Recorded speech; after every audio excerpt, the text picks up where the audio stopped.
Hey, thank you for joining us. My name is Ken Merritt, and we want to spend the next few minutes introducing you to our fully integrated advanced CAM solution for SolidWorks. Now, one of the greatest modern advancements is happening with multifunction advanced mill turn and Swiss type machine centers. SolidCAM is committed to leading the industry with the best programming solutions for these complex machines, as well as all the other machines in your arsenal. Major technological advancements in today's CNC machining industry have led to a convergence of milling machine operations and turning, or lathe operations, all into one machine that can do all operations. These new, very advanced machines, called mill turn machines, have pushed efficiency to the extreme by eliminating multiple setups as well as the need for numerous mills and lathes. They provide a one-stop part completion station that handles even the most complex parts and geometry. These machines are now the fastest growing segment of the CNC machine tool market, with record numbers being purchased. One even more specialized machine, the Swiss type, has evolved to include an incredibly powerful array of tool stations, turrets, as well as spindles where multiple parts can simultaneously be machined.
Now that you've seen all the power of SolidCAM in action on one of these advanced machines, let's take a look at how we program them using SolidCAM.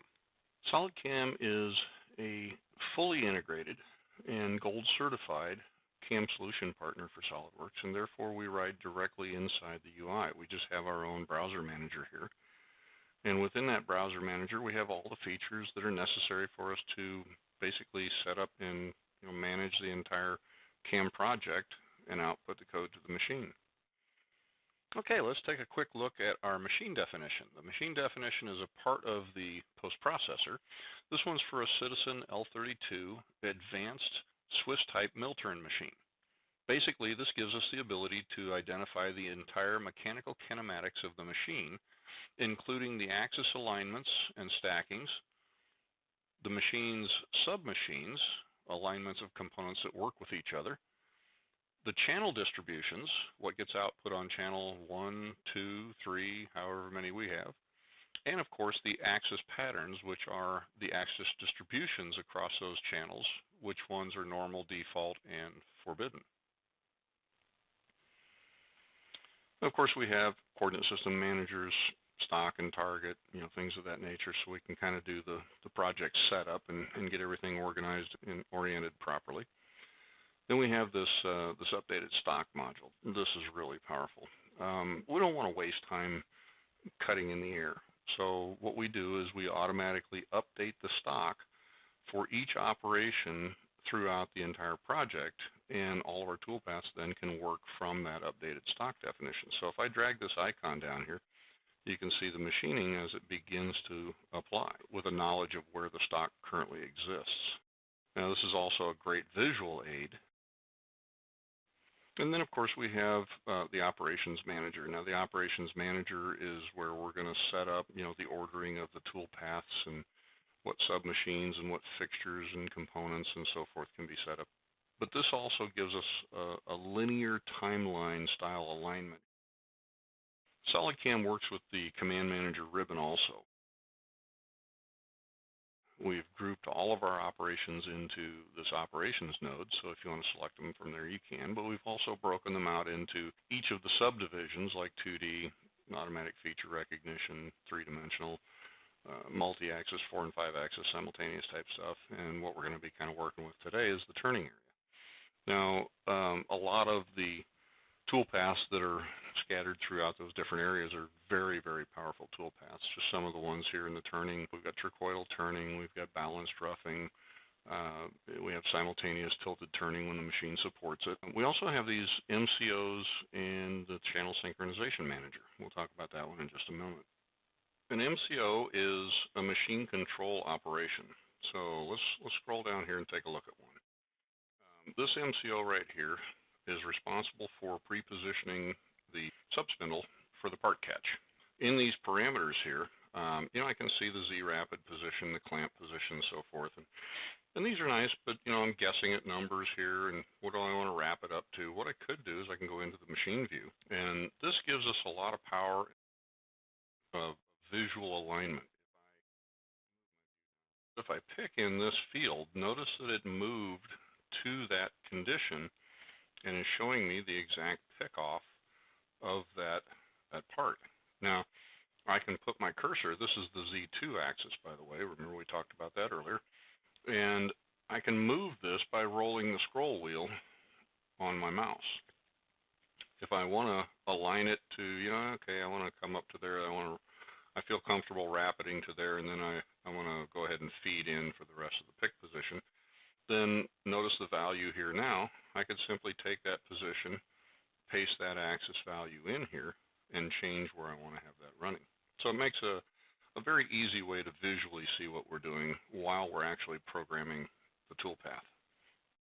We have a channel synchronization manager that gives us a very, very comfortable view of how the operations are run in channel 1 and in channel 2. Okay? Now, these black lines are the weight codes for the output to the G code. And so we want to make sure those are lined up with where we want to synchronize different operations, throughout all of this. It's also very easy to change the synchronization. Let's say I wanted to take this main spindle OD and I wanted to line it up with this operation instead. So I'm going to click on both of those, and then I'm going to simply go up and hit this button, and it's going to assign a weight code to move those into synchronization with each other. Now we can simulate from in here, but let's go ahead and post the code. I want you to kind of see how this runs. So we're going to post the code out. And now you can see that the toolpath has been output to the G-code. This is our channel 1 alignment. This is channel 2. And as we scroll down through here, you can see these yellow bars line up exactly with the black bars in our channel manager. And so we can see the movement that we did in the resynchronizing these two operations with each other. We can go down further and see the different sync codes here. And it gives us a real clean way of seeing the output code.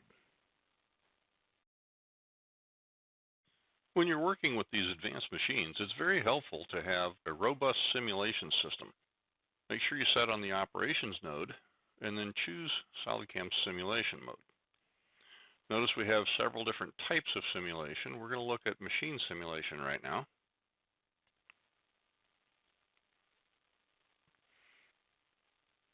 And you can see that SolidCAM's machine simulation has many different capabilities and features that are very helpful.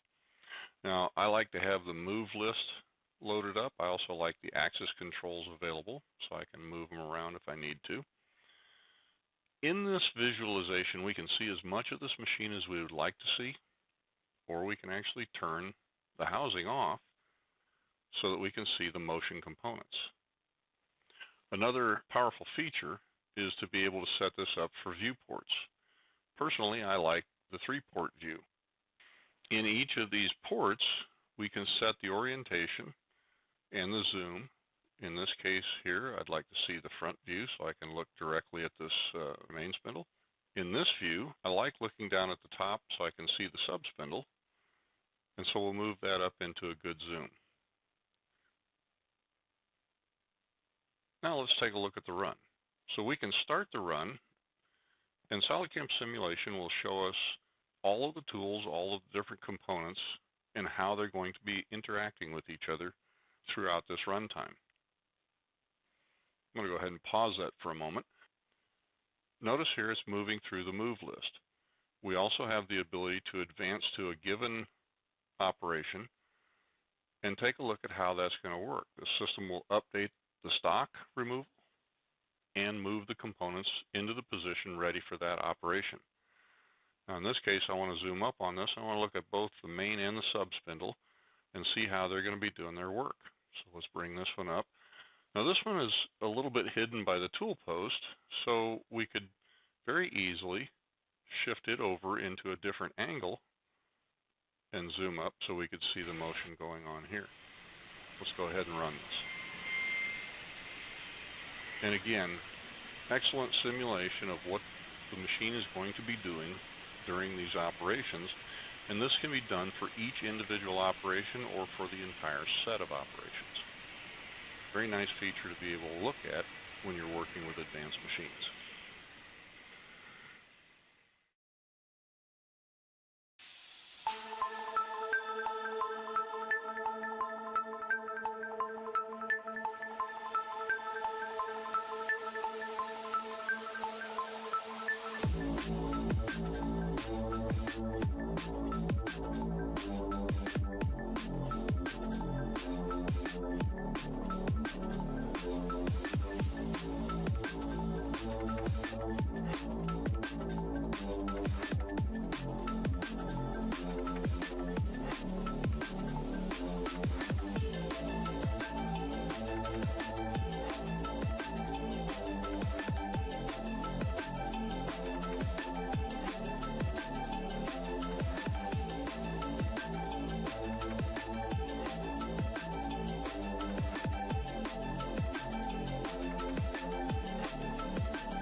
All right, SolidCAM has a lot of different toolpath strategies that really can optimize machine time, your cycle time out at the machine, as we've seen kind of with the synchronization on the advanced mill turn and Swiss type machines. I also want to talk a little bit about how SolidCAM can really help you optimize time in the engineering office as well, by allowing you to create automation strategies that you can then use from one project to the next. So we have a lot of automatic feature recognition functionality, but I also want to talk about our templates. So I'm going to go ahead and open up this iMachining operation. Now, once you've gone through an operation and you've established your geometry, set your tools, set your levels for machining. In the case of iMachining, you've set the wizard to run where you want the technology to run, and so forth. Once you get all this set up, then you can actually save this as a template. Now, this works for any of the operations inside SolidCAM. You can even save tool data and include geometry filters as well. So this makes this a very, very powerful way to automate a strategy. Now, in this case, we've run the toolpath around the outside of the part. But let's go ahead and take a look at some of our templates in here. I've got this opened up to the iMachining area. I'm going to grab this. This is what I call a rough and finish toolpath, and I'm simply going to drag this and drop it onto this face. And SolidCAM is going to immediately begin processing that toolpath information, including the tools and the geometry selection, to create that toolpath for us. Really powerful features. I can also take this, hold my control key, drop it here, here, and here, and it'll do that for multiple faces as well. So you can see, once you've built some strategies that you like to use for different scenarios, it's really easy to bring those in and drag and drop them. Now, another area that can be very powerful for you is what we call our hole wizard area.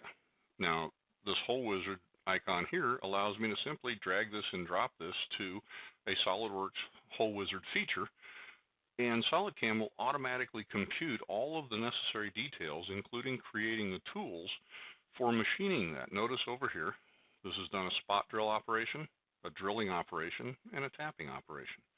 And so it takes care of that very quickly for you. It's also very easy for you to configure these and to edit them going forward. Well, we have talked a little bit today about the gold certification and full integration of SolidCAM into SolidWorks. So let's take a look at what that means for us relative to associativity. In this particular part file, we've created several toolpaths on this job, and I want to take a look at how we can manage that across a family of parts using configurations. As we establish some foundational settings in the system, we can set it up to do automatic recalculation and resynchronization. So really all I have to do is go to this second configuration, double click on it, notice the model updates, okay, and then SolidCAM immediately begins recalculating the toolpaths, synchronizing them to the new geometry dimensions. Notice the window in the front there changed size pretty dramatically. And very quickly, we have set the toolpaths up for the next member of the family. Let's take another look at that. Let's go to the third one and see what happens here. Now again, a huge size change, dimensional repositionings, all kinds of things like that. And SolidCAM makes quick work of going through all of the entity IDs, tracking all the geometry associations, and reconfiguring all those toolpaths immediately for those. So you can literally work through this project, select on one of the configurations, generate G-code, send it to the machine, go to the next configuration, generate the G-code for that one, send that to the machine too. Well, we were talking a little bit about iMachining earlier, but let me kind of show you what it is and what it does. iMachining is SolidCAM's patented material roughing toolpath. And there's a lot of wannabes out there, but we actually maintain 7 patent claims on this technology, and this is truly a different toolpath than anything else that you've ever seen. So we use this particular machine that you see here at trade shows. This helps us get in and out of trade shows very easily, and it gives us an opportunity to show what SolidCAM can do even with small tools on a light-duty machine. This is a desktop CNC. It's on a cart on rollers and sitting, of course, on the carpeted floor at the trade show. But we do some pretty impressive stuff here. So let me tell you a little bit about this. This is a 3 horsepower spindle. This tool is a 3/16 inch diameter tool that's just under 5 millimeters. And we're going to be going 3/8 of an inch, just under 10 millimeters deep in mild steel. Let's go ahead and get this started. And what you're going to see here, we're going to helix into this material at 16,000 RPM, 2 degrees helical angle, 150 inches per minute feed rate. We're going to go 3/8 of an inch deep, and then we're going to take off at 18,000 RPM, just over 300 inches a minute, and we're going to machine this pocket out very, very rapidly. Now the amazing thing, listen to the sound as this is cutting. Notice it's a very, very consistent sound. The load on this spindle is only running at 47%. Now remember, this is a 3 horsepower spindle, but this spindle actually runs at 23% spindle load when it's just running at 18,000 RPM in the air. So this is only a 24% delta for spindle load on a 3 horsepower spindle. The other amazing thing about this was we cut one of these pockets about every 10 minutes throughout the entire duration of the show, and this tool lasted us a day and a half at this performance level.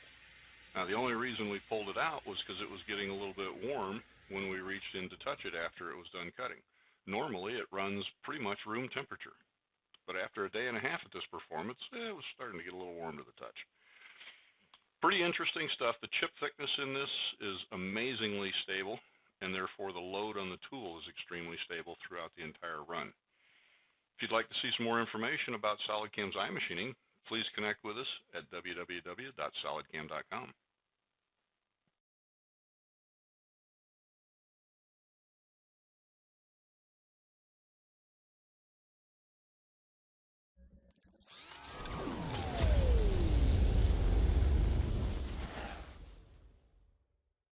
Hello everybody, and hi Natalie. Hello Linda, hello everyone. You know Linda, I woke up this morning with a magical feeling in the air. You also feel it? Wow, you know Natalie, you hit the nail right on the head. It felt so magical. Yes, it is. So, should we launch today's event? Let's do it. Welcome to SolidCAM World 2022. You know Natalie, I was telling Emil the other day that the SolidCAM software is advancing so fast that we could make a summit every 6 months. And don't get me wrong, I cannot wait to go back to our resellers like we used to every year. But on the other hand, so many more people, including customers and prospects, can also watch these exciting presentations. You know what? You are right. Our 3rd summit in 2 years. Wow. But you know, we do have a lot of new exciting features to talk about, like the upcoming SolidCAM 2022, the Solid Metal Marketplace, the SolidCloud product, and even additive manufacturing. Let me tell you something else. Emil talks about iMachining in every summit, how it saves cycle time, increases tool life, and automatically calculates optimal speeds and feeds with its unique wizard and so many more advantages that I really cannot believe how a SolidCAM CNC machine shop customer can do without iMachining. You know, today there are many SolidCAM CNC machine shops still without iMachining. I think every iMachinist today knows the advantages of iMachining, and if anyone has the least doubt about it, there'll be a fascinating presentation by Anthony Calderon, our CTO of iMachining. That would be great. Also, 2 new presentations will be given by David about the SolidCloud product and Solid Metal Marketplace. The advantage of saving data on the cloud is the cutting edge of technology now. Right. And now SolidCAM has enabled its customers to do this. Now that you mentioned Solid Metal, let me say what it is in a few words. Solid Metal is an interactive cloud-based marketplace that generates a medium for interaction between SolidCAM CNC machine shops that do the CNC work and the CNC job buyers. This is very exciting as it enables our SolidCAM CNC machine shops to get CNC jobs from our buyers worldwide. Wow, that sounds great.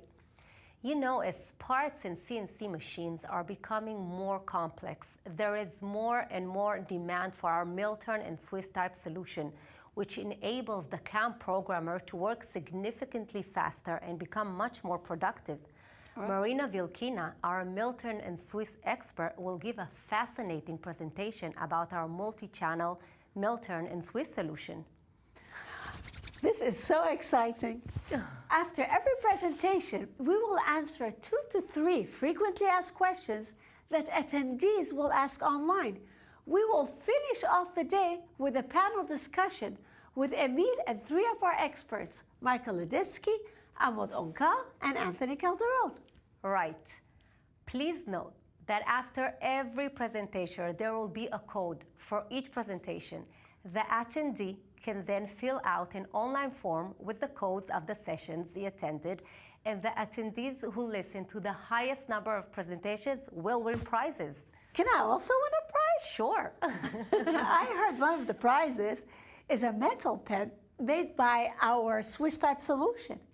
We will have another contest of CAM parts. The best CAM part will win a prize.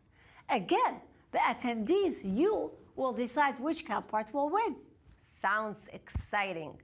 Okay, so I think we can give the stage to Emil, who will give the keynote presentation about SolidCAM. And by the way, did you see the article in a major financial newspaper about Emil? The man who dared and made it big. Did I see it? The whole world saw it. It is an amazing article. And now let's give the stage to Emil.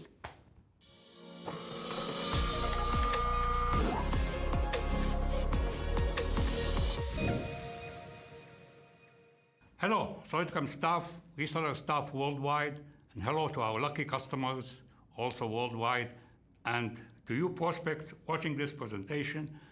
I hope I will be able to convince you to become also SolidCAM customers and join the successful SolidCAM family. SolidCAM today is a solid platform for manufacturing. It has many products besides the main product. The main product is obviously SolidCAM, integrated seamlessly inside SolidWorks and Inventor, also fully associative to the design model. We have the new shop floor editor and simulator for the operators working at the CNC machine to be able to simulate the CAM part and do some minor code editing if needed. Now we have also a solution for mold makers. By using the RMB SplitWorks, MoldWorks, and ElectrodeWorks add-ins to SolidWorks, the combination of SolidWorks, RMB products, and SolidCAM provide a complete solution for design and machining of molds and also for electrode design and machining. SolidFlow provides optimal scheduling of CNC jobs in the best possible way, and we are launching now the SolidCloud module for best SolidCAM cloud backup. We'll give you more information about it. And last but not least, we have the Solid Metal interactive marketplace that links our SolidCAM customers with CNC job buyers worldwide. SolidCAM is the complete, easy to use and to learn CAM solution with revolutionary iMachining, multi-channel mill turn and Swiss CNC machining support, seamlessly integrated and associative to SolidWorks and Inventor, as I said.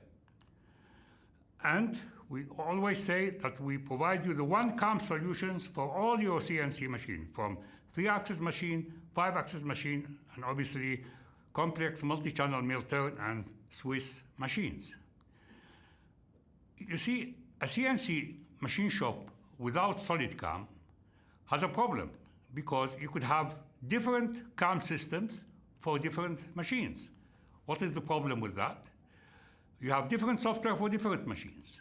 This creates problems like being more time-consuming, high training costs, high purchasing costs, no one-size-fits-all solution, and no native data exchange.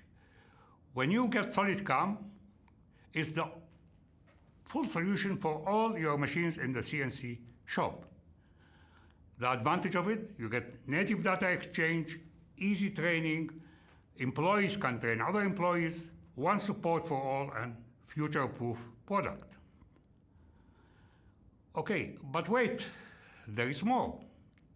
I mean, SolidCAM today provide you with so many modules. First, iMachining 2D and 3D, and I will talk more about it later, about iMachining.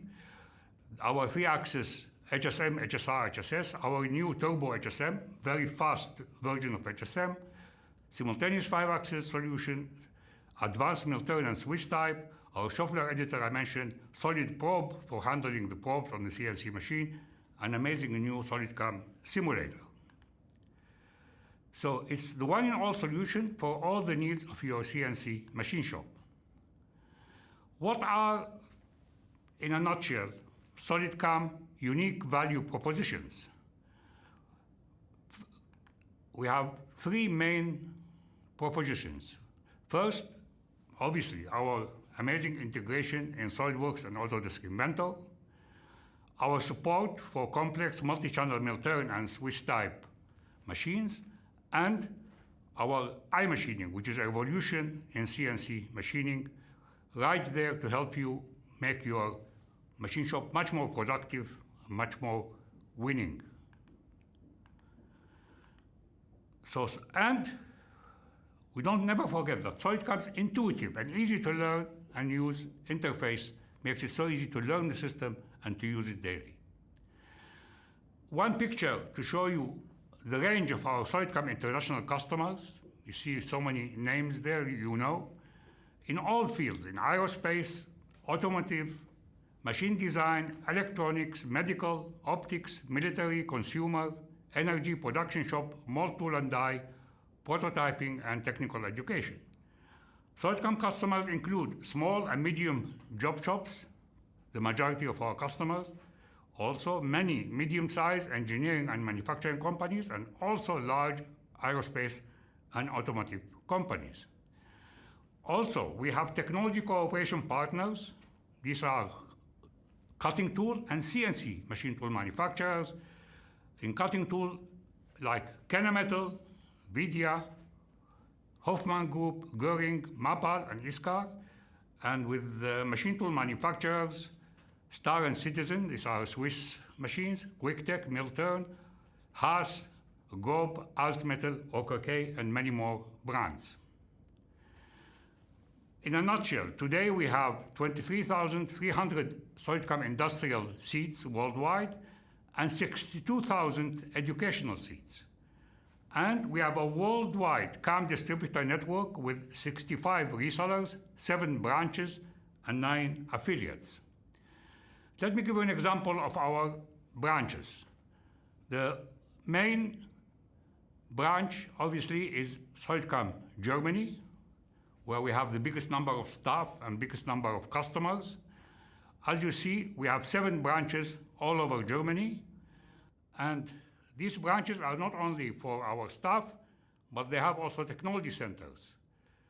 And we see here in the next slide, our technology centers. We have our main technological center, the one on the top, in our Schramberg main office. This is the picture to the right, to the bottom. That's the picture of our headquarters in Germany. And we have also another 2 technology centers in our office in Rosenheim. You see it to the left, and in the middle bottom in Suhl. These technology centers serve us both to test the software, to make customer days, to make webinars with live cutting. As a summary of SolidCAM Germany, we have 70 employees there, more than 6,700 industrial SolidCAM seats, and over 12,900 educational seats. Another major branch is SolidCAM Inc. in the US. They have a team of 35 staff, and they have a system called SolidCare, because for them, the support of the customers is of tantamount major importance. We have been focused on doing customer support using web support since 2010. The entire support team is thoroughly proficient at web meetings. We have live chats, and we have also night school, after hours live podcast. And we sell the product in solid packages, we call them. There is, in every level, there is the standard and the pro, like in 2.5D, in 3D, in 5-axis, in Milturn and Swiss. There is always either standard or pro package. We have 1,100 customers in the US. And amazingly, if you go to our US website, we have over 400 5-star customers reviews. Think of it. From 1,100 customers, 400 of them gave us 5-star customer reviews. This tells you that they are very happy with our support. Another indication of their happiness is that 80% of our customers are on subscription, a very important issue. Another example of our affiliates is our first affiliate in the world, SolidCAM UK, which was established in 2002 by Gordon Drysdale and Mark Stokes, two amazing people, one a great salesperson and the other a great technical person. So they have been our reseller since 2002. They have total 15 staff, and they have about 2,500 seats, including commercial and education. And also, they have a high level of subscription, 74%. And as you see in the picture, they have a very nice SolidCAM UK technology center with many machines given to us by different machine manufacturers and resellers, including one from Star. Here's an example of one of our SolidWorks resellers who sell also SolidCAM. We have most, I would say, major SolidWorks resellers today in the world. They sell also SolidCAM as the CAM solution for the manufacturing customers. So Tekias has been in business since '94, and they are the first and the largest SolidWorks VAR in Turkey. They have 5,000 SolidWorks customers and 10,000 SolidWorks seats, 7 offices, 90 employees. They have a revenue of 15 million. And they have a dedicated SolidCAM team in Tekias. You see, it's not a small team. 10 application engineers, 20 employees, 4 direct sales reps, 2 inside sales reps. They have 1,700 customers, you know, unbelievable for a country, for Turkey, with 2,100 SolidCAM seats, 7 local offices and training rooms. They have 6 sub-resellers to cover the whole Turkish market. We see here the location of the sub-resellers of Tekias. Okay, another example of our main reseller is CAM Reseller, who sells dedicated to SolidCAM only. Obviously, they sell also the bundle that includes SolidWorks and SolidCAM. This company in Japan is called Tactex. We have been working with them since 2020. Their headquarters is in Nagoya, Japan, and they have 10 additional branches all over Japan, and they have a major technology center also in the city of Gifu with several CNC machines of different types. Now I want to talk a little about our favorite technology, SolidCAM iMachining, that provides 70% and more cycle time savings, and obviously increased tool life 5 to 10 times, and it has the amazing technology wizard that provides optimal feeds and speeds for every point of the toolpath, taking into account the stock material, the cutting tool, and the machine parameters. Now, our competitors claim that they have something similar. Well, I could tell you, as far as iMachining is concerned, no other technology compares to it. Those competitors include Volumill, which is integrated in many CAM products, like in Cimatron, GipsCAM, Hypermill. There is Dynamic Mill of MasterCAM, Adaptive Graphic of NXCAM, Profit Milling of Esprit, and TrueMill of SurfCAM. Let's compare anyway and see what we have against all these so-called competitors. First of all, iMachining has 7 patents. The only other one that has 1 patent is TrueMill, and you know, TrueMill is SurfCAM, and SurfCAM is not much to be seen these days after being sold and bought and sold several times. What is the main difference of iMachining? Is it provides constant cutting force all along the toolpath, constant spindle load. All the others have different other technologies, much inferior, like constant step over, constant engagement angle. Nothing compared to our constant cutting force technology. And how do we achieve constant cutting force? All along the toolpath, we can vary the cutting angle and the feed. So if the cutting angle increases, we reduce the feed, and vice versa. We have also the maximum amount of morph spiral, which is the most optimum sort of toolpath, and we are the only one who have amazing thin wall handling.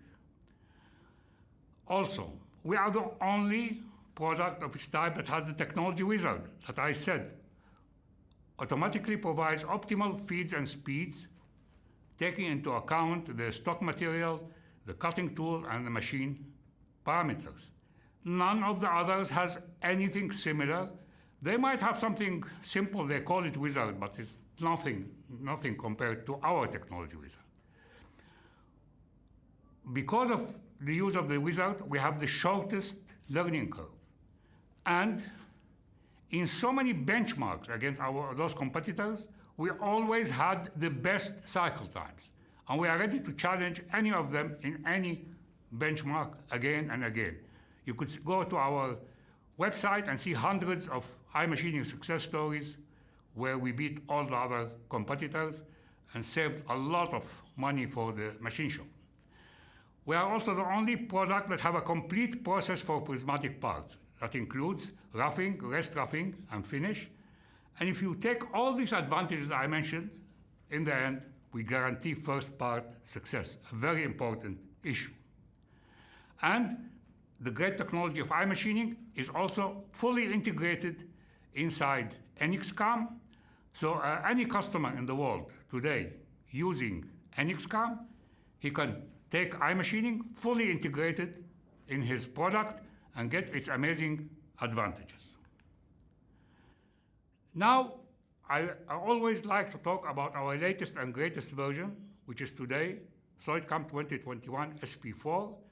And as you see, that this is Service Pack 4. So it has gone through 4 service packs during the year 2021, which means it's really very well stable, tested, and has the full functionality.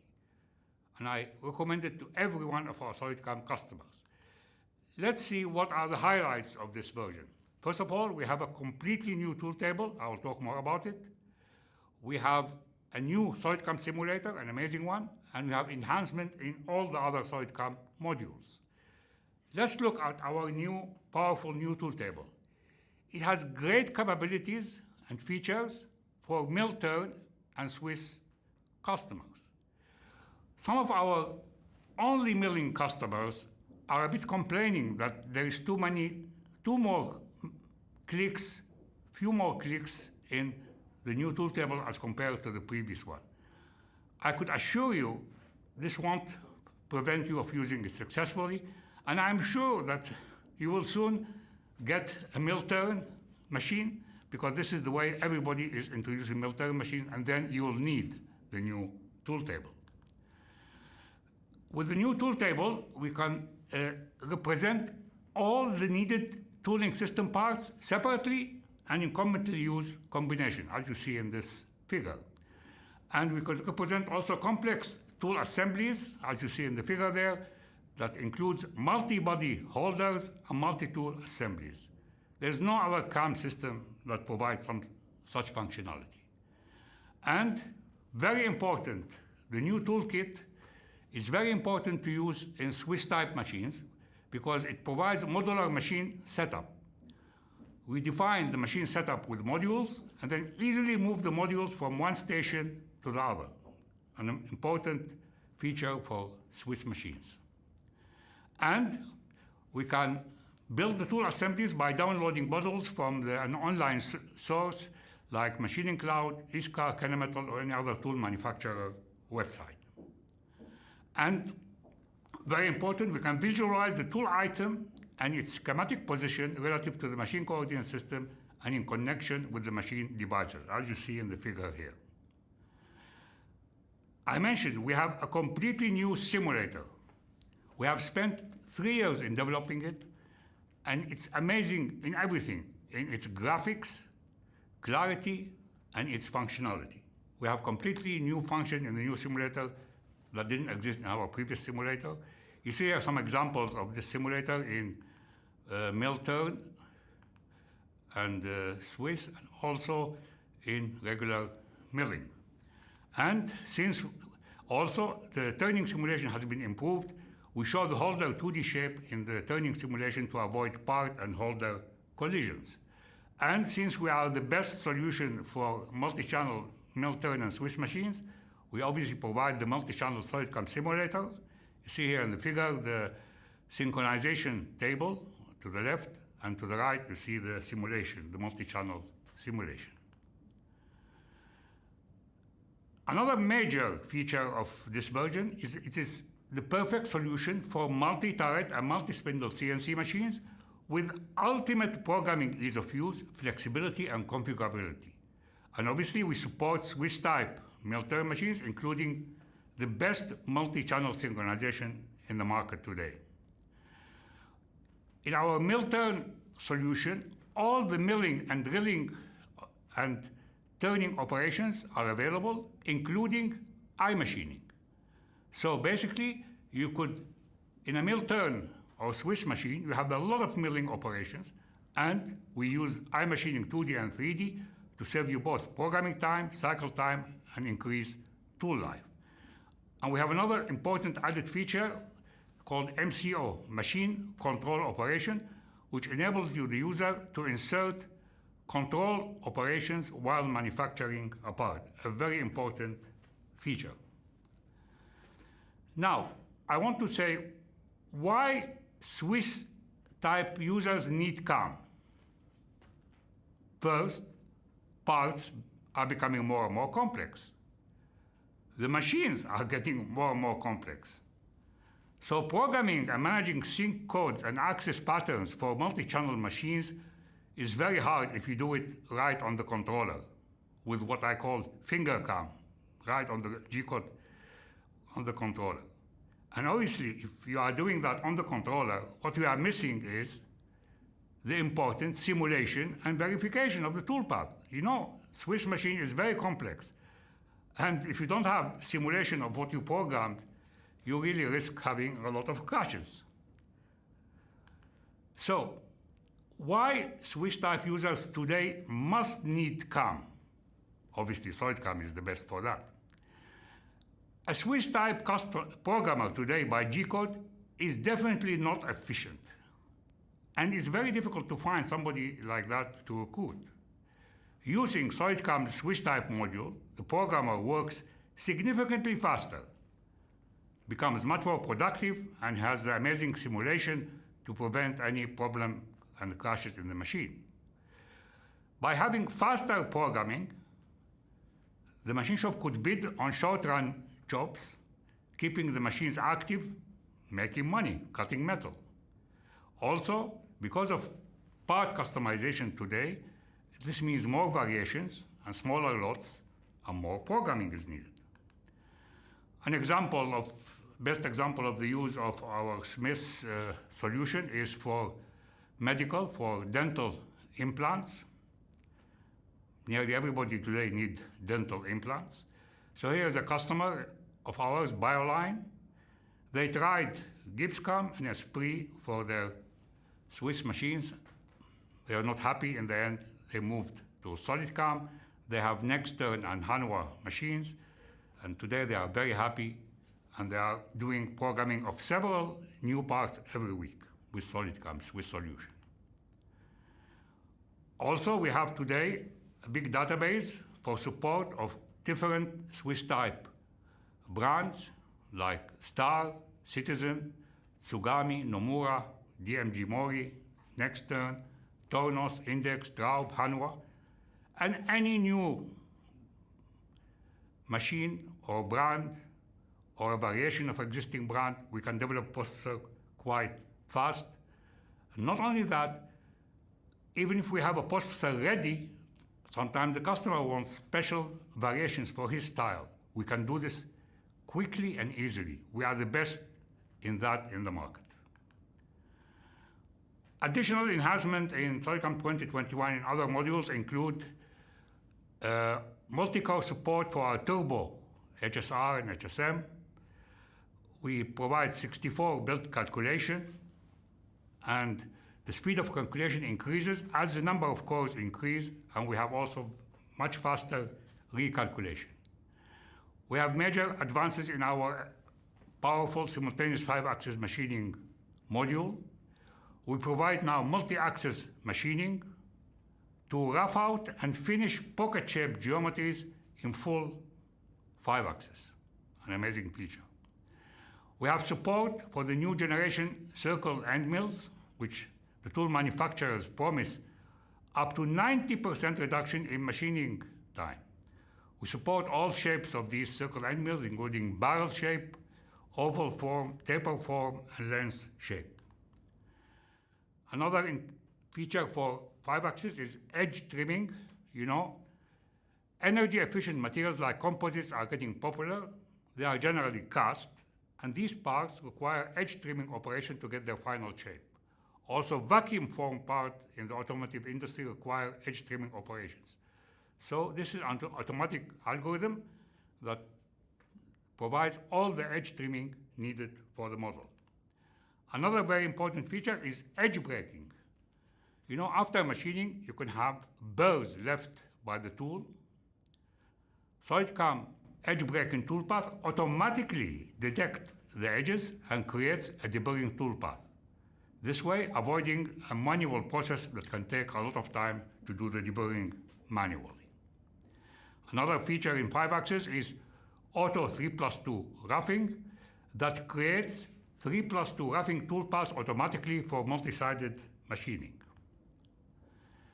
Now, I mentioned solid metal. Now I want to give you some more information about solid metal. First of all, we are the first CAM company that launches such a service for its customers. Because you, as our customer, can register yourself in our solid metal marketplace, give the data about your CNC machines, about the additional manufacturing capabilities, about the type of work you would like to do, and then CNC job buyers from all over the world. I mean, the solid metal is from all over the world, both the manufacturers and the buyers can find you, communicate with you through the marketplace, get a quote from you, decide to take the job from you.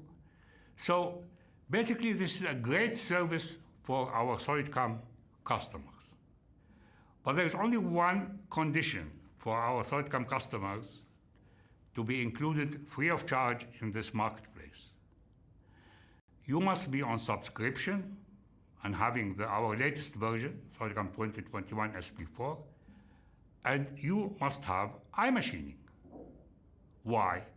Because we know that if you have our latest version and you have iMachining, you can save a lot of time and money, and so you can provide a better quote to the CNC job buyers. So if we are going to recommend you in our marketplace to job buyers worldwide, we must make sure that at least you have our best technologies and that you'll be able to provide a good quote to the CNC job buyers. So when the CNC job buyer comes to the marketplace, he could launch a project, include the details of this project, like all the drawings, the models. He could search in the manufacturer database for specific type of work he wants to do, like medical, aerospace, for a certain capacity of CNC machine, for a certain geographical location, because somebody might have giving a job in Germany, but he wants to find a manufacturer in Turkey. He can do that through our marketplace. So it's an amazing service we are giving it to you, our SolidCAM customers.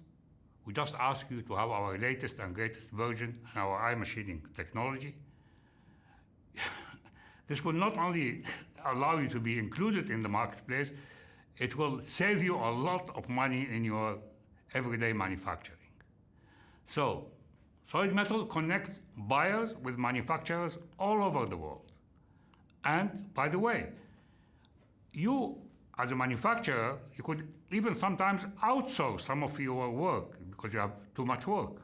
And then you could register also, not only as a manufacturer, also as a buyer, and find a good place to outsource some of your jobs. Now, probably everybody also is interested to hear what are our planned new features for SolidCAM 2022, which will be launched at the end of the month of May. First, in SolidCAM 2022, we support part configurations.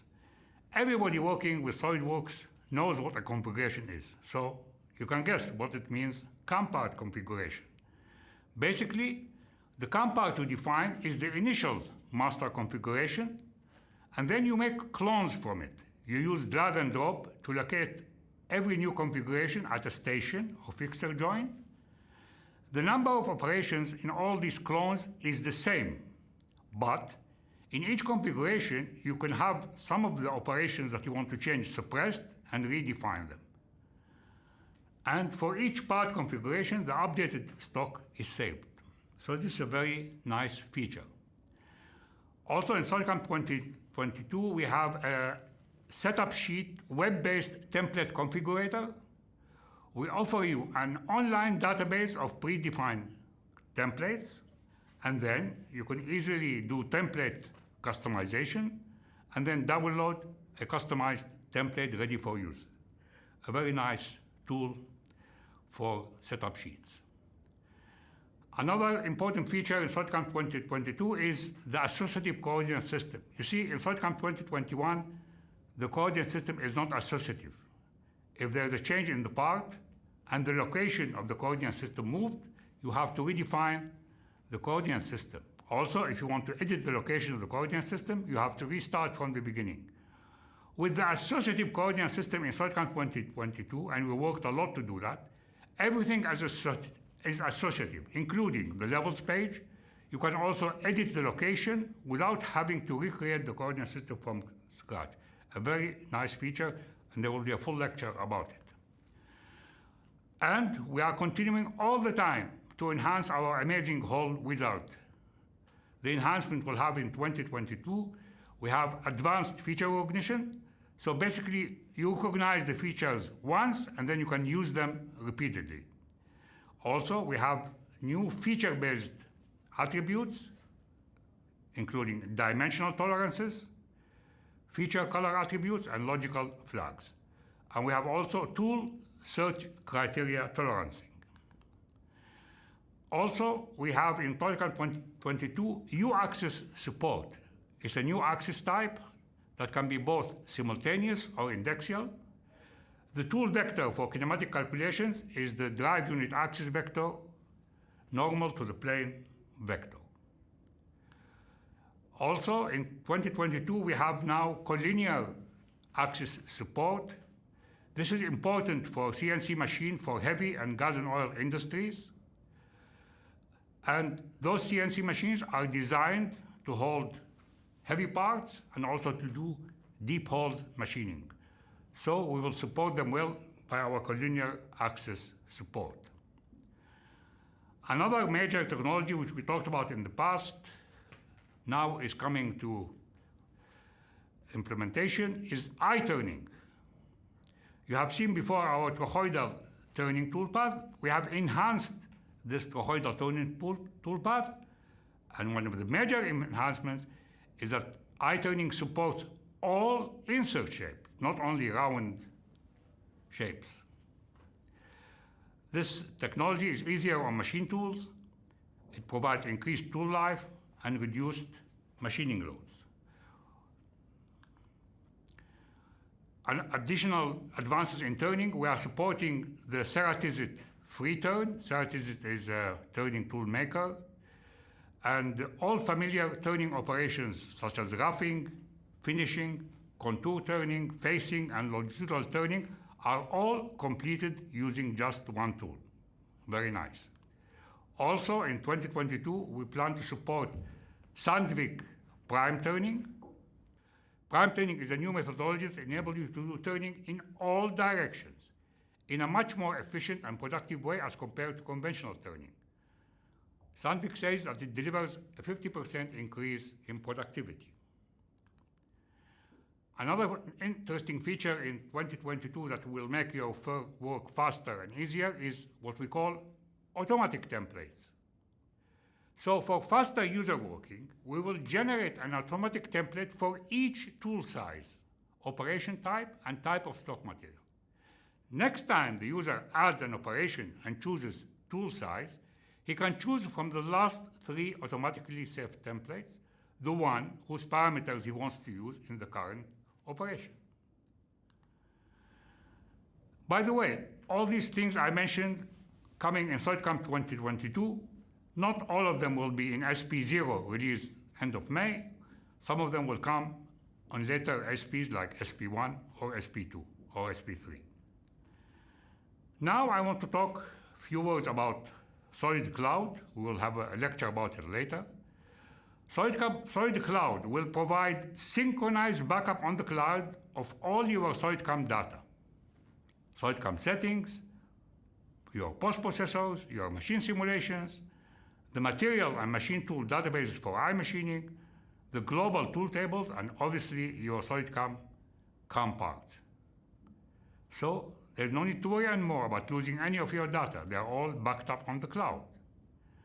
So if one day your computer suddenly has problems and you have to maybe redefine everything, you could simply reinstall the SolidCAM software, and then you can access all your existing data on the cloud, including all your CAM parts, post-processors, machine simulation, and all the rest. Also, another advantage of this feature, if you as a SolidCAM user want to work from another computer, let's say you have one computer in your machine shop and one computer at home. You can access from the computer at home all the data on the cloud, and then any changes you make on this computer at home will be synchronized to the cloud, and you could get them in your machine shop the next day. Very important feature. And by the way, if somebody is worried about the security of the data, SolidCloud is based on Google Drive, and Google has the most secure backup. You'll have a lecture about SolidCloud data to explain this very well. Now also I have another important announcement. We are announcing the SolidCAM Maker version. The SolidCAM Maker version will have the functionality of the regular version, except it will have only 3 built-in post-processors. One post-processor for Haas milling post, one for Mach 3, which is used by a lot of hobbyists, and also one Haas turning post. These posts cannot be modified.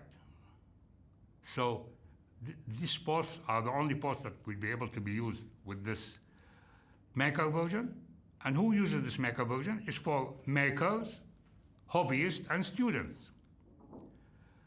But I tell you, CAM parts built in the Maker version cannot be read in the regular educational or industrial version.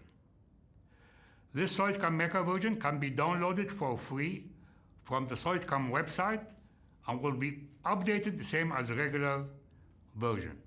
So basically, every SolidWorks user in the world, whether he's a student, hobbyist, or maker, can download the SolidCAM Maker version and use it freely.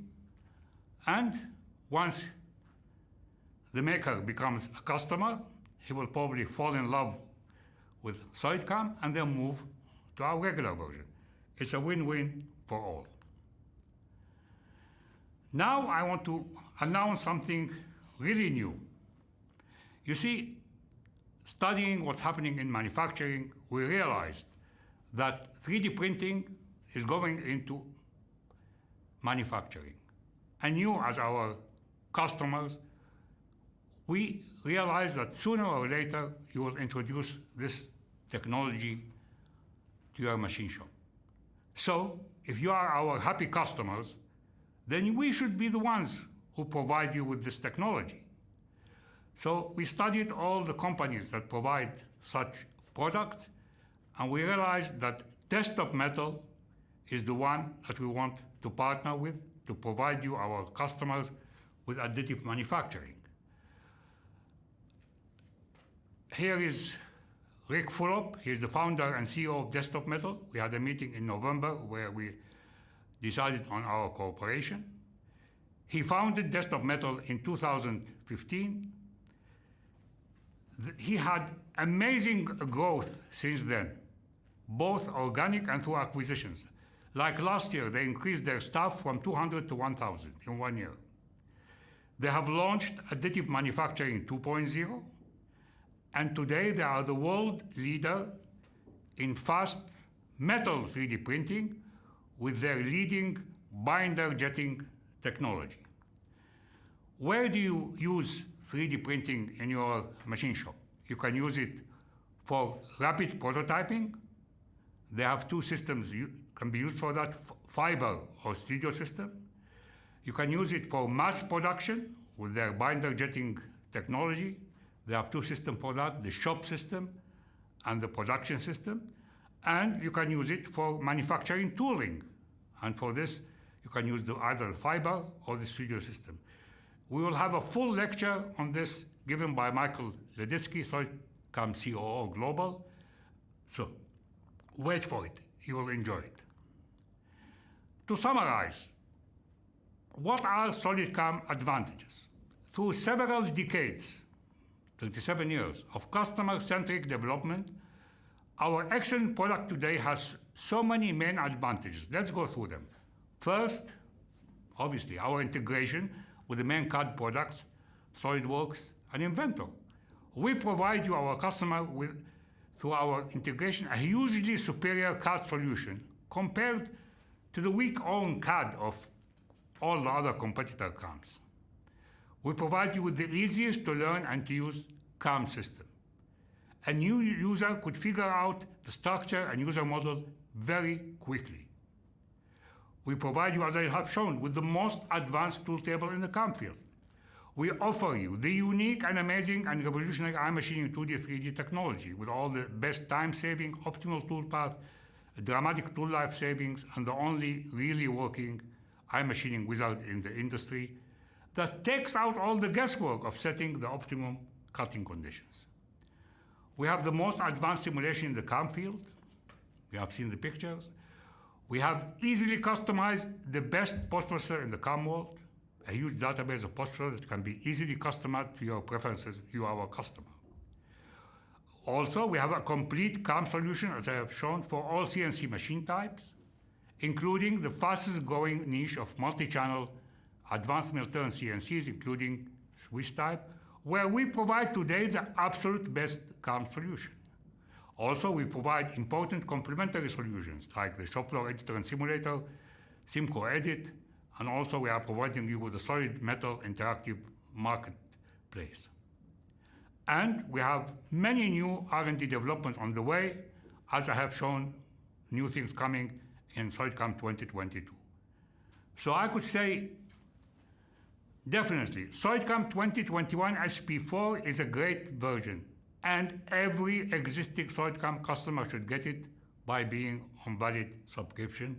And obviously you, prospects watching this presentation, you could become our customer and get this amazing version. Now I want to emphasize something very important. It's not just the software that's important when you want to give this service to a machine shop.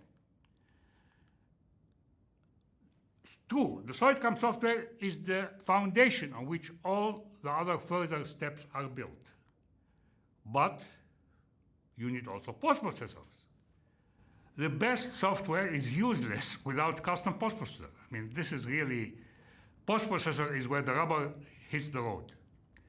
Without post-processor, the software, CAM software, is really not much use. Also, as a machine shop, after you get the software, you need the best technical and post-service, perfectly tailored to your needs. And also very important to have the right implementation and installation of the software in the first place. So really to be happy, all these aspects have to be 100%. If somebody gives you only software but doesn't give you good post-processor, you won't succeed with it. If he gives you both solid software and then post-processor and then leave you alone and doesn't support you on the continuation, very difficult. You see, successful CAM is both a product and a service.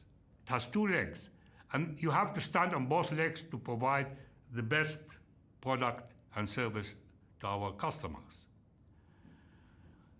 So, to to sum it up, it's a lot about the technical and post-support.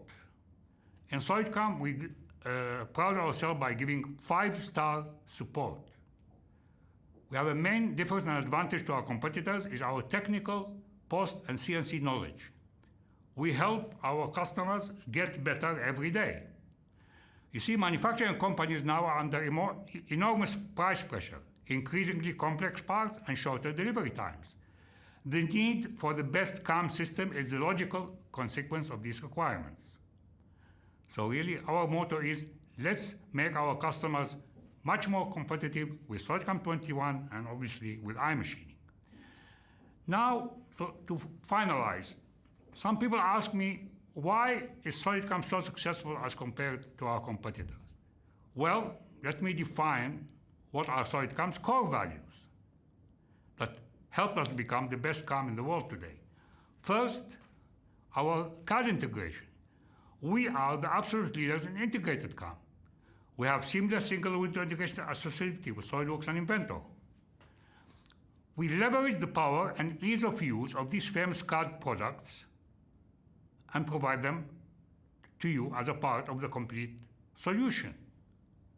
So, by deciding to concentrate only on CAM, you see, we had our own CAD in the past, but 25 years ago we realized a company cannot be the best in both CAD and in CAM. So we decided we'll concentrate on CAM and be the best in the world, and we'll integrate with the best CAD in the world. And this strategy has succeeded beyond any doubt. By concentrating all our R&D effort on taking our CAM to the highest level possible, we developed our amazing iMachining and our amazing multi-channel mill-turn and Swiss solution.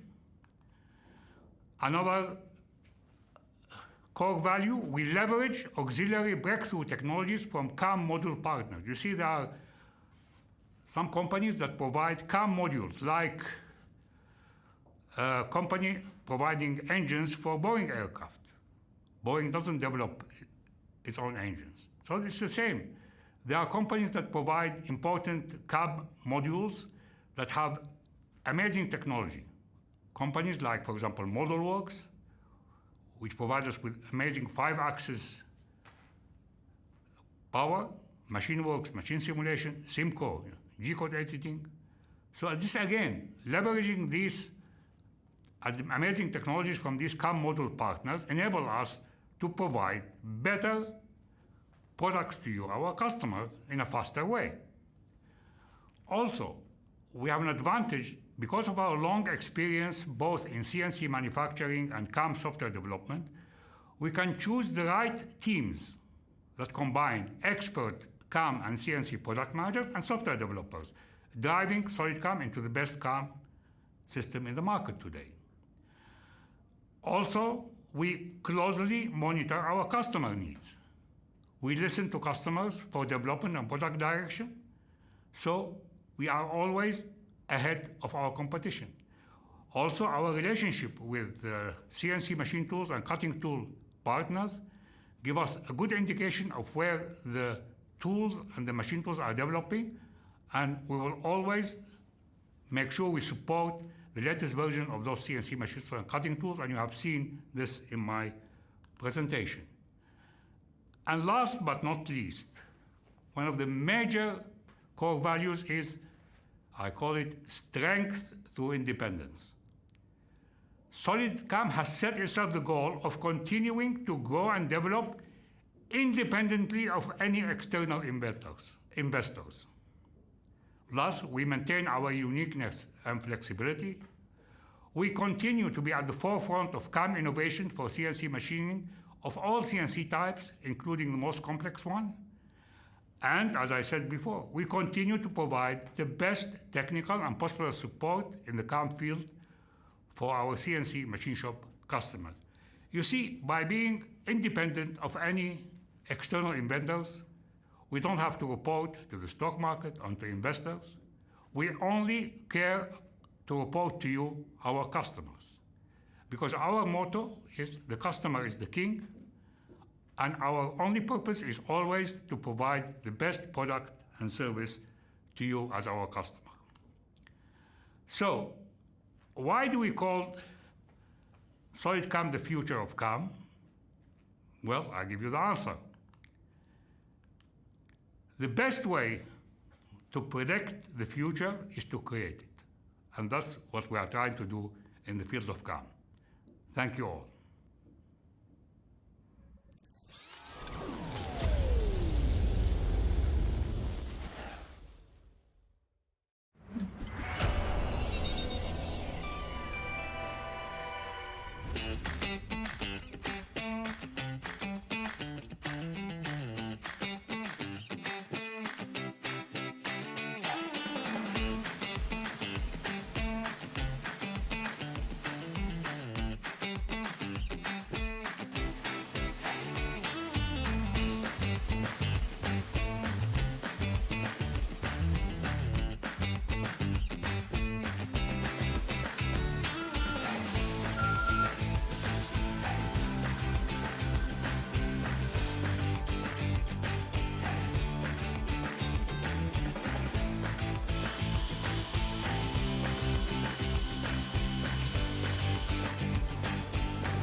Thank you, Amy. That was a fascinating presentation.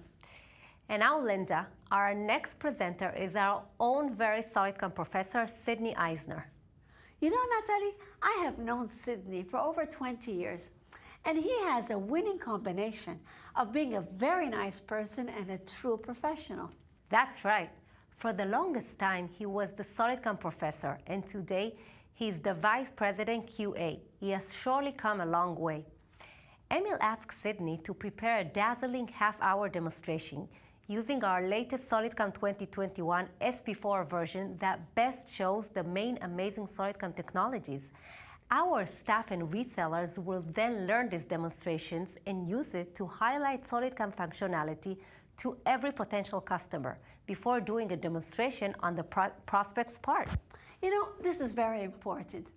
It's a very interesting presentation for our staff, resellers, customers, and prospects. Sidney, the stage is yours. Dazzle us.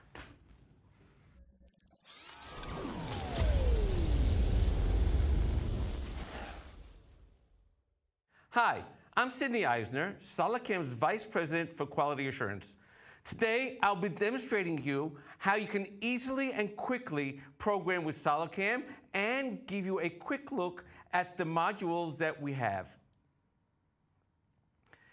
This includes iMachining, both 2D and 3D, 2.5D milling, our most advanced mill turn with Swiss-type machines, and multi-axis applications, of course, and more. My goal is that once you get a taste of SolidCAM, you'll want to see a lot more.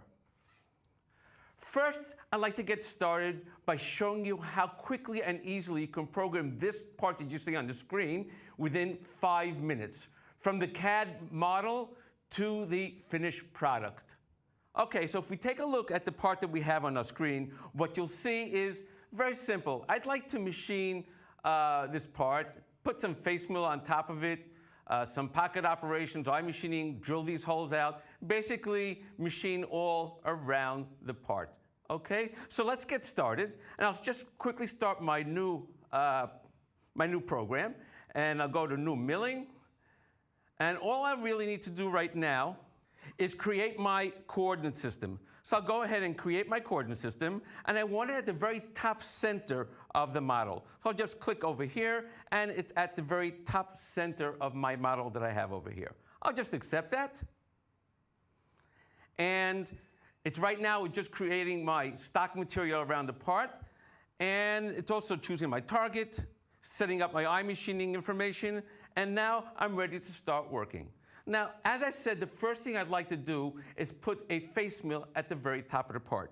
So I'm going to go and open up my templates, and I'll choose one for face, and say I'm going to choose this one over here. Just drop it at the top of my part, and there we have it. We have a tool pass on top of my part. Now, I want to machine the outside of the part. No problem at all. I'll just go, and you know what? I'll use an iMachining 2D operation for that. And the iMachining 2D operation for that is going to be outside. So I'm going to do my outside machining. Just, again, click on top of the part. And as you see, let me just drag it to there. And you can see that it'll just put a tool pass just around the part. Let's take a quick look just at the simulation, just to see what I did. I'll do simulate, and you can see it did the face mill, the path around the side, face mill we had done before already, and now we're ready for our next operation. So I'd like to drag onto this surface one of my pocket operations, and I want to choose them for both, for this surface and for this surface.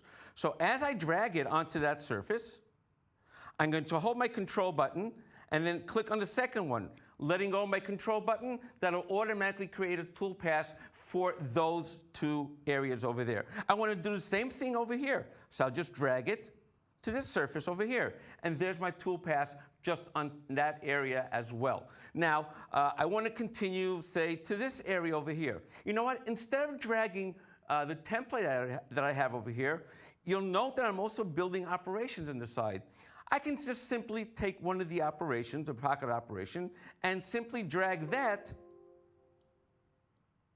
to that surface over there.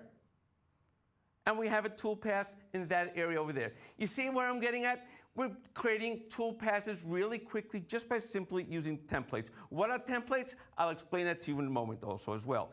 I'm just going to continue on over here and drag it to this surface on top over here. And we have our tool pass over there. What about these two surfaces over here? Why not? Just do the same thing over here. Just drag it over here. Hold my control button so I can click on both of them. And there we have it. We have the tool pass over there. No problem at all. Now, you'll note that I have these holes on the part itself, okay? Now, those holes, I'm going to use something what we call Hole Wizard, okay? So all I need to do over there, as I'm going to close my templates for a moment, we have drag to surface for my Hole Wizard. I'm just going to drag that to the top of the part. And what it's doing right now, it's recognizing the counterbore holes, the simple holes, the tapped holes, and creating operations for those particular holes. And you can see the operations being done as I'm talking, without really going in and creating any operations. These are this is what we call our automated Hole Wizard, okay? And we know exactly what we're doing. Now, let me stop for a moment, okay? So don't hold my 5 minutes now. I want to make a little bit of a change, because we said now SolidCAM is associative as well. What happens if I have to make a change on that particular hole, that tapped hole over there, okay? And now, before I do that, before I make any change, I'd like to do something else. Since all of these operations the pocket operations, the iMachining operations, they are associative, and they're also they check up on the updated stock. I don't want this to change at all. Okay, so we have a new feature now. Actually, it's called Suppress and Lock, and I'm going to lock the toolpaths. This way, when I make any changes on the part, I don't have to recalculate those as well. Okay, so now let me go to the part. I'm going to open the part, and what I'm going to do is I'm going to do the following. If I were to open up this hole over here, you'll see that it's an M12 by 1.5 hole. Okay? And they just told me back in the engineering department that I have to change it to an M6 by 1. That's what they really wanted. So, okay, change it to an M6 by 1, accept that. Let me close the part and save that. So now,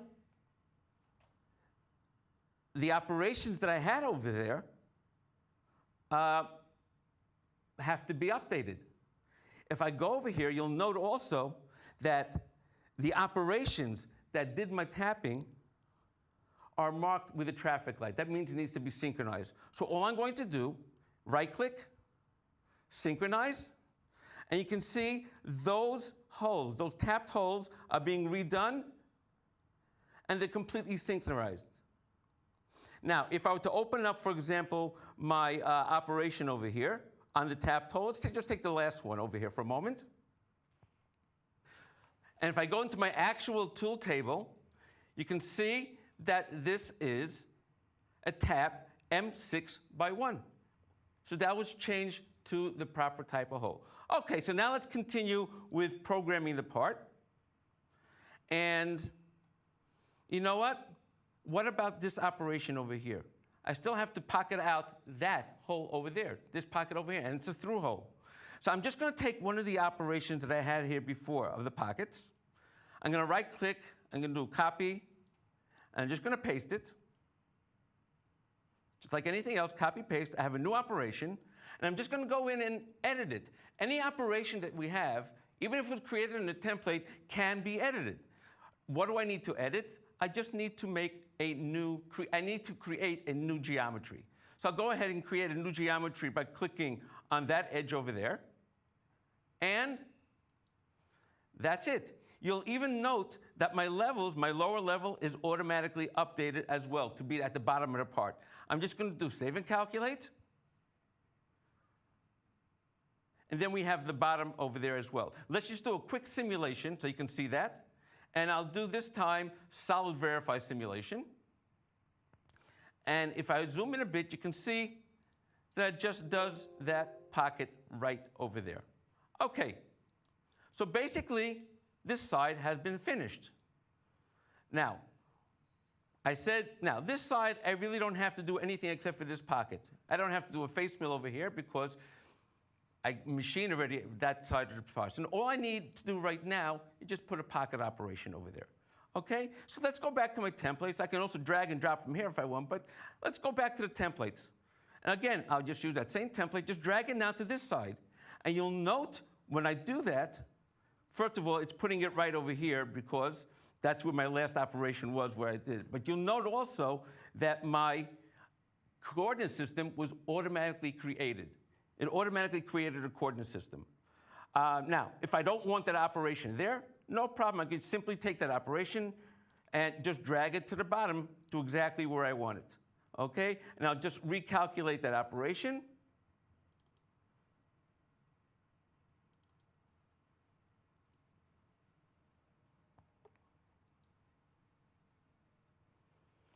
And we have that operation now on this side. What about the other side? I'll do the same thing over there. Just drag it to that side over there. Again, we have that pocket over there. Now, what about the bottom? You know what I'm going to do? Over here, I need a face mill, and I need this pocket over here. So I'm going to go back to the top. I'm going to grab that face mill that I did in the very beginning, grab the pocket operation that I did over here, and I'm just going to drag it to that surface.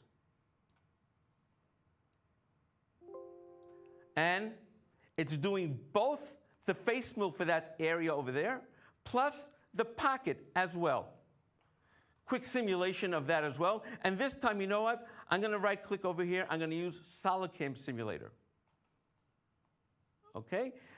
Go to the other side over here. Start running it. And I'll do this actually slow so you can see it actually going. You can see it's doing its face mill. And you can see also the pocket being done. Now, what's nice also about if I'm already here with the SolidCAM simulator, what's really nice about this is you can also go backwards over here with the simulation. I can drag back and I can go back to any point to see a specific area if I want of the simulation. Okay, so I basically finished this part, except for one more thing. I'd like to put edge breaking on this side over here. So I'm just going to go. And you know what? I even have a template for that as well. I'm just going to go to my edge breaking recognition, edge deburring as we like to call it. And I created two templates for that. I'm going to use a 0.2 millimeter. Just drop it on that side over there. And there we have our chamfer operation for that. Let's take a look at the simulation, because this is really cool. Take a look at the simulation. I'll use Solid Verify for that. Okay? What you'll see is very simple. You can see how the edges come up exactly 0.2 millimeters, and it knows to stop before the actual target. So there we have this part now completely machined. Okay? Now let's talk a little bit about iMachining. You may ask yourself, what makes iMachining so special? What makes it stand out above all its competitors? Well, for one, this is our patent. No one else has it. Because we are the only program that uses constant cutting forces, we are the only program that can provide variable cutting angles, variable feed adjustment to keep the constant cutting force, and maximum for morphed spiral. And with our patented technology wizard for our feed and spin rates, we are able to give you the shortest cycle time, shortest possible learning curve, and the first part success without breaking tools. Now let's take a look at how iMachining works.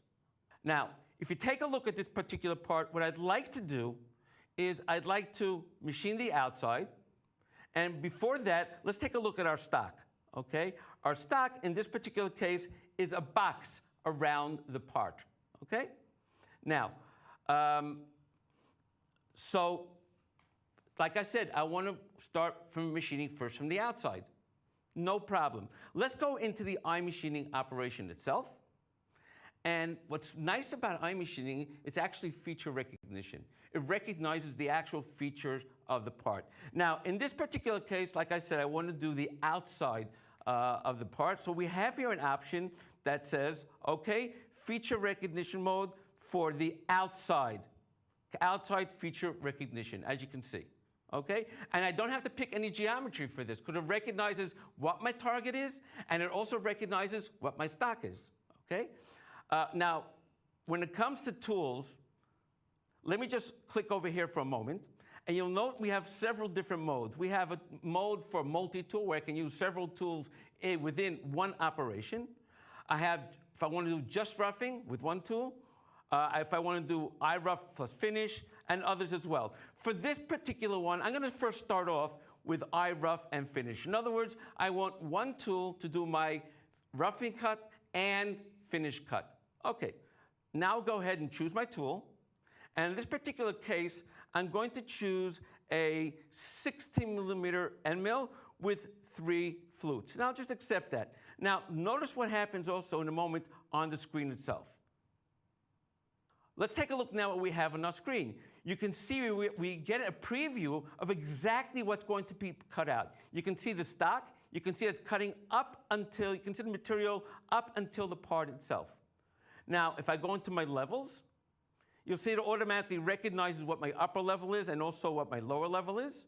If I want to go a little bit below the part itself, which people do like doing, I'm going to do a delta offset by 0.5 millimeters. And now let's go to our technology wizard. And this is really where all the fun starts.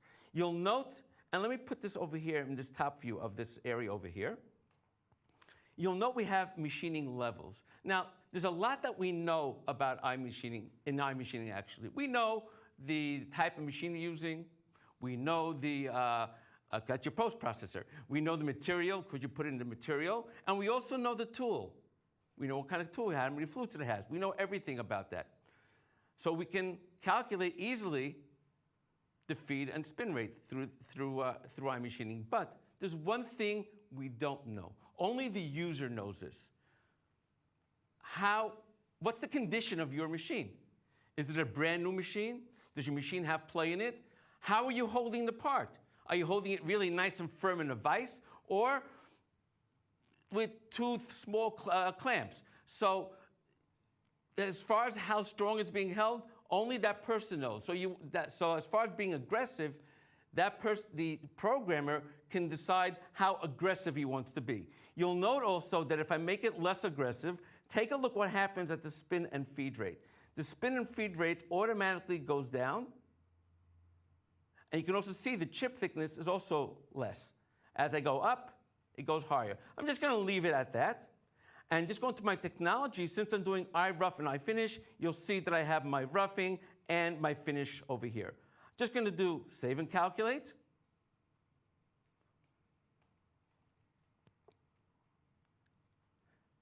And there's my tool pass. Quick simulation. Now, let me start off a little bit. And let me put this in top view. Now, you'll note that as I'm going in, and also pay attention to my feed rate over here. As I'm going in, step at a time, you'll see that as we get thicker and thicker cuts, the feed rate slows down. That's what keeps our constant force. As it gets thinner, it speeds up. As it gets thicker, it gets lower, and so on and so forth. When it repositions itself like it's going to do now, it goes to its maximum feed and then goes back down. Let's run this now to the end, and you can see that's going all the way to the end of the part. Now, I'm going to stop this now, and I want to make one little change. Remember the stock over here, in this particular case, was a box. I'm going to change my stock to be a little bit different. And instead of a box, I'm going to make for a circle, for a round stock. Okay, so I'm going to do a cylinder, pick the part,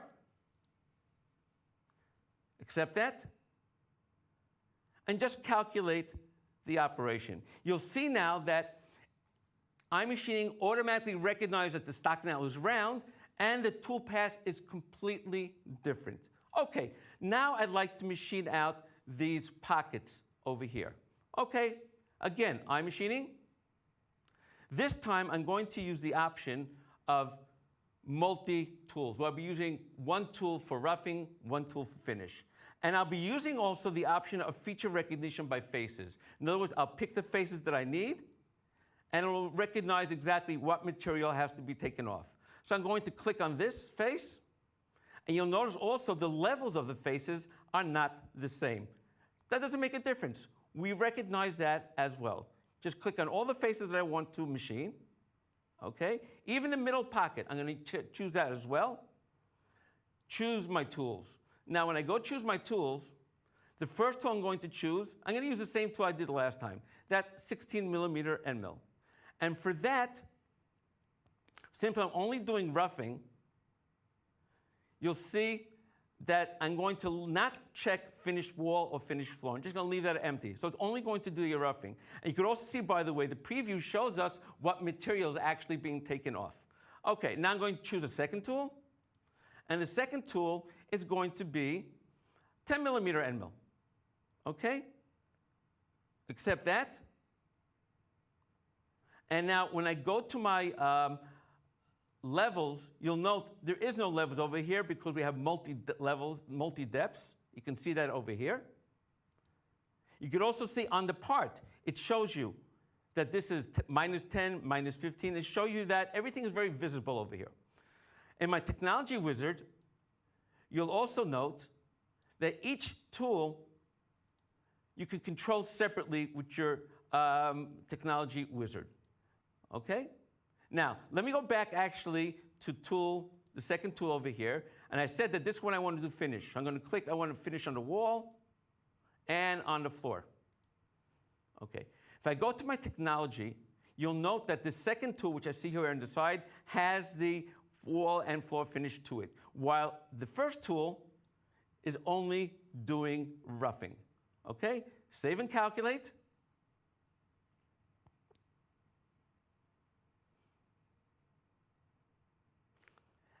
And you can see over here now, it's creating now a second operation for the second tool. All this was done within one operation. It created two operations automatically. Okay? And we can see our tool paths around the part. Let's do just a quick simulation on the entire part using Solid Verify. And I'll speed this up. We have the outside.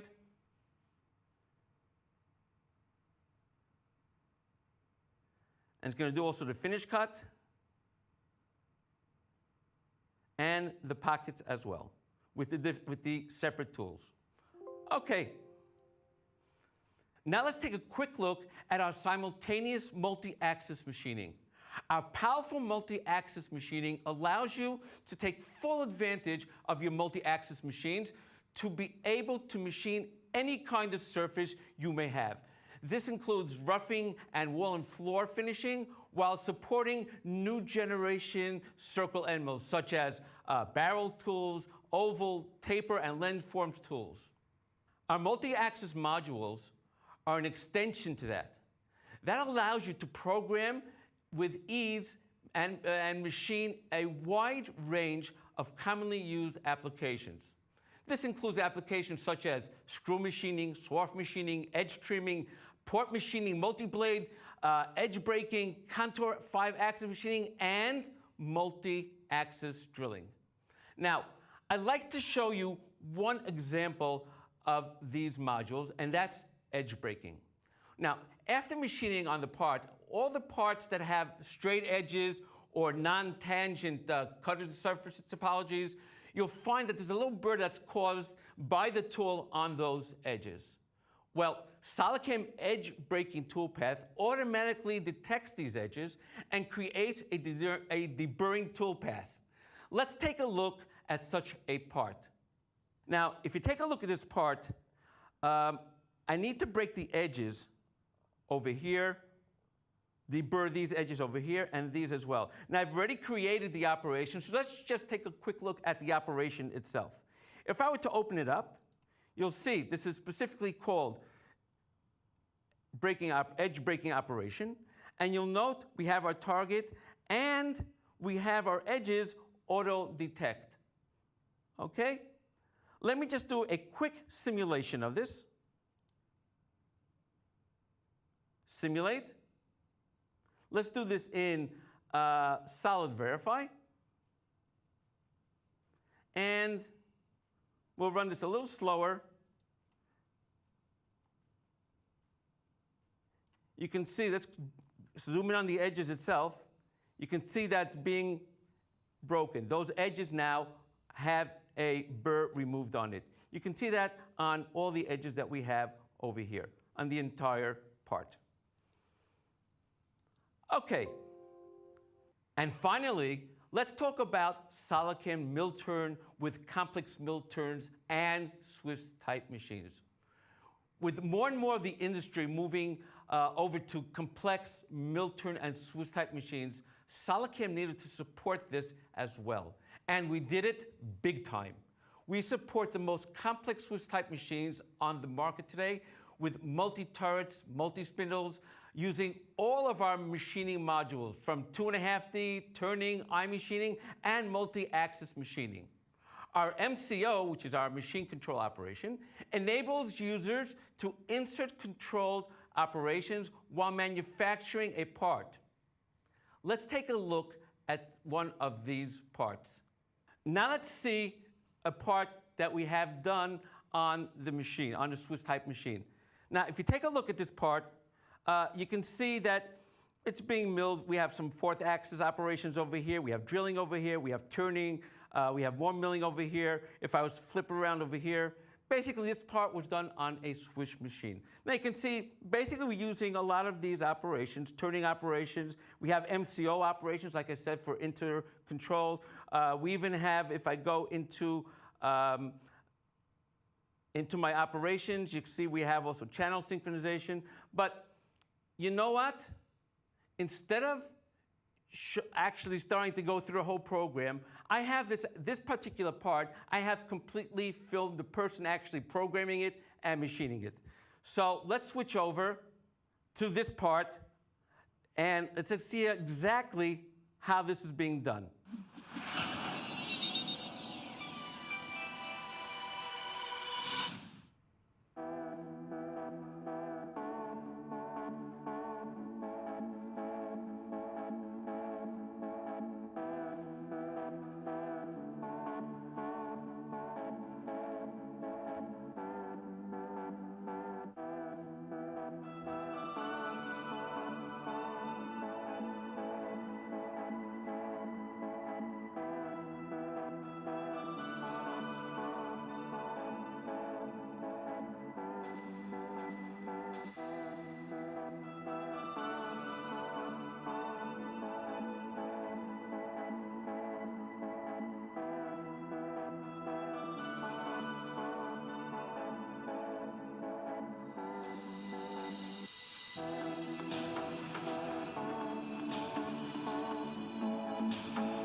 Now here's another part that was done in our technology center in the SolidCAM UK on a Star SR38B Swiss machine.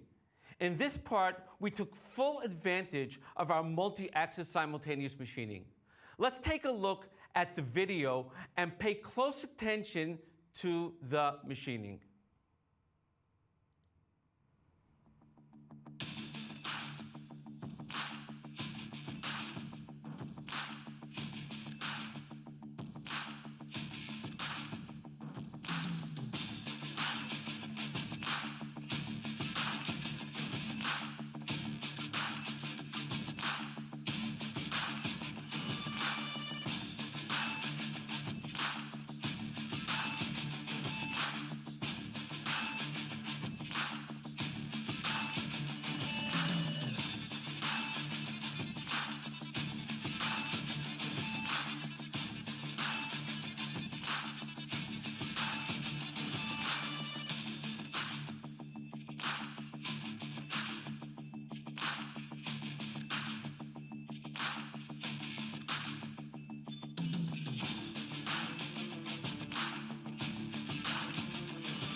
Now, everything you have seen here has also one major advantage that none of our competitors have. And this is where we really stand out above the rest. SolidCAM 5-star support. Our support team has many years of shop floor experience as programmers and machinists. When you need them, they're there for you. They understand you. Whether it is post-processors or help with SolidCAM, they are always there for you. They don't stop until you are satisfied. Now, to all our customers and prospects, I hope my presentation piqued your interest in SolidCAM's product range and how we can help you improve your productivity. For that, please contact your SolidCAM representative to set up a personal and customized in-depth demonstration that will fit your needs. Thank you for joining me in this presentation. Take care and have a great day. Sidney, that was a very interesting demo. Thank you. I hope our resellers will learn it and use it. I'm sure they will. Okay, now the questions are starting to come in. Let's see the first question. Okay. So you were using drag and drop templates for programming your part. Correct. That was very impressive and quick. However, what if I want to edit one of the operations and make some changes? Can this be done? Well, yes, of course. The operations that were created are just regular operations. You can just go to Edit Operation and make any changes you want, such as tool feet, spin rates, diameters, levels, offsets, whatever you want. You can even save that as a separate template. Thank you. Okay. But just a second, another question is coming in. When you programmed iMachining, you used a specific material. What happens if after you program the part, you need to change the material? Do you need to edit all the operations? All you need to do is to change the material in the CAM part setup and just recalculate the operations itself. All the operations will be updated to the new material. Thank you. I noticed there's another question. I noticed that when you were using the whole wizard processes, you had made a change in the whole size and the operations and tools were updated. Correct. What if instead of changing the size, you change the hole type instead? For example, change the hole type from a tapped hole to a counter bore hole.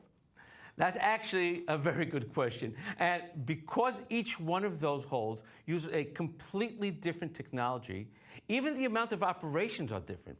However, since we are totally associative, that's what SolidCAM is, to the part, any change like the one you make will automatically be synchronized and the operations will be updated to the needs of that hole. Perfect. Thank you, Sidney. You're very That was welcome. Great.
complexity of parts changing all the time and the capabilities of the machine tools evolving, how important is it to have the right CAD/CAM package? It's absolutely paramount, and they have to run seamlessly with each other. You could, with all the technological advances you can get in the machinery, the CAD/CAM has got to be there to support it. Without it, you've basically got a standard 3-axis mill. It was funny, when I first got introduced to iMachining and I showed the guys here, both Pat and Lee, what it was going to do and potentially how it was going to run, they said to me, no, that will never work, that's never going to do that. But I said, look, you've got to have the face, the technology is there, they haven't built a business around something that doesn't work, and sure enough we put it in and it's doing 18mm depths of cut with a 4mm step over, and it will do it all day long. So with full 5th axis simultaneous movement and turning capability as well, how easy is it to program? With SolidCAM, it's very, very easy. It's all very graphical. The simulation is seamless. You can understand what's going to happen, what's not going to happen, and detect crashes before they get down to the shop floor. Is it giving you tool life longevity as well? Yeah, definitely. Just you can manage your speeds and feeds. You can get clean cutting data. The tool paths are generally quite gentle on the tools as well. Particularly with the iMachining strategies. The service and training we've had so far has been great. Ben's always been on call. We've started a 24-hour helpline whenever we need it. Yeah, we can't fault the service and support we've had from them, and I can see us probably buying more licenses in the future.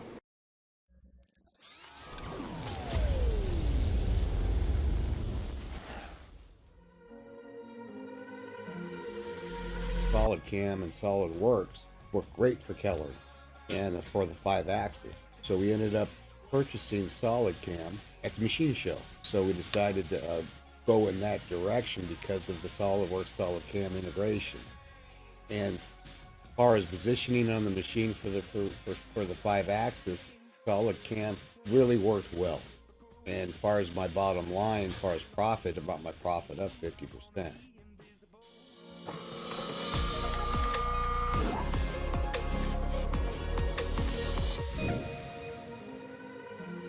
大家好，我是深圳市朔方精密机械有限公司的王祖斌，我是负责技术支持的。今天呢，我们是SolidCAM公司的用户之一，今天在这里要分享一下使用SolidCAM软件的心得，从最早的选用到我们今天的实际成为SolidCAM的用户，我们也是经历了很长时间的。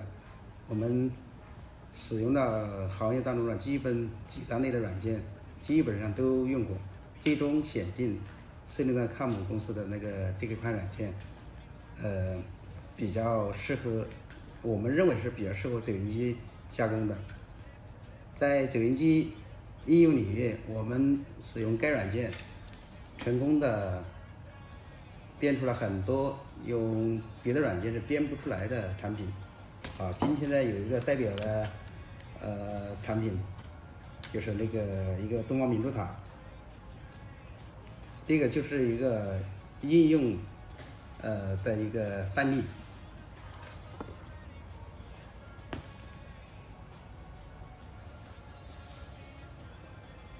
作为众多的产品的应用，就是这个其实这个其中之一，只是一个代表。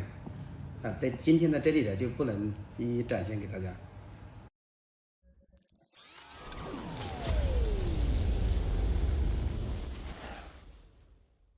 Thank you so much, Sydney. This demo really showed the power of SolidCAM. Natalie, there was a time that people used to think that SolidCAM is lacking in whole machining automation. Well, no more. In our current version, Ken Merritt, our VP UI and Automation, and Sydney Eisner, our VP QA, made major strides in the development of our whole wizard automation for best whole feature recognition and machining. I know. Resellers are already very excited about this whole wizard automation. Sydney will be showing us the SolidCAM 2021 whole wizard features, and then Ken Merritt will talk about the upcoming whole wizard enhancements in 2022. How better can it get? Like I always say, when two professionals brainstorm, great things happen. Sydney and Ken, let's show our attendees SolidCAM Whole Wizard Automation, what it can do.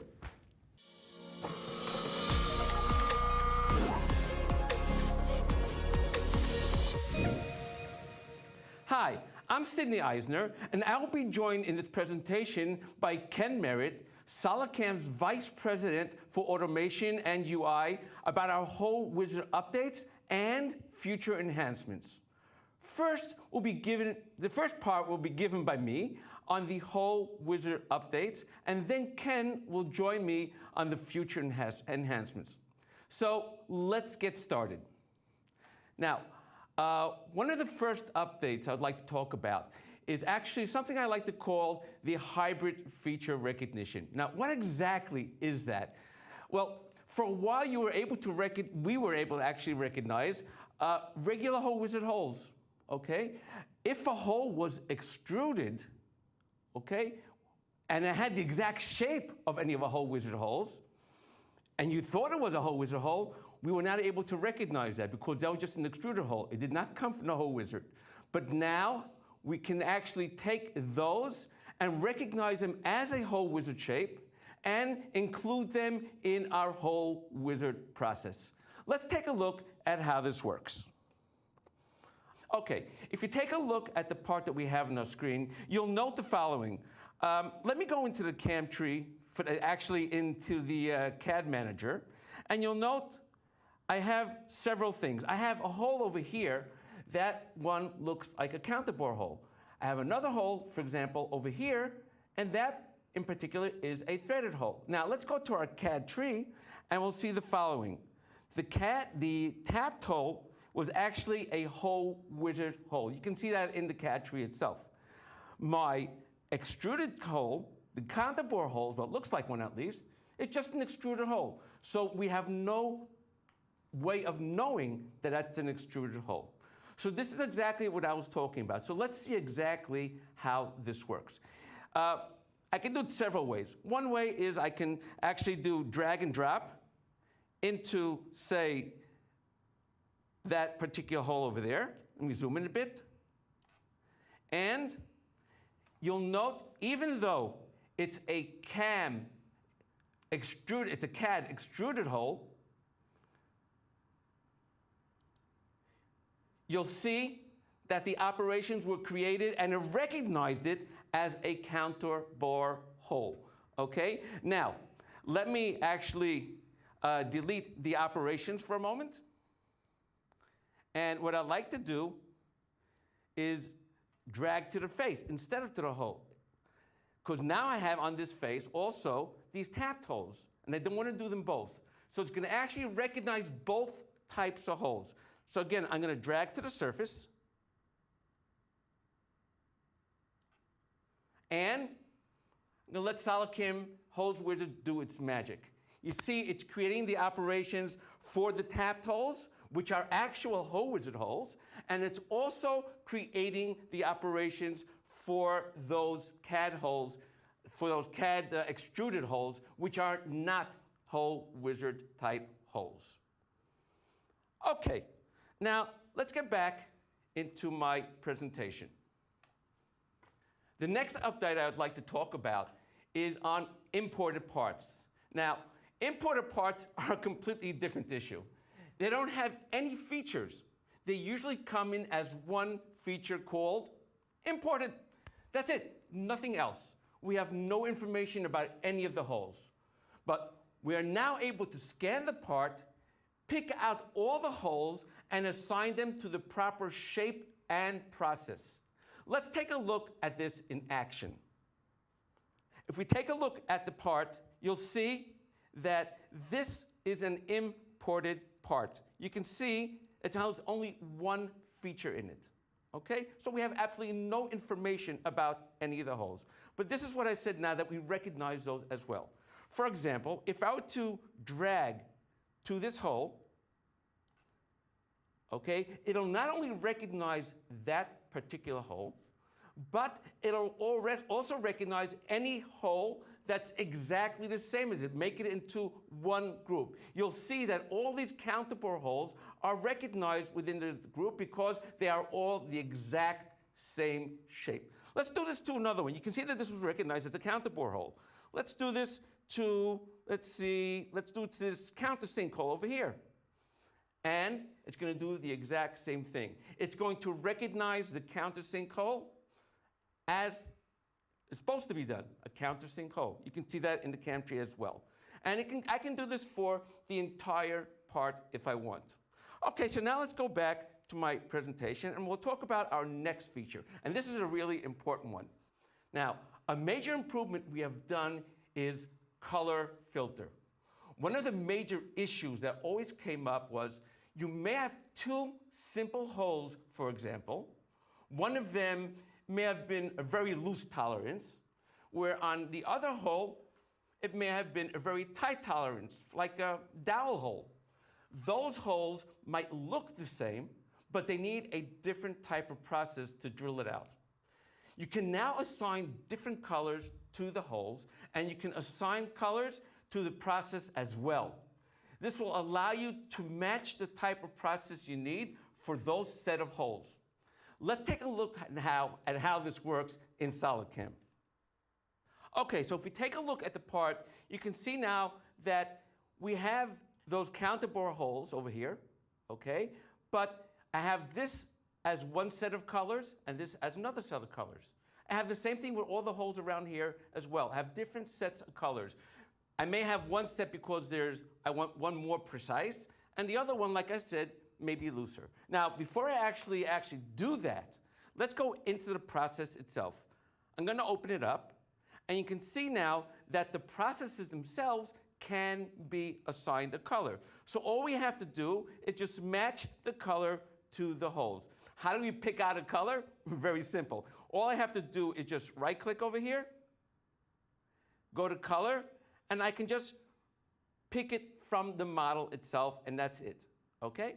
Let's exit out of here, and let's see exactly how this works. Okay.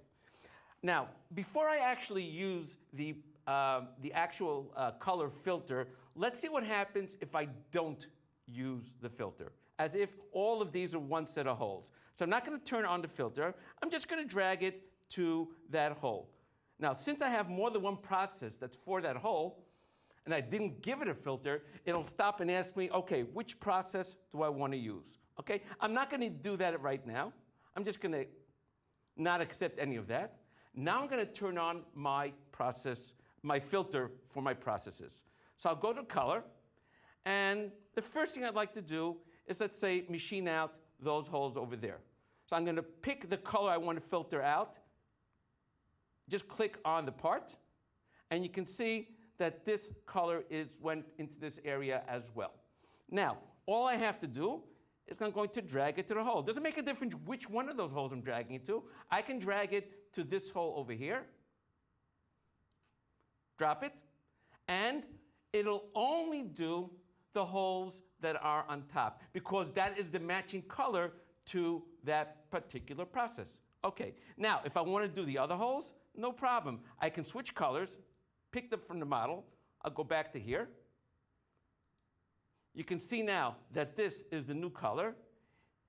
Now, if I drag to this hole now, you'll see that it'll do a different set of processes. You can see they're also in the name. I named them differently. You can see the first ones were regular counterbore holes, and the next ones were precise counterbore holes. Now, as we were developing this, something came across which bothered me a little, and I said, you know what, why do I have to pick out the colors every single time? Why can't I do that automatically? So we did something for that, okay? I'm going to delete everything I did over here, and I'm going to turn on a process called, with the color, auto color. That means it'll automatically recognize the colors of the groups and match them automatically to the colors that we have inside the process itself. And you can see right now, I'll get two different sets of processes. The first one for the counterbore holes, and the next one for the precise. Now, I can do this not only just for those holes, I can do this on the entire part. Let me delete again what I did over here. And what I'm going to do now is I'm going to drag to the surface. But wait.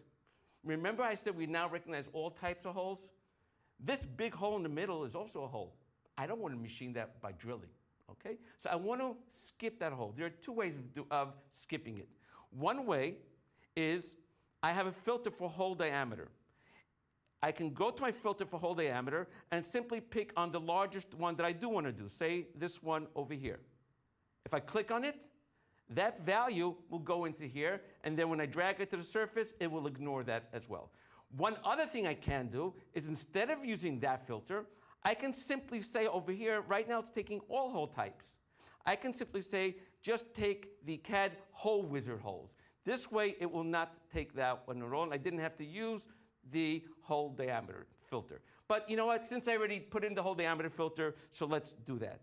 So I'm just going to drag to the surface, and you'll see that it's going to create the operations for every single one of those holes, match them to their colors, and the process will be done automatically to the type of hole, to the type of tolerances you want to give. All that will be done very quickly without me doing much work at all. Very simple to do. Okay, just give it a moment. You can see the counterbore holes, both precise and the exact ones. Now it's dealing with the other counterbore holes that have at the bottom of the part. You can see that as well.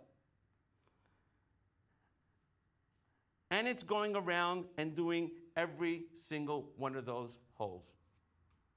Very simple. Okay, so now let's go back to my presentation, and we'll go to our next issue. Now, one more point I would like to mention. Color is a perfect way to recognize a tapped hole in an imported part or an extruded hole. You can just simply assign a hole process and a color to a color, and in that process, add the tapping operation. Let's take a look at to how we can do this. Okay, if we take a look at this particular part, you'll note that I have 3 holes over here. 2 are colored red, and 1 isn't. Okay? Now, if I go into my process, you'll see at the very end, I took one of my simple hole processes, and I just copied it and gave it a name tap. If I were to, and I also gave it that color. Now, if I were to go into that process just for a moment, just to show you what I did over here, you notice I added another process, another operation inside the process itself. And if we take a look at the process itself, you'll see that for that particular issue, we have a tap diameter. Now, this particular job shop, the way they normally get their holes in that are imported for tapped holes is they get the drill size in. So I made a process up for the drill size. I just did a small example. How did I do that? I just went into my conditions for the diameter, and if I go into my conditions, just a short show is that if the hole itself was 5 millimeters, the value is 6, as in an M6, okay? M6 for 1. Now this is for the meter rough, okay? If I wanted to do meter fine, for example, I would make a different process for fine with a different color. Okay, so let's see exactly how this works.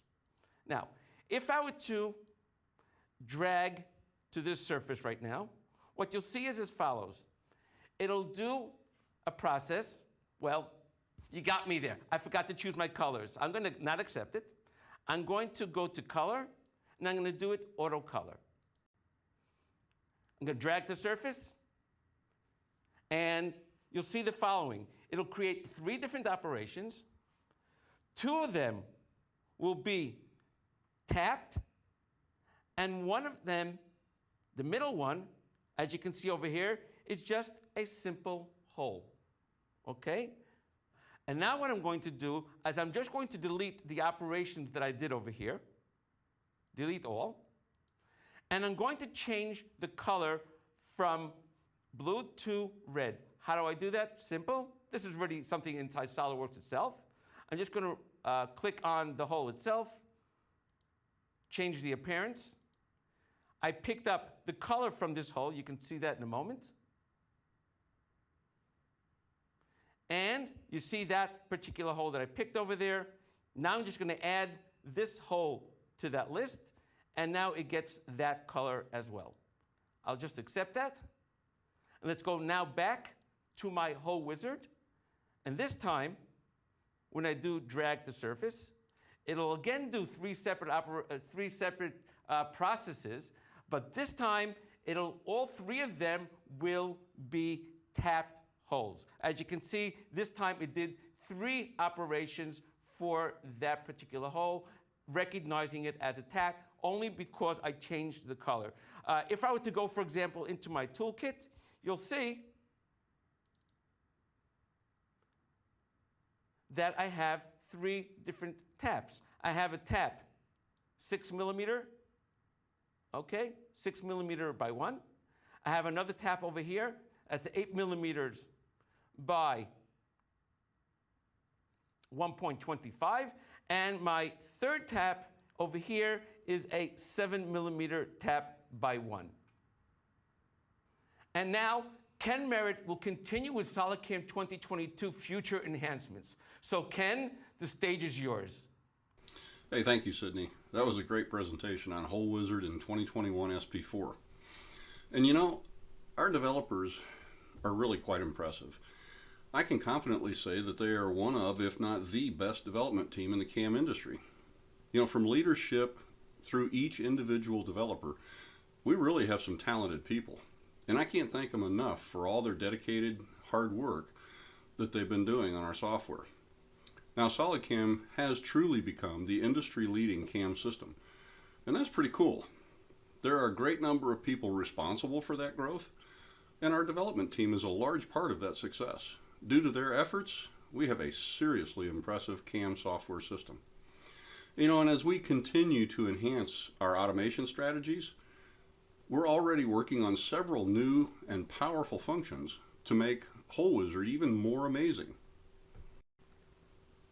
I want to take the next several minutes or so to show you some of the items that we will be working on throughout the release cycle of 2022. Now, most of these items will be incrementally implemented in service packs over the next several months, so keep an eye out for them in the software as we begin to add them in.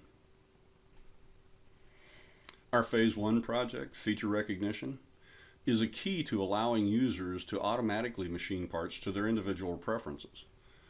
Now, model-based definition, or MBD, as it's known in the industry, requires that all machining decisions be derived directly from the engineering definition of the model.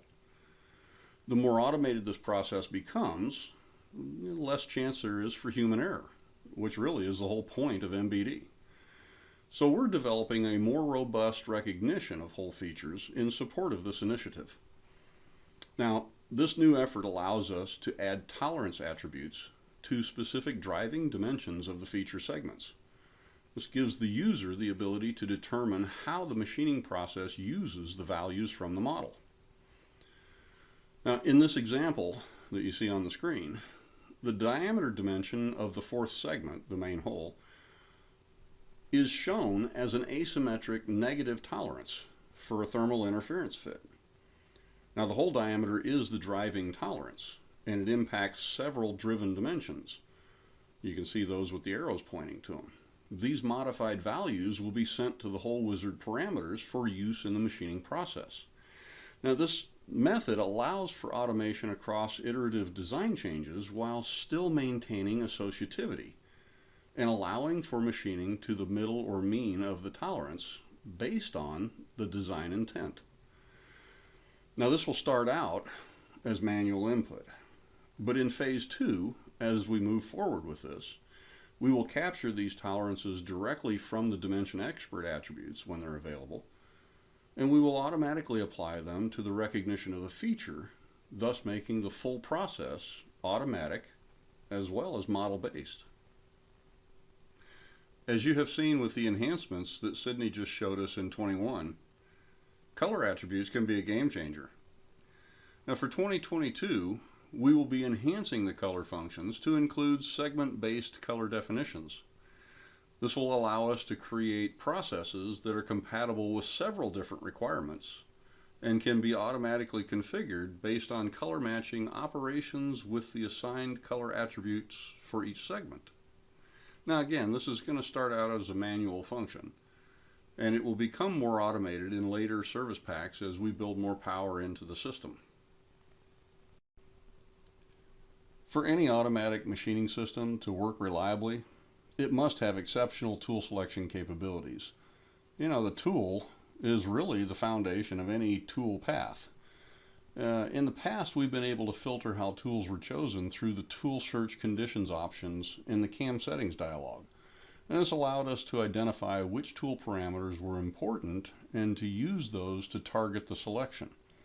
Well, to make this much better and to utilize the strengths of our new toolkit in 2022, we're going to be implementing tolerances on these options where applicable, so that tool parameters that are near by the user standard to the exact selection criteria will be eligible to be selected instead of only those tools that match each individual criterion exactly. Now, this will improve the odds of getting an existing tool that is already assigned to a project or a default tool table and is close enough to the calculated requirements to be useful, instead of creating a new tool for each iteration of similar features. Now, we're hoping to have this built in early to mid service packs of 2022. All right, to finish this up, I want to talk about something that I believe is very important to the industry, and that's imported models. As Sydney showed you, we have done some serious improvements in how we support imported models with our Hole Wizard. Our feature recognition engine is really coming along, and our developers are finding ways to make it so much stronger than it ever was. And hey, again, I'm so proud of the work that they're doing, and I'm excited to see where this next year is going to take us. But going forward, we're now investigating how to manage the application of product manufacturing information, or PMI data. And as recently as 2021 and 2022 versions of SolidWorks, there's actually been some notable improvements in their import capabilities.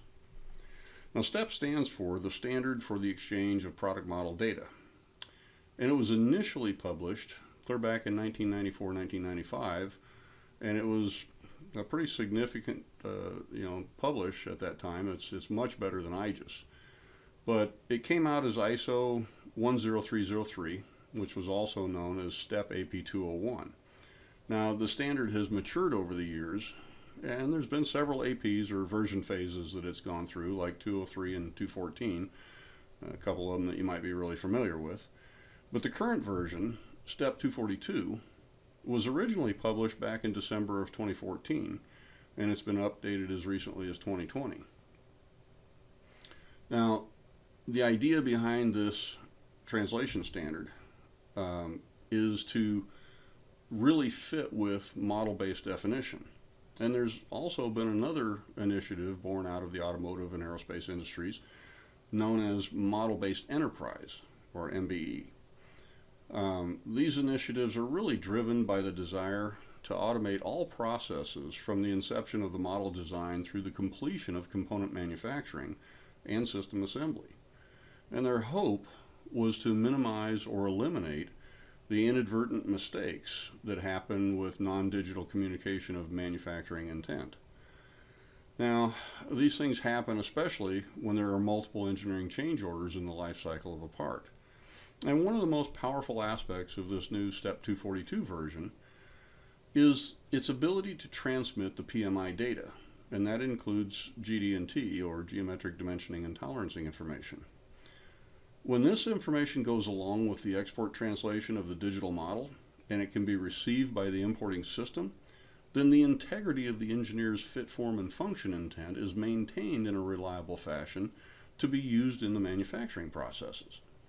Now, some CAD systems have been pretty slow to develop support for this, and have only recently begun to include full import and export of the PMI data. But our goal is to take advantage of this data to the extent that the CAD systems support it, and to automatically pass this valuable information along to the feature recognition engine, so it can be used to configure the machining processes with imported models in the same or a similar manner to what we're already doing with the native CAD Hole Wizard features today. Now, in late 2022 and into 2023 versions of SolidCAM, we anticipate some very powerful automation capabilities with this Step 242 imported models. And we'll keep you up to date through the forum as we're able to start testing this functionality. I want to thank you for being with us today, and we hope that you enjoyed this presentation. Sydney, I'm going to hand it back over to you for some final thoughts, but thank you, everybody. Thanks, Ken, for that excellent presentation of what we can look forward to, and thank you all for listening. Take care. Thank you, Sidney. That was very interesting. You're welcome. We even have 3 questions from our attendees. Okay, let it go. So the first one is, I am having trouble getting the Hole Wizard to pick an existing tool from the part toolkit. The tool is there, but it makes a new tool instead of using the one that is there. Am I doing something wrong? Well, it's probably that you have too many options selected in the tool search condition page in the CAM settings. Any option that are selected need to match exactly the conditions calculated by the process. Now, so what you can do is try it with just the diameter, tip angle, pitch, and see how it works. The tool search tolerance we are building in 2022 will enhance the tool selection, making this better and stronger. Thank you, Sidney. The second question is, will the installed Hole Wizard process work with any machine and any material? Okay. That's actually a very good question. People have asked me that many times. And that one really needs to be discussed a little bit. The installed process is an example. It is intended for you to study and learn from. These whole processes are specific to a class of machine based on the drilling cycles, which is usually the case. The machines have different cycles that are usually configured also in the post-processor. Also, generally speaking, the feeds and speeds are set by the author for a particular material type. So we made it easy to create a new Hole Wizard process for each condition that we need to handle. When you build your process to run the way you want it to, it's really easy. Do save as on the process that we created already, and just reconfigure your material. This will also probably you'll have to also probably redo the cycles on that particular process, and that's basically it. Adjust the speeds and spin rates. It's very, very simple. Perfect. Okay, now the last question. Is there somewhere I can get some information on how to edit these Hole Wizard processes? Actually, recently I've been asked that several times, and the answer is yes. There's a lot of information in the help documentation that is installed with SolidCAM. Additionally, during 2022 release, we will be creating tips and tricks, different videos that is. So keep your eyes posted on this SolidCAM forum. Perfect. Thank you, Sidney. That was very interesting. You're very welcome. And thank you all for joining us in my presentation. Take care and have a great day.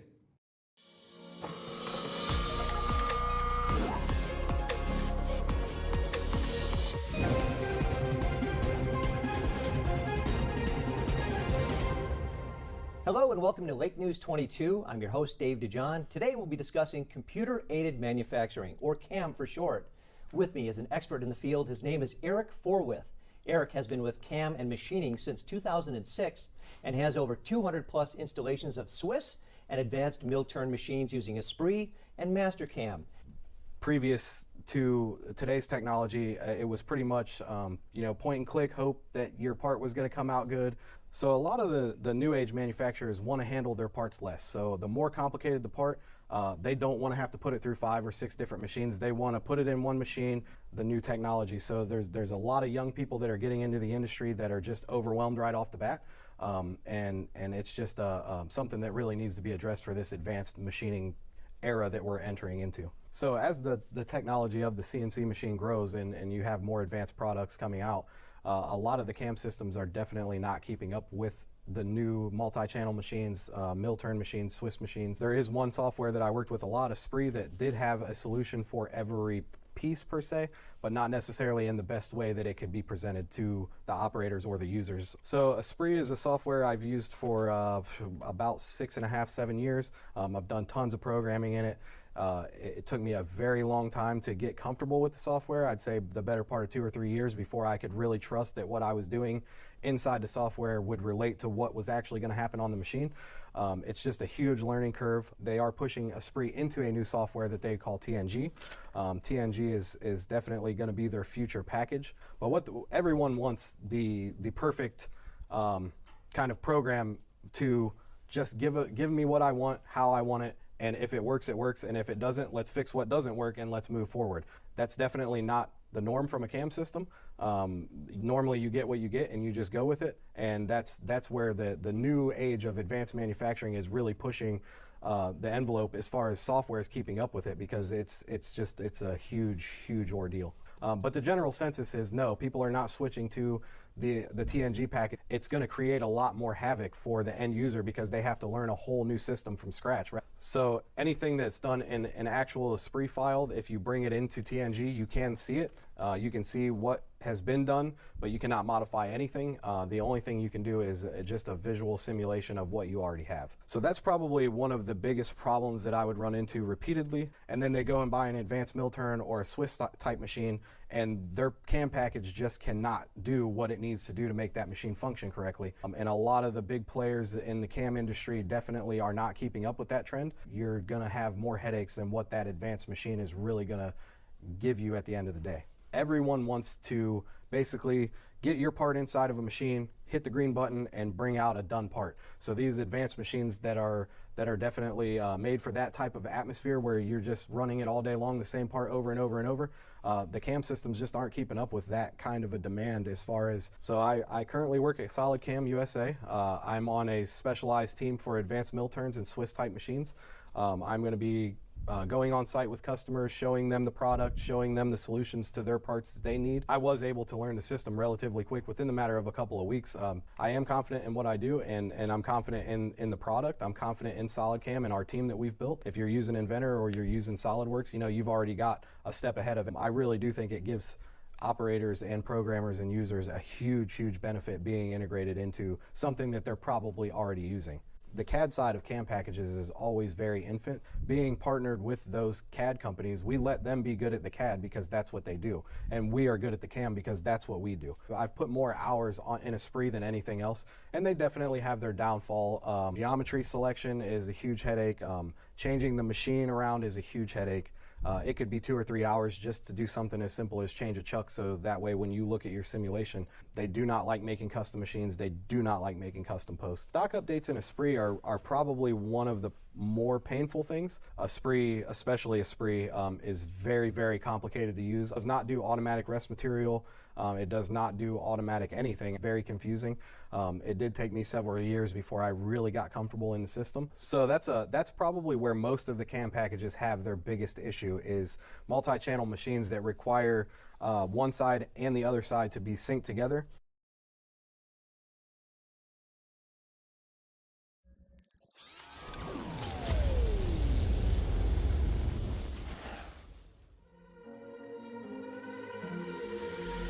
iMachining is fantastic. I use it every chance I get.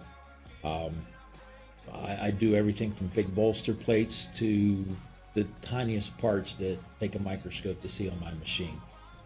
Every chance I get to use it, I use it. But there's so much more to SolidCAM than just iMachining. The 3D machining, the high-speed milling, everything.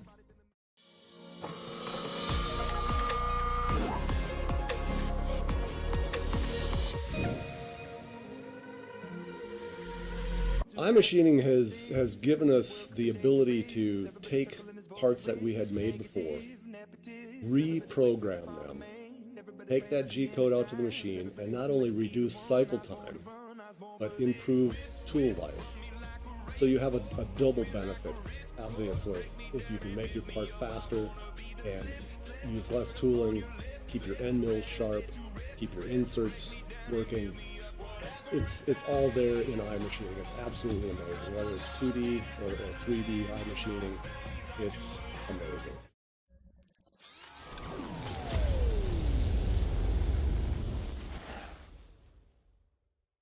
Thank you, Sydney, and thank you, Ken. You two really made a great job with the whole wizard. Natalie, I will give you one guess about what our next presentation will be. And I will even give you a hint. It is our best and greatest module that saves tremendously on machining time, and no other CAD system has anything approaching it. Well, that is not hard to guess. iMachining. Bingo! Our next lecture is about iMachining.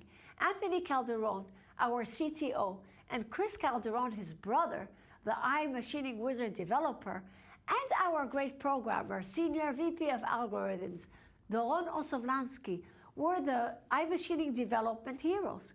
Anthony and Chris both work very hard from our Newton, Pennsylvania office and technology center. You know, Linda, let me share with you something interesting about Anthony and Chris. They both worked in their father's machine shop from the time they were 12 and 14, running his first CNC machine. So actually, they have been working with CNC machine their whole lives. And it doesn't stop there. Now they are working together with Michael Venetsky, our amazing Senior VP of Product Management, on the new iTurning technology, testing it on our Haas ST30 lathe at our Newtown, Pennsylvania Technology Center.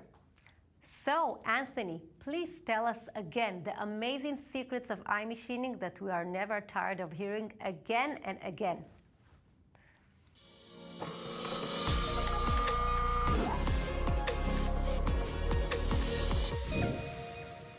Hello everyone, thank you for joining the SolidCAM World 2022 Virtual Summit. My name is Anthony Calderon and I'm the Chief Technical Officer at SolidCAM. Today's presentation is on SolidCAM iMachining, our unbelievable cycle time savings and unmatched tool life extension, using our iMachining 2D and iMachining 3D technology with our technology wizard. Our first product we released was iMachining 2D, the revolution in CNC machining. Some of the reasons for that you can see on the left. Our technology offers increased productivity due to shorter cycles, up to 70% or more, dramatically increased tool life, unmatched hard material machining, outstanding small tool performance, 4-axis and mill-turn iMachining. We have the highest programming productivity with the shortest learning curve.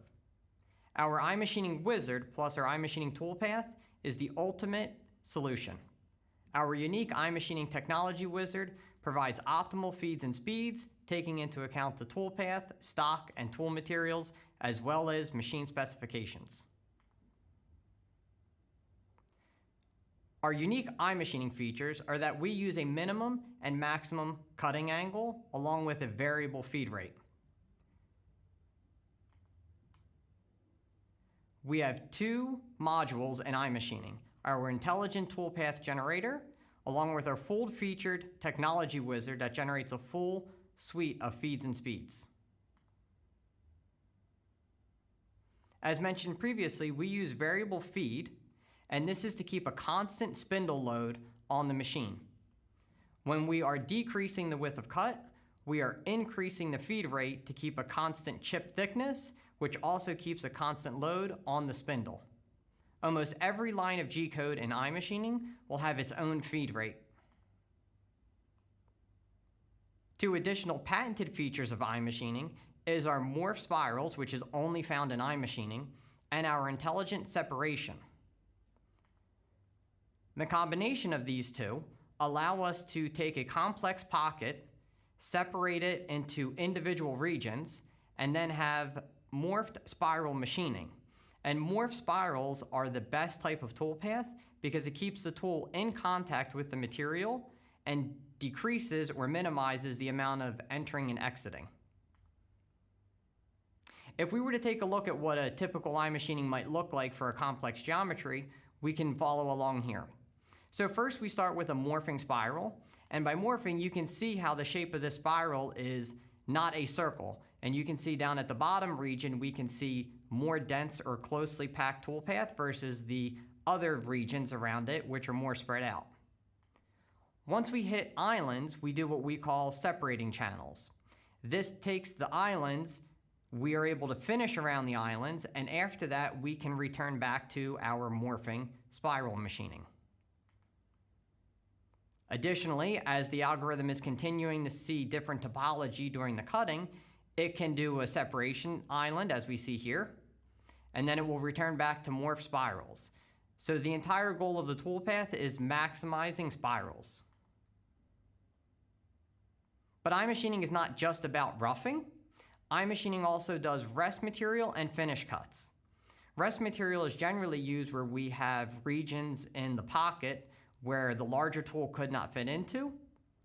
And finishing, we do finishing of walls and floors. An important technology step that we do with finishing walls is that we pre-clean out corners where the tool would over-engage. And what this allows us to do is finish the entire geometry in one step down. This is very unique, and it also decreases the cycle time a lot and gives a perfect surface finish in the corner. This also makes a big difference when we have like 0-on-0 corner radiuses, such as machining a 1/4 inch radius with a 1/2 inch end mill. Here's a part, and we can see a few different iMachining toolpaths on it for different pockets. The general idea here is we see morphing spirals in the beginning, and then we go to, in this case where there's no islands, we just do trochoidal passes, clearing out the rest of the geometry. Let's watch a video here on iMachining 2D. So this is a nice iMachining 2D part. We can see the cycle time of 11.5 minutes. What's really impressive about this part is it looks like you're machining aluminum, when in reality we're machining steel. So here's a morphing iMachining toolpath on the top. Here's our iFinish going around the outside. As you can see, it's doing it in one Z-step, or one step down. For all closed pockets, we are generally doing helical entry to get into the material, unless you've used pre-drilling. And here you can see some of the characteristics of the cutting.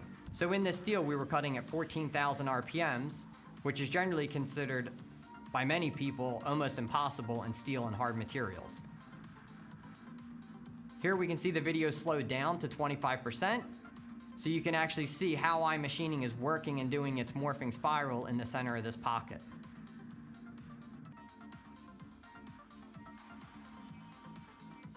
As you can see, it's pretty amazing seeing iMachining in the video. It's even more impressive when you see it in real life. In today's industry and market, mill turn is probably one of the most important subjects, because even if you're a customer who only does milling, almost every customer is thinking or wants to get into mill turn. And what's important with mill turn is that our iMachining technology is also adding, I would say, even larger benefits in mill turn. Many times in mill turn, what we will see is that the tooling and the lengths of the tools are generally longer and might not be as rigid as what we generally see in a traditional milling or 3-axis milling operation. So here we have just some pre-cutting, which is just general milling. This is not iMachining right here. When we go to the sub-spindle and the part is transferred, then we'll actually see iMachining cutting. So here's iMachining on a sub-spindle. And many times the sub-spindles are not as rigid as the main spindles. So here, this is where iMachining and its constant load toolpath really makes a huge difference. As you can see, this is a simultaneous 4th axis cut. And in mill turn, for anybody that knows mill turn, generally when you're working on the face of the model like this, it's hard to have the complete machine travels to be able to do XY cutting to machine on the face of the part. So being able to do 4th axis cutting allows you to keep the tool in the upper quadrant where there's machine travel, and then the rotary axis spins to account for the Y-axis movement. And as you can see in mill turn, we achieve the same type of results that we achieve even in milling. And generally when you watch most people in mill turn, you generally see them on the milling side do very small depth, even smaller depth of cuts than what we do in traditional milling. A few years after releasing our iMachining 2D technology, we released iMachining 3D. iMachining 3D is utilizing the proven iMachining 2D technology and our technology wizard. Now, our iMachining 3D results actually give higher savings than what iMachining 2D is. And this works for 3D surface parts, such as molds and contoured 3D shapes, or prismatic parts, which are basically, pockets and islands. We have an optimized machining using Z-step machining or constant Z machining. And as I said, this is using our iMachining 2D technology for each Z level. We use deep roughing, which utilizes the whole flute length of the tool.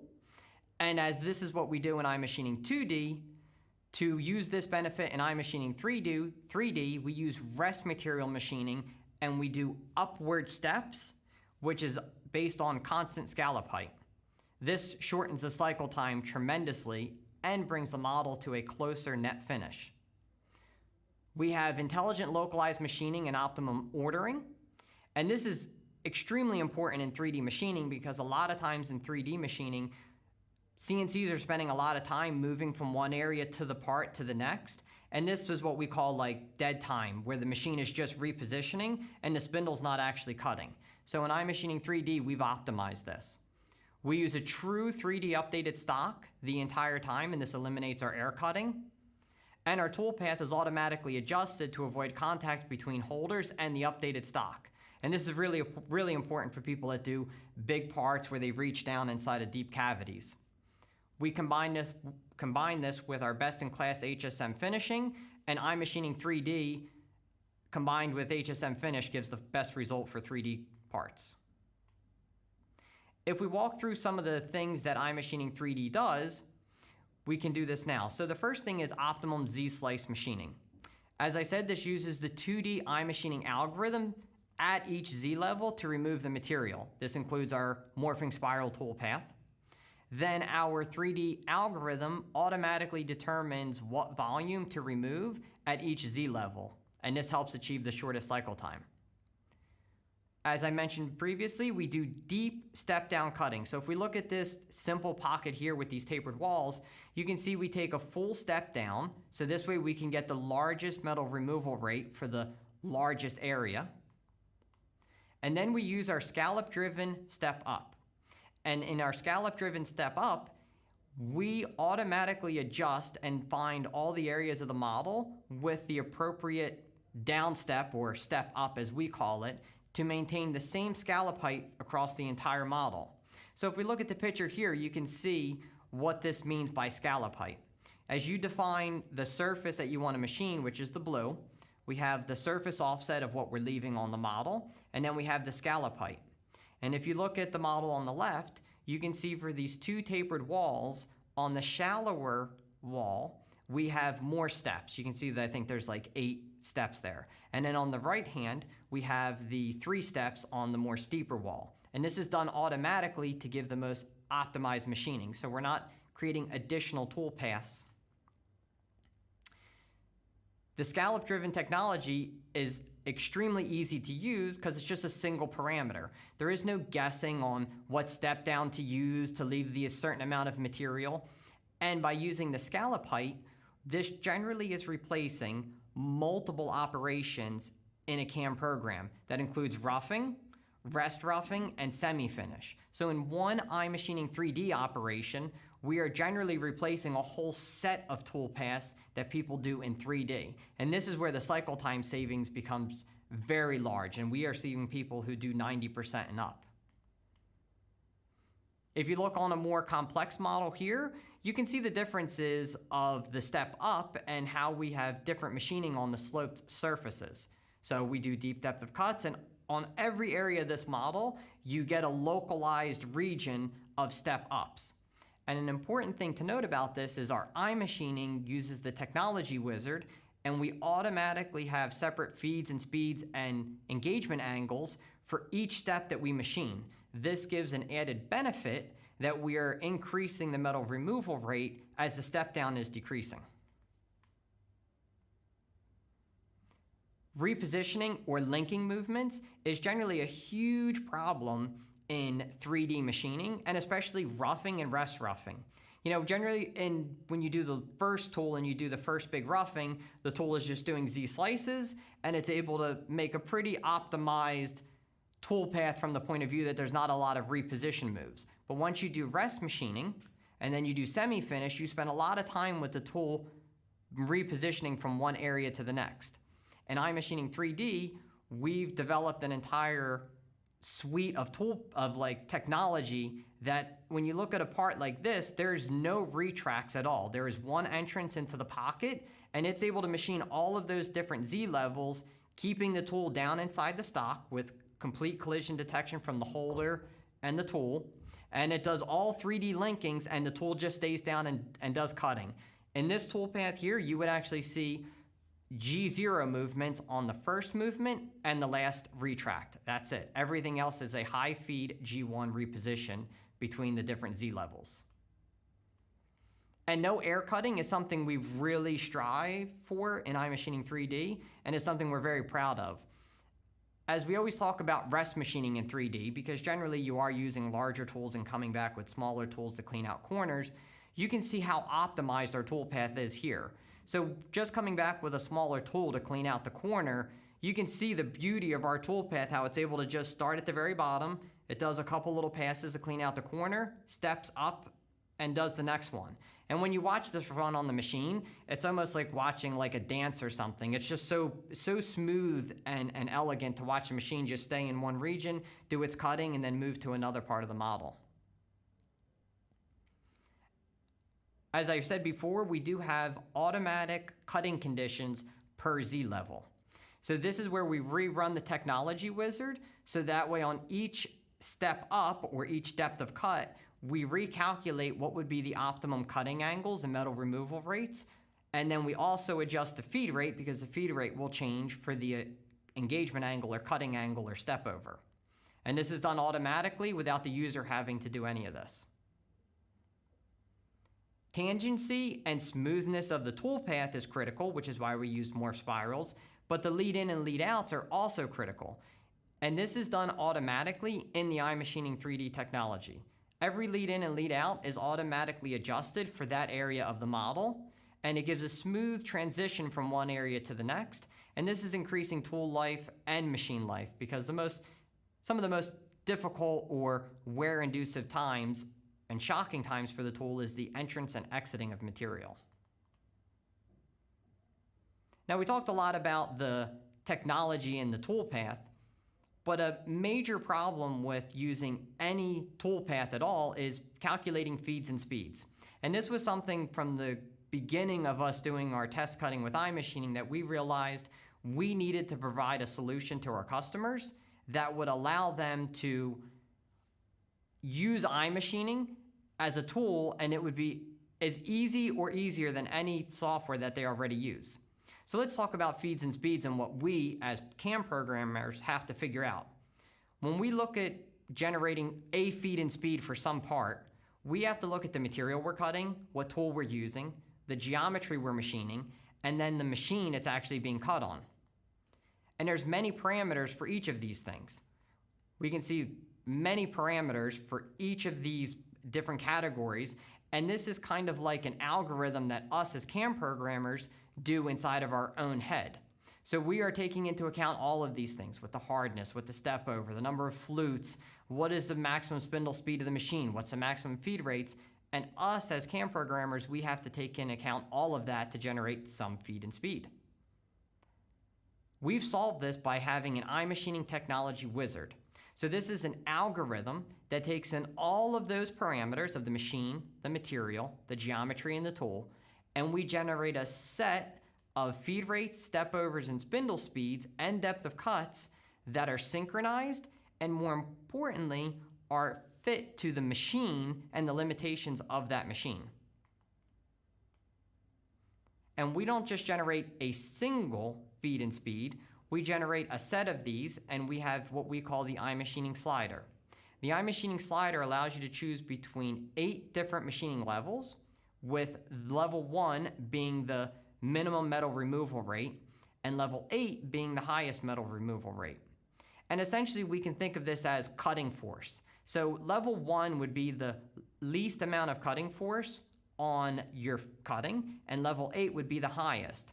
This gives us as an end user the ability to say, okay, I have my part, it's fixtured very well, it's not a very long, not a very tall part, my tool is short, I can use level 8.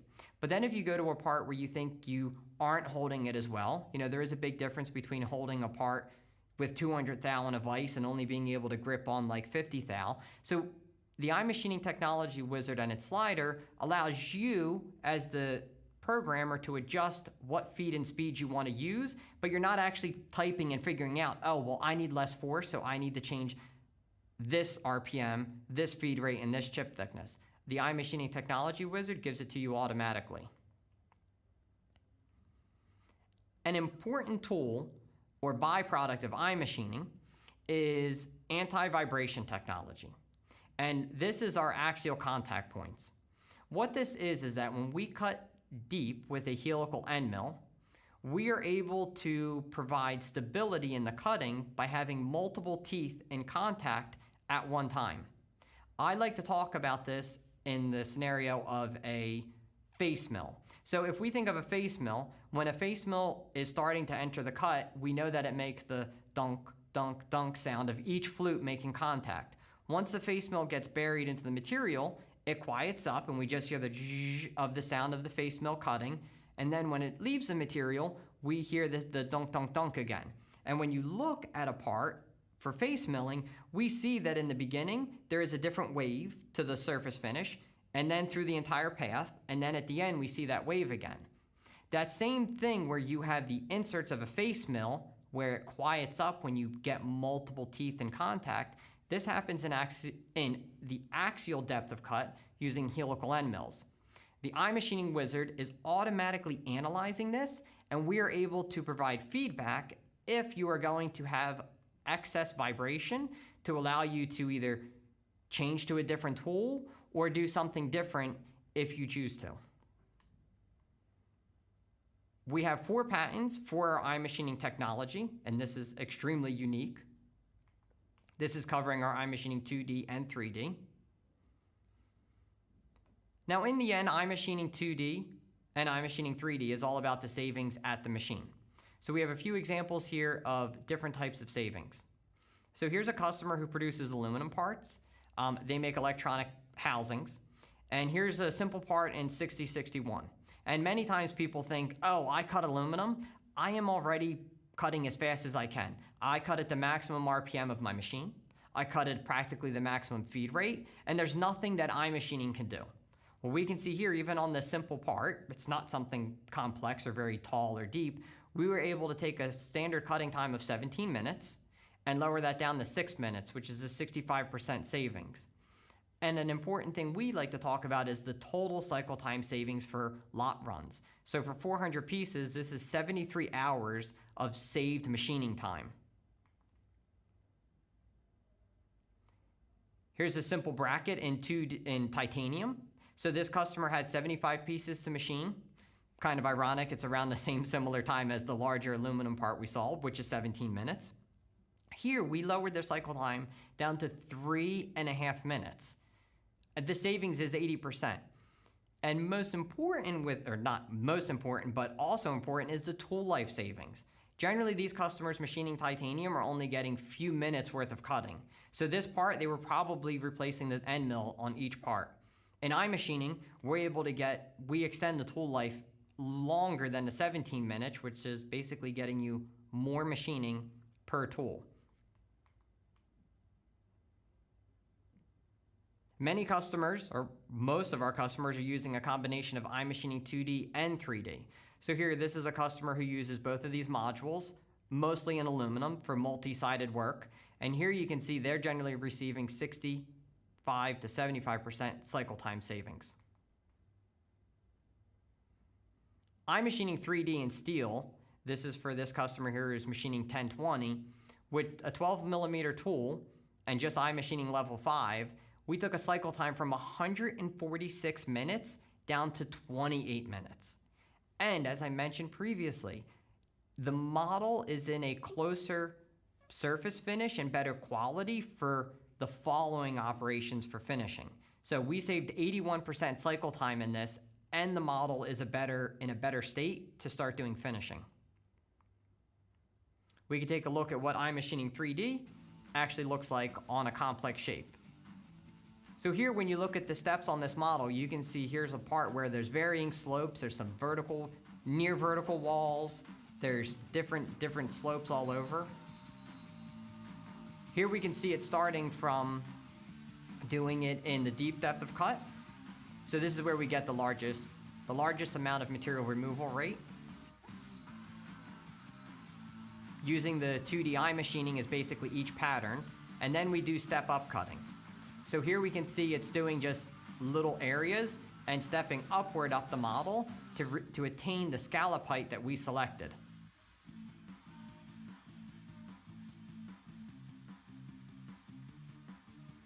And as you can see, it's basically when it does step up, it's doing, in a model like this, it's doing very small cutting and generally lots of the corners and things like that.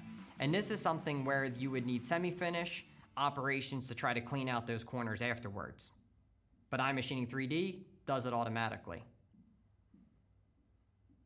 Combining iMachining with our simultaneous 5-axis machining is something we're seeing with most of our customers who do 5-axis simultaneous. We can use iMachining 3D technology to do all the roughing before we go to 5-axis finishing. So here's an impeller, which is generally a pretty difficult part to machine.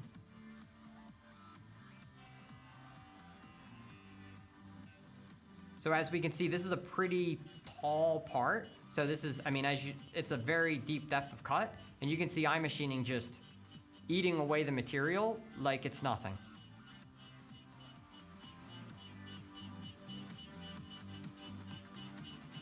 We do our deep depth of cut first, as always, using the flute length of the tool.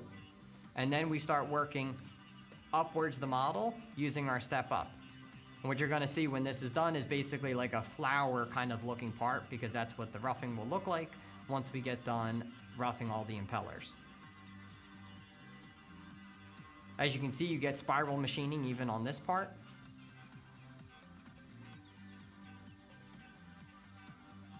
As it's machining upward and upward, we are getting closer and closer to the roughed shape, or the rough envelope of what the impeller looks like.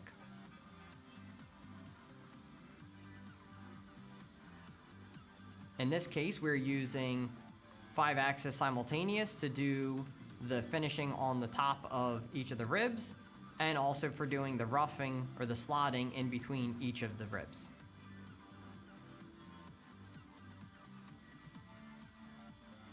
I always think 5-axis impeller machining is some of the most interesting cutting to watch run on a machine.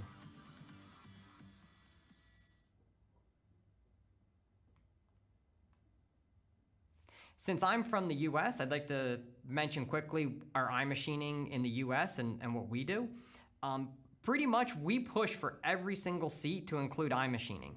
And as you can see by our customer adoption rates, iMachining 2D is sold with 84% of our sales, and our iMachining 3D is 55% respectively. Customers who use iMachining are using it on every part. And we find that our customers are happier with less stress when using iMachining. And we have seen from many customers, they tackle new materials that they generally would not tackle in the past. And I think this goes with the less stress. They don't feel as stressed when taking on some material they've never machined before, because iMachining just manages it automatically for them.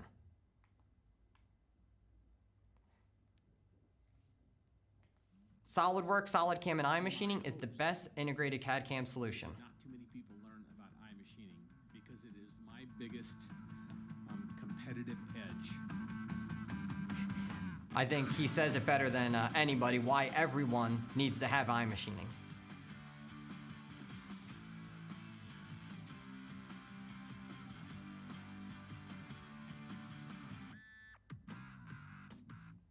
iMachining truly is the technology that will change your shop. Thank you for watching. Thank you, Anthony. That was a very interesting presentation. I always love hearing about iMachining. And 3 questions have already come in from the attendees. So the first question is If we already use SolidCAM, will we require additional training to use iMachining? That is a great question. So additional training is definitely not required, and in many cases it is much easier than existing operations in SolidCAM. However, training can always be helpful to learn methods and optimize iMachining as well as best practices from our technical staff. Okay. The second question is, do I need to buy special tooling to use iMachining? No, special tooling is not required, but recommended tooling is solid carbide end mills. Additionally, many tooling manufacturers have created specialized tools with flute designs and cutting edges that provide additional performance when used with iMachining. Okay, and the last question is, with faster cutting of iMachining, does this cause faster wear and tear to my CNC machine? Great question. In fact, this comes up a lot. And no, in fact, iMachining constant load cutting causes decreased wear in CNCs, especially on spindle forces. By having constant spindle load with no spikes, the forces acting on the spindle are minimized. Fantastic. So that does it, and thank you very much. You're welcome.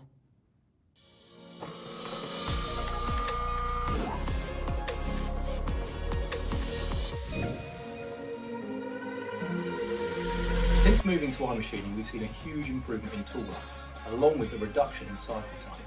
Now for us, it's not about cycle time because we want quality, and iMachining toolpaths give us that. We also find that the adaptive profiles mean that we don't have as many accidents on the machine, which is also hugely important.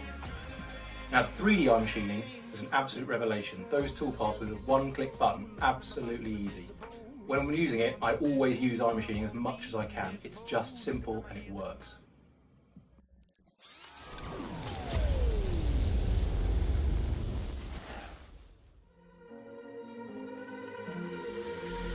We wanted something a little bit more modern.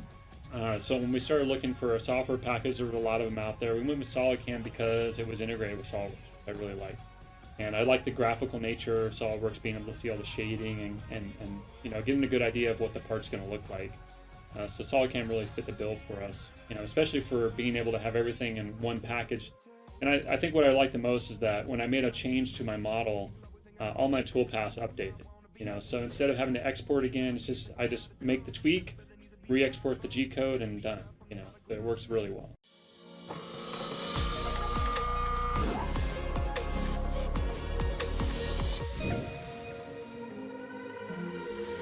A small shop. It's just me, so I'm not keeping a large crew of machines going, and so it's also not my primary job since I'm a product designer. I don't run my machine often, but I'm always intrigued with new technology. And my sales rep kept saying, you really should try iMachining. Whenever I talked to the customer support people, they would say, now, do you have iMachining? And I kept watching the videos and I said, man, this is really a nice product. It wasn't really something I needed from a time standpoint, but I thought, well, I'll try it out. And so recently they finally talked me into it. I did some more research. I said, okay, I will try it out. I've only been using iMachining now for about 3 weeks. And so it's something that I was very surprised at how fast I was able to come up to speed and learn it. The other thing that was pretty amazing is how much faster I can program parts too. But since I am a single person running my entire business, I want to design the part, come up with the G code, get to my machine, and make it as fast as I can. Because time is money. And no matter where you can save money, I'm going to take advantage of it. And in addition, I've been very impressed with the finish that it does by doing full-length cuts and what it'll do to save me money in the cutters that I have to purchase also.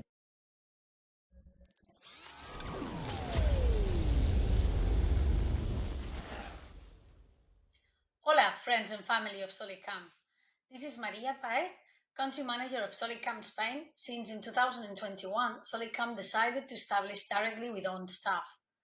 Now we are providing the best CAM and also the best service to honor our Spanish customers. I'm very happy to have this opportunity to sneak in this great SolidCAM Virtual Summit to invite you all at the BM show from 13 to 17 of June to the beautiful city of Bilbao. It's in the Basque Country, the north part of Spain, great industrial area and home of amazing machine manufacturers too. The BM International Show is the second most important show in Europe. It's every 2 years, but last one was 4 years ago because of the pandemic. Previous edition attracted more than 45,000 visitors around the globe. This time is going to be bigger because it will be the first show without masks, so we will be able to meet without covering our smiles. But also it will be more special and more genuine and more industrial than ever, also thanks to SolidCAM. And this is because in the SolidCAM booth, you will be able to experience 3 CNC live cutting, 5 simultaneous axis milling, Swiss type mill turn, and of course, SolidCAM unbeatable iMachining. As you know, iMachining is so amazing that no matter the words to describe it, you have to see it with your own eyes and also listen to the sound too. So even if you cannot join us at the BM, ask your local SolidCAM team and get ready to fall in love for the moment you see it, what iMachining does. This is what happened to me, and here I am. The first time I saw iMachining live was in 2011. Well, but there's more. We want everyone to experience high speed in their own body, like it happened with our CNCs with SolidCAM. We have our Formula 1 simulator, and it will be in our booth. It's with hydraulics. That means that it moves at the same time that you are driving. It's the same model that actual pilots are using to practice. Well, there's something else, but I'm not sure if I'm allowed to tell you about the special SolidCAM friends and family that will be joining us in Bilbao. So I won't say anything else. Anyway, contact us to get your invitation, and also you need assistance with accommodation and logistics at info@solidcam.es or solidcam.com, and go to the contact page and contact us in Spain. So see you in June in the beautiful city of Bilbao.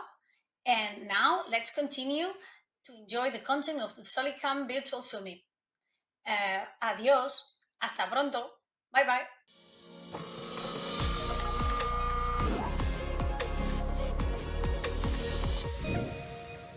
Thank you, Anthony. You know, we never tire of hearing about iMachining that revolutionized the machining world. Absolutely. Okay. Our next presentation about our amazing Swiss solution will be given by Gordon Drysdale and Mark Stocks, the founder of SolidCAM UK. You know, Linda, Gordon and Mark have always been at the forefront of adopting our next and best technologies. Right. When they realized that our Swiss solution will be the best, they immediately hired 2 Swiss experts for post-processor development, which enabled SolidCAM UK to achieve excellent SolidCAM Swiss sales results. That's right. They have also formed a very close relationship with Star UK, who gave them a Star ST20 CNC machine for their technology center. And at their SolidCAM UK booth at the recent MAC 2022 exhibition. You know, Star UK also recommends their Star customers to get the SolidCAM Swiss solution. Did you know that? Wow. Their Star CNC machine is used to demonstrate the Swiss solution at customer and prospect days and to make live cutting worldwide webinars. Wow, let me tell you, SolidCAM UK is going places. And now, let's watch the presentation.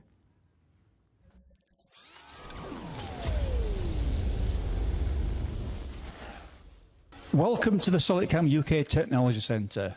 I've got here with me Ben Miller, our Applications Manager, and we'd like to share with you how we made a success of selling Swiss-type solutions and the reasons behind our decisions.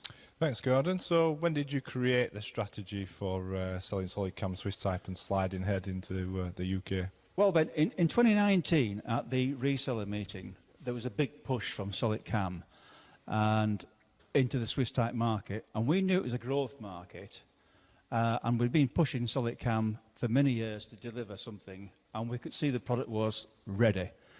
But it was clear to me and to Mark that the software was only part of the process, and the biggest part was delivery, mainly the post-processors. Okay, so how did you plan to address this? I mean, surely we could have just got the post-processors from SolidCAM themselves.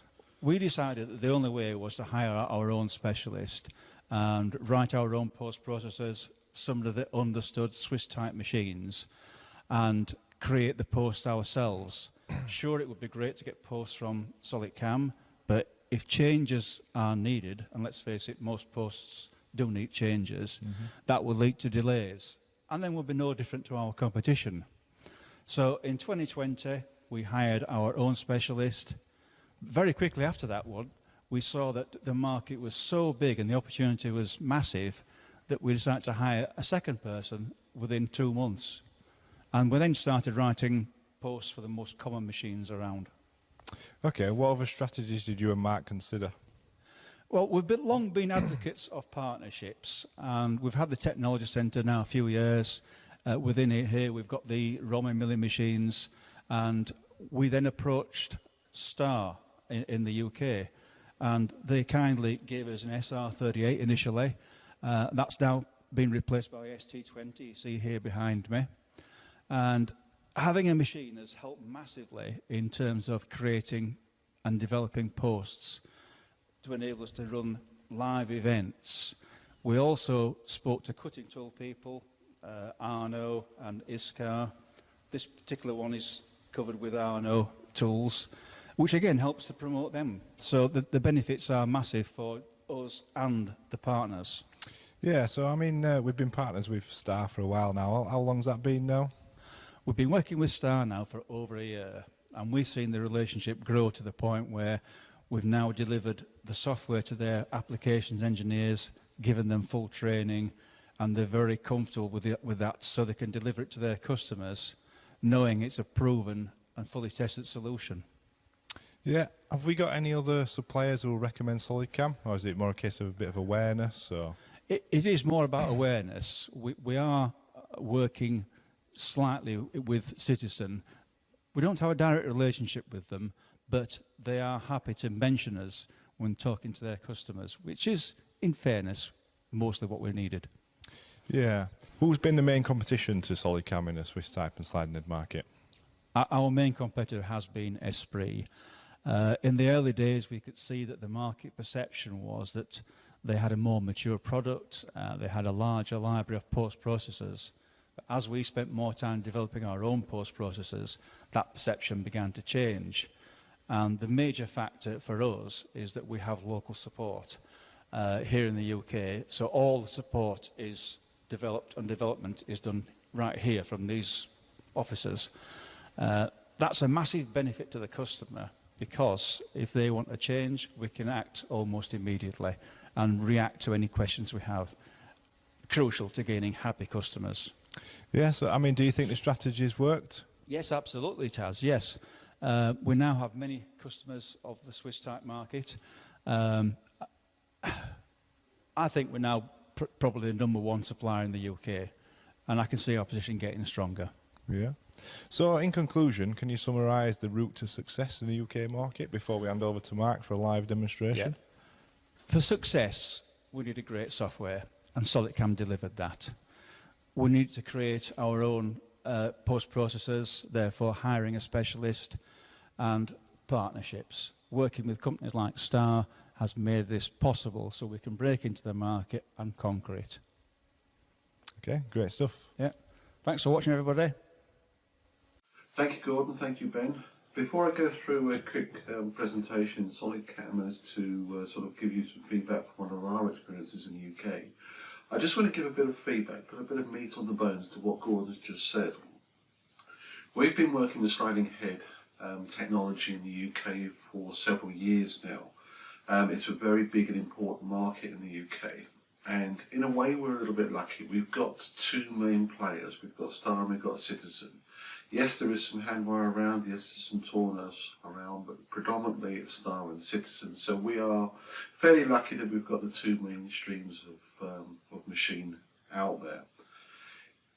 Now, we've been working with Star for around about a year now. We approached them to try and get hold of a machine to demonstrate our capabilities. So we put the machine into our technology centre, and obviously for that we're very grateful for Star for giving the opportunity.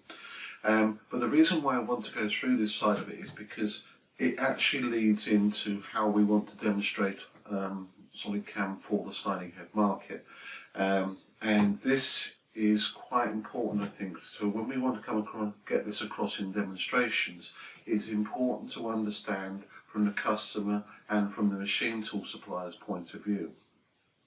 So our experiences with Star started off that we were convincing them that one, we could do the job, but two, we could actually support it and do everything else as well. And again, flipping that around, looking from Star point of view, they've obviously had software in there which their engineers use to program parts for customers, and obviously which their customers have been using. But it's maybe been knife and forked a little bit. It's not been 100%. So both the customers and, say, the machine tool suppliers are sceptical that this can actually be done properly and fully supported. So that's one of the things on there. And you've got to imagine that both Star, when we started working with them, and the customer base have been basically working within their own type of framework of program, and maybe copying and pasting parts of programs in there, doing all the weight codes manually, and then proving it out on the machine. And that's typically a very typical way of doing it. They're either writing it longhand on the machine, or they're writing a lot of it longhand and then copying and pasting in some of the complex things, maybe out of some CAM software which they've manipulated and edited to try and make it work on this particular machine. That has been quite a common theme. So the reason why they're doing that is because software really hasn't proven itself in this arena to be reliable and to be well supported on that. So whether it's because the software doesn't cover and doesn't cope with all scenarios, or whether it's because post-processors aren't developed or taken to the correct level and supported properly, there's various reasons for this. So this is where we've got to come back and look at that and say, okay, we're working with Star now, we're working with this customer. We need to convince them and overcome these obstacles and these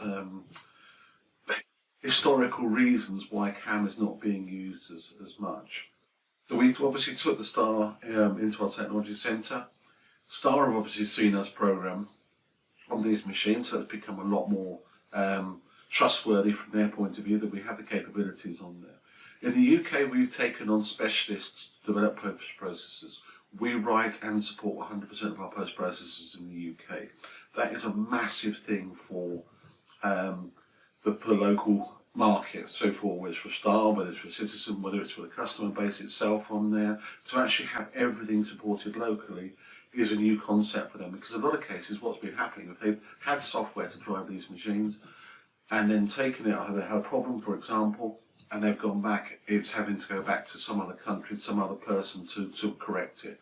We can do that all in the UK, and that is something which is very important. I would encourage everybody to try and get to that level on there, to be able to do everything locally. It makes a massive, massive difference. So basically what I'm saying is we've got to, if you like, undo a lot of the preconceptions for CAM, things which have been developed by, if you like, other CAM suppliers or customers using, if you like, their milling software, converting it in editor, chucking it onto the machine and that. So we've got to try and convert that. So that means we have to get their confidence. 100%, that's the most important thing which we need to do. We need to be able to demonstrate that we know what we're talking about. We can go in there and we can work as a partner with the customer to help solve all their issues. So this becomes a very, very big thing. We've done that in a couple of ways. Obviously through Star, they're giving us great recommendations now. So they actually understand all this, and they understand that we're working towards getting that. They've also recommended we join the BTMA, the British Term Parts Manufacturing Association, which is just an association, a body, which a lot of companies, a lot of suppliers are members of. And obviously they can talk about the situation, talk about the market, talk about what possibilities are out there. We have meetings quarterly and that type of thing. And it is absolutely brilliant, because in a lot of cases, when we turn up to these meetings, probably 90% of the customers, or the customers there, are our customers. So it is really, really good. And again, it backs up that we are actually doing a good job, and we can show the support for that. So if we take that through to the demonstration environment on there, What we need to do in a demonstration environment, when we're in front of the customer on there, is we need to get their confidence that we know exactly what we're doing. So that becomes probably the main focus of what we're actually going to do. So I'm going to run through a few highlights and things which I would always say we need to concentrate on when we're demonstrating on there. But there's a few golden rules as well which we need to do. And this is how we work, and this is how we've been very successful in the UK. So if we're going to a demonstration, I understand markets are different, and I can only talk about the UK market. We will always go on site. We will always sit in front of the customer. We need to get their confidence, we need to get their support. If we were to do it remotely in the UK, and I know, as I say, different markets are different, and we did a demonstration on site, and another CAM company didn't, they did it remotely on there, we'd be questioning their application, and questioning why they haven't been on site. If they're not on site now, how are they going to support you? Are they going to come out on site, or are they going to do all the support remotely as well? So again, we feel that face-to-face is very, very important. When we go on site, we always take a customer part, blind. We'll take it in there, we'll have a look at their part, and we'll work on this part. That's the same for all our demonstrations, but I feel it's actually more important for sliders as well, for Swiss type. So there's a few golden rules. We take their part. We try and keep the demonstration as simple as possible. Simple looks easy. And if we can keep it easy on there, the customer thinks it's easy, is convinced it's easy, and can take a lot of information on board. But you can only keep it simple if you fully understand the software and fully understand the machines which you're demoing on. The actual, say we're going to put this on the Star ST20, for example, we need to understand the full capabilities of that machine. Because we need to be able to say, okay, I've got this part here, the customer's given me this part on there. This is the machine they've asked me to put on. First of all, why have they asked me to put on this machine? Is this the only machine they've got, or is there a reason for it? And for the Star ST20, it may well be because we've got 3 turrets on that machine. So we've got lots of superimposition we can do. We can be machining on 2 turrets together. So we can pair things up. We've got lots of tooling options on there. So there's lots of space going on and lots of things we can do about it. So we need to be able to understand that. And even if the part doesn't actually contain features which we would use, we should be talking about it. So that's sort of in advance, and that's what we want to show. And I say a few things on there we're going to go through on there. In terms of content of the demonstration, well, I'll run through this on here. I'm going to take a part which we've just recently done. So this is the part which we've just done this part, and we took this to a big exhibition, and we were cutting these parts of the exhibition on there. So I can run through what we've done on there, and there's a reason again why we're showing various features on there to give the correct output, to give the correct impression to the customer. So okay, let's go and have a look at the demonstration and give you some recommendations in terms of what we found very successful over here in the UK.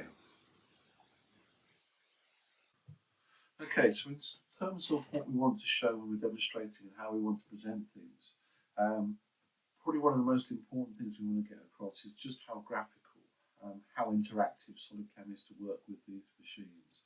This machine can get quite complicated, so the more feedback the software can give us at every point, the easier it becomes. So on something like this, I've already started the session on here with creative datums on that. So always I'd go into setup as you must do anyway. But this is a very good introduction to actually show the machine preview in the background at all points. And it's worth emphasising this is there, not just in setup on here, it's also there and available within the tool library, it's available within every operation or every MCO. It's always available so you can see exactly what position the machine is at the time. So here I'm just focusing on obviously on the main spindle, on the guide push here, and we can see the components sitting there. So obviously we're now going to move that across to the sub spindle, so we can put onto there, and then it's worth showing exactly how we're going to, or where we're going to grip the part for transfer.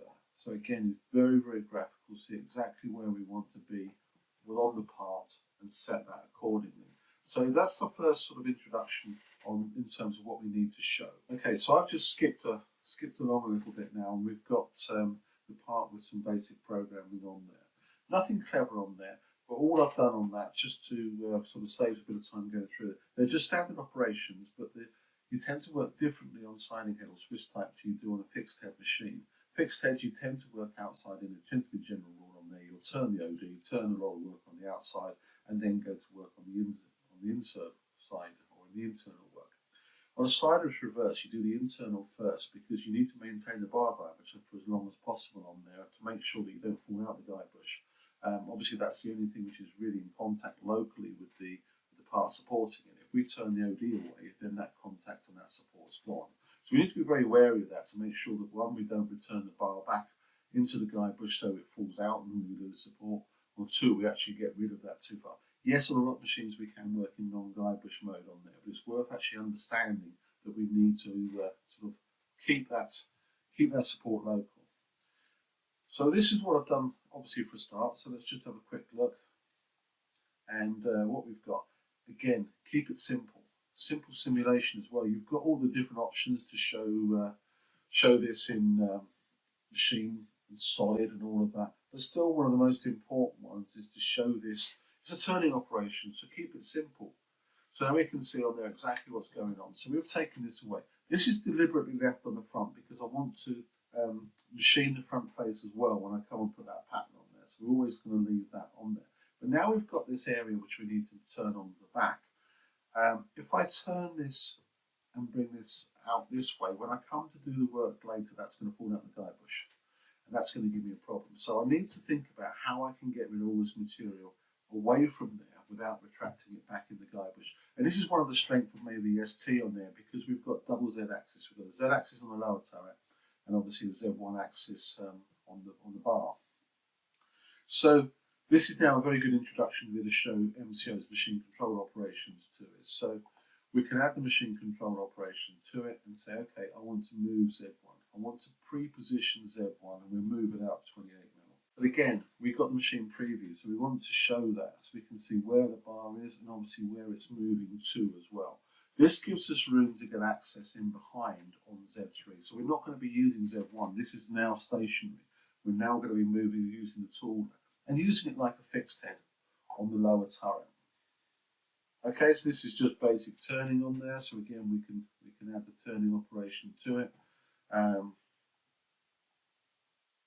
And okay, always work showing just how easy and quick it is to add geometry to the part or add cutting areas to the part. It's literally a selection directly from the model. We haven't got to extract any edges or manipulate things. Everything's direct from the model, which is a big, big plus. So on to here, we've just set the geometry. We're going to pick the tool for it. So obviously, with our good idea to emphasize exactly where we are. Always show them machine preview so we can see exactly where every tool is on the part as well. See where everything's set up. We can obviously emphasize on there that we can support the multi-tool holders as well. So we've got lots of stations on single positions within the turret. So again, we can pick all on there and then obviously select whichever one we want, whether it's this tool, whether it's the lower tool on there. That's completely up to us. So we can go and extract that from there.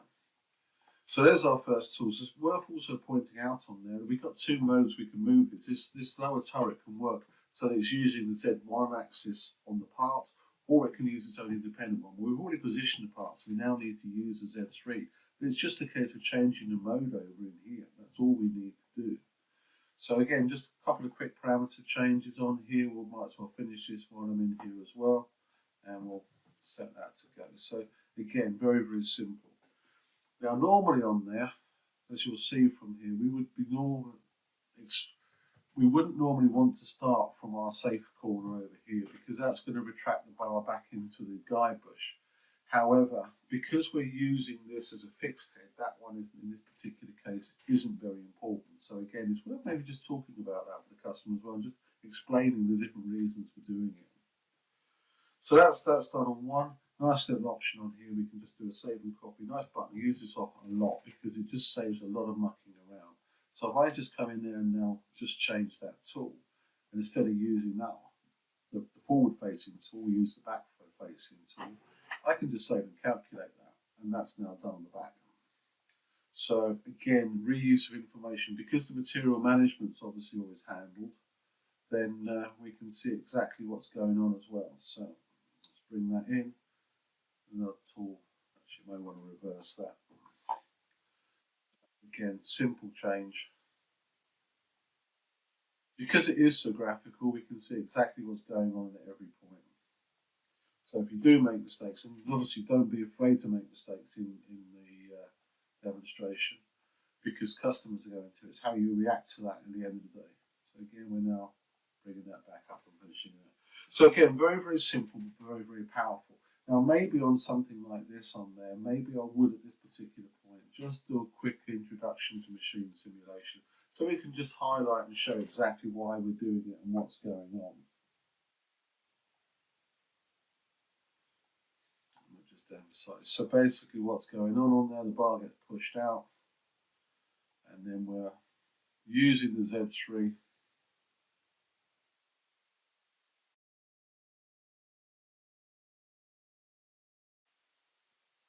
Okay, so this is it basically programmed. So what we're doing on there, we've got nothing clever going on. We've got our pockets being done around here.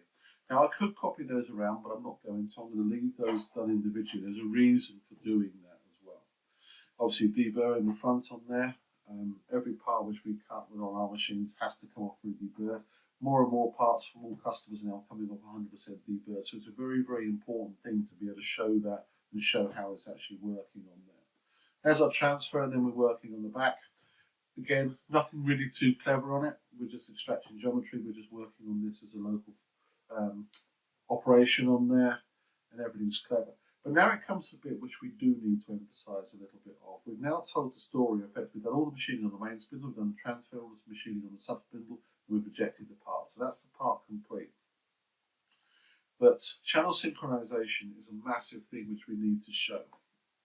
So let's just set that back as it was. So this is obviously as it was programmed. So we're switching between path 1 and path 3, all the way down. We do our transfer, and then we're working on the sub spindle and all our work on the back. So yes, we can take that all up the top and tidy that up. So that gives us our optimized time. So again, let me just undo that a couple of times to get back as it was. And we were pointing out, I've got machining time of just under 17 minutes, 16:47. By the time we've optimized it to run the back work at the same time as the sub work, we're down to 13-14 minutes, so we just saved a load of time.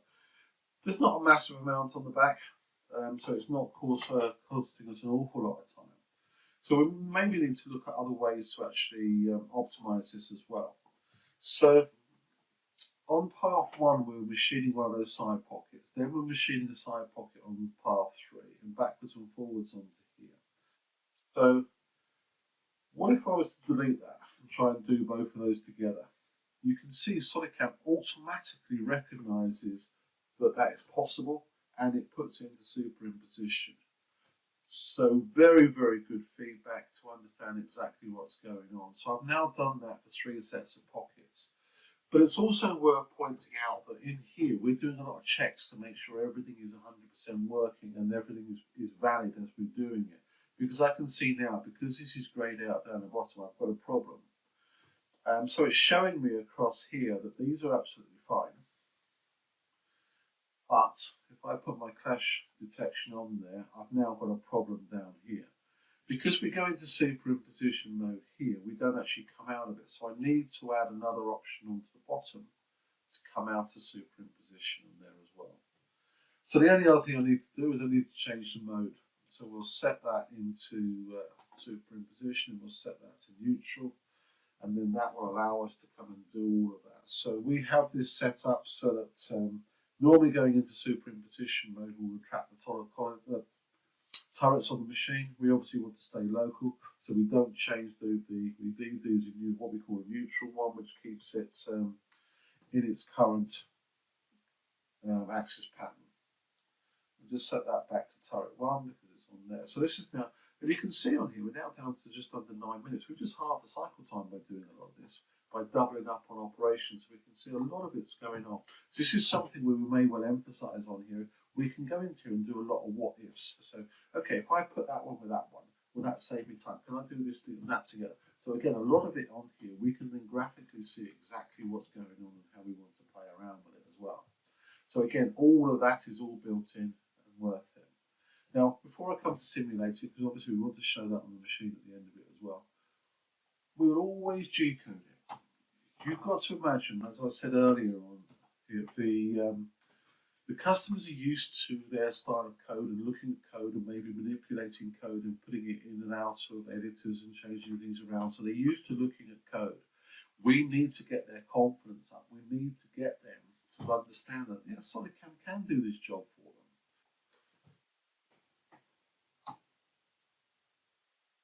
So we would always G-code the file. This is very, very important to actually give the customer confidence that what we're actually generating is going to work, and they'll understand that it's going to work.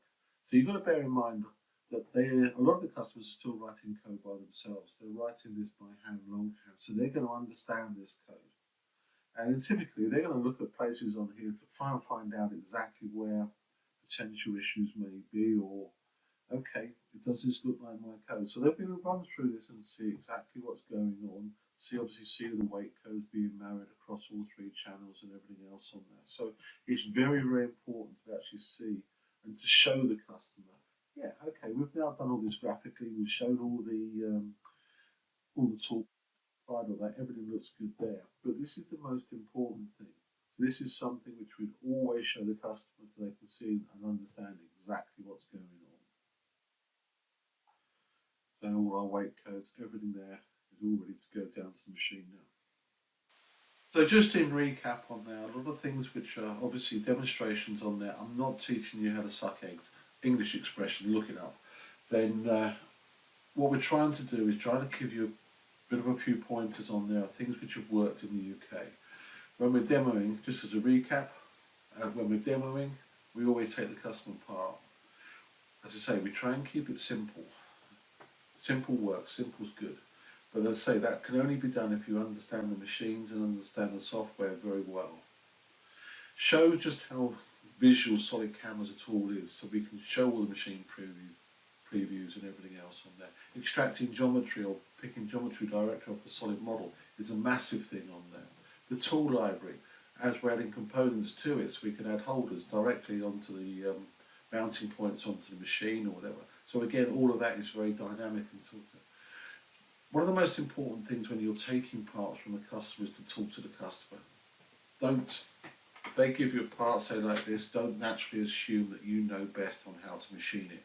Talk to them, ask them how they're machining it and what the problems are. You'll get good feedback then as to actually understand where their issues are and what you could possibly show them, which will clinch the deal. So it's very important to talk to the customer and get their feedback onto it. Things like deburring on this particular part is critical, but it's also something which is near enough impossible to do that by hand. So again, show that. Same for superimposition. Superimposition or star is two M codes, or two codes. It's a tiny thing to actually do, but to be able to actually visualize that and to make sure that it's actually possible is a completely different ballgame. You need to have a lot of experience to it. SolidCAM is just automatic. You just marry those two operations together and channel synchronization is done. So again, with channel synchronization, show a few possibilities in there. Again, machine simulation, typically unless I'm showing something which is, as we did earlier with the Z3 axis on there, I wouldn't necessarily go into that within the demonstration. That's something for the end, something so they can see it when it's all channel synchronized together and everything's working on there. But always G-code it, always give the customer a chance to have a look at the G-code. This is where their confidence has got to come from. If you can't build up trust in what you're doing, you're on a back foot already. For a start, you need to have or need to give that confidence to the customer that you're not only going to provide them with a solution now, you're going to be in a position to be able to support them going forward. And that is critical. Thank you.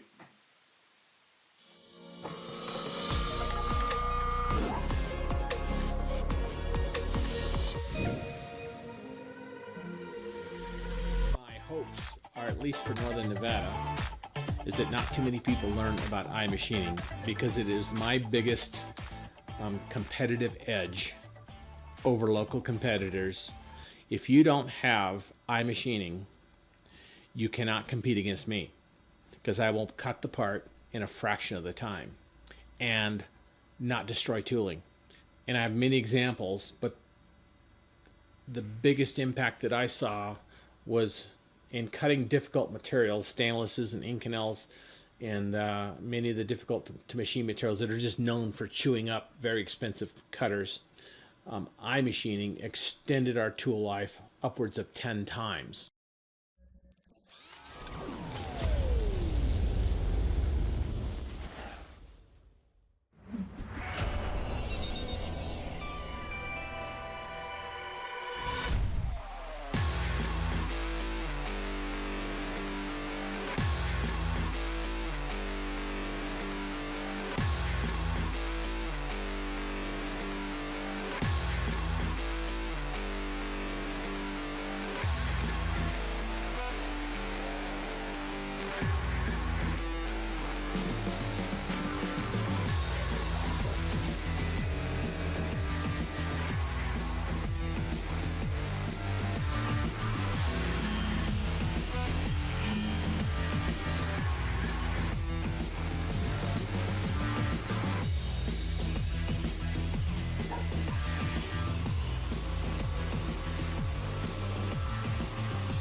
Thank you, Gordon. You know, that partnership you formed with Star is super important.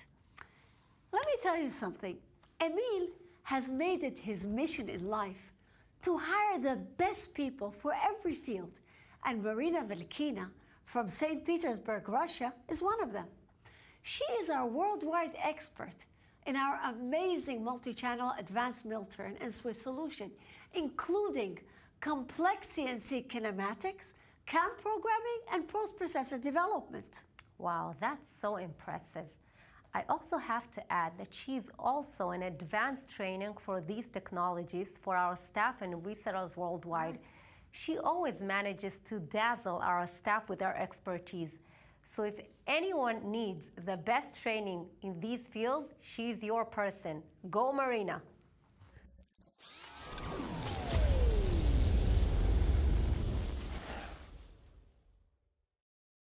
Hello and welcome to the summit. Today I will talk about features that we have inside SolidCAM, helping us to program Swiss type and advanced mill turn machines. For today's presentation, I've chosen a question-answer format. I've made a list of programming challenges and associative questions and going to show how SolidCAM can support it. The name of the first challenge is Machine Architecture. If you ever saw a cutting video or opened a machine catalog for Swiss or advanced mill-turn machine, you know what I mean. There is a wide range of machine constructions, advanced multi-channel, multitasking machines, Swiss-type machines, and you will need a flexible solution to fit them all. Here I have a couple of slides showing machine kinematics. It looks like there is no limit of how machine can look like and from what devices it can consist of. The construction of turrets and number of channels can also differ. Machine can have a Lego structure. For example, as you can see on a slide, you may set up different attachments. You can combine them in different ways. You can even add additional attachment after you got the machine to your shop floor. That means we have very various functions for machine and working zone that can offer even if name of the model will differ. SolidCAM can cover all variety of machines with any complexity because we have a powerful tool to build them inside SolidCAM. I'm talking about Machine ID Editor application. It has proved and clean machine tree structure where I can take all necessary devices like stock table, tool table, bar feeder, part cutter, and even custom device that build machine that I can build machine that I need. Moreover, I can assign devices properties, axis, limits, and CNC behavior. I can add channel information, axis patterns, and finally build the model for the machine simulation. All I need in one application. The next challenge I would like to name is the variety of tools, holders, attachments, and any other devices that could be added to fix the tool on the machine. Here you can see different holders that could be applied to a simple, very common BMT rotary turret. This slide shows holders for driving tools. Some holders could be aligned with different angles. That means you may have one holder with different angle setup, and this could be a problem when you would like to represent this in CAM system because you need to change your angle. Situation becomes critical when we move to Swiss-type machines. Here we can see how one machine model could be equipped with different attachments, and that means not only that we need 3D model of attachment to represent Swiss machine working zone in CAM system. This also means a different structure of G-code. The output should have special parameters given CNC information about current machine setup. Else, each type of attachment will need its own style of offset output. As a conclusion, we can say that attachment matters. The answer for this challenge is Toolkit, one and only. If you never heard about it, please find information, detailed information and overview in our video tutorials. I'm going to name several advantages of Toolkit now, and we'll explain a little bit more about it. First of all, it is supporting of any type of tool holder, attachment, or machine removable device for cutting tool. The second one is import of 3D model. You can import a 3D model for example, one piece of the assembly. You can import all the assembly or any part. You can even import an insert. Everything that you want could be represented as a 3D model. The next good feature and advantage of Toolkit is configure properties of each part of tool assembly. As you can see, a toolkit is built based on the trees, so it's a well-known tree structure. And you can click on each part of this structure, each part of the assembly, and assign it properties. If it has an angle, if it could be removable, if it has additional drive unit, whatever you like, you can arrange this information inside toolkit.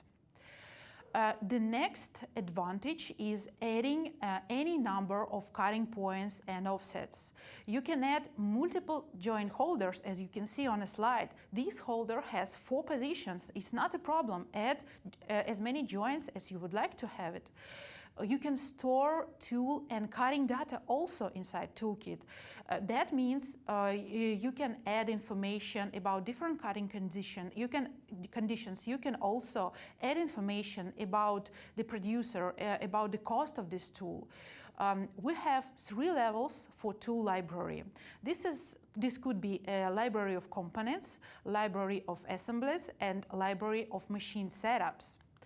And the next advantage is called running of toolkit apart from SolidCAM. That means that you can run this application without running SolidCAM, and you can take all data or add data to toolkit apart from SolidCAM. This is amazing.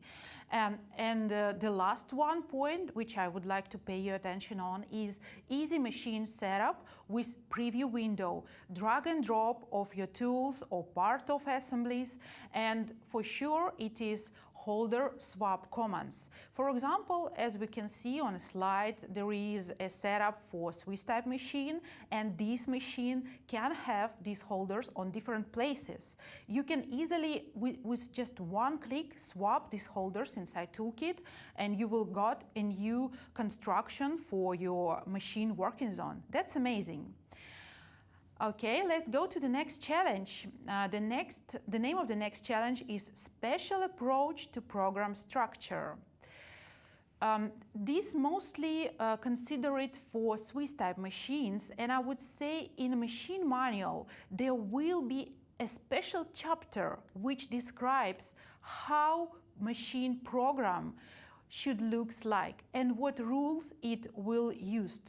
But please imagine a situation when you have a ready program for a part, and for example, it is already coded, and you have to transfer this technology to other machine with different program structure. You may have this problem both from manual and CAM output, and you have to know the decision how you can do that. Well, SolidCAM provides a variety of tools to support any program structure. We have a number of special functions in VMID file. That means post-processor will care about special output format.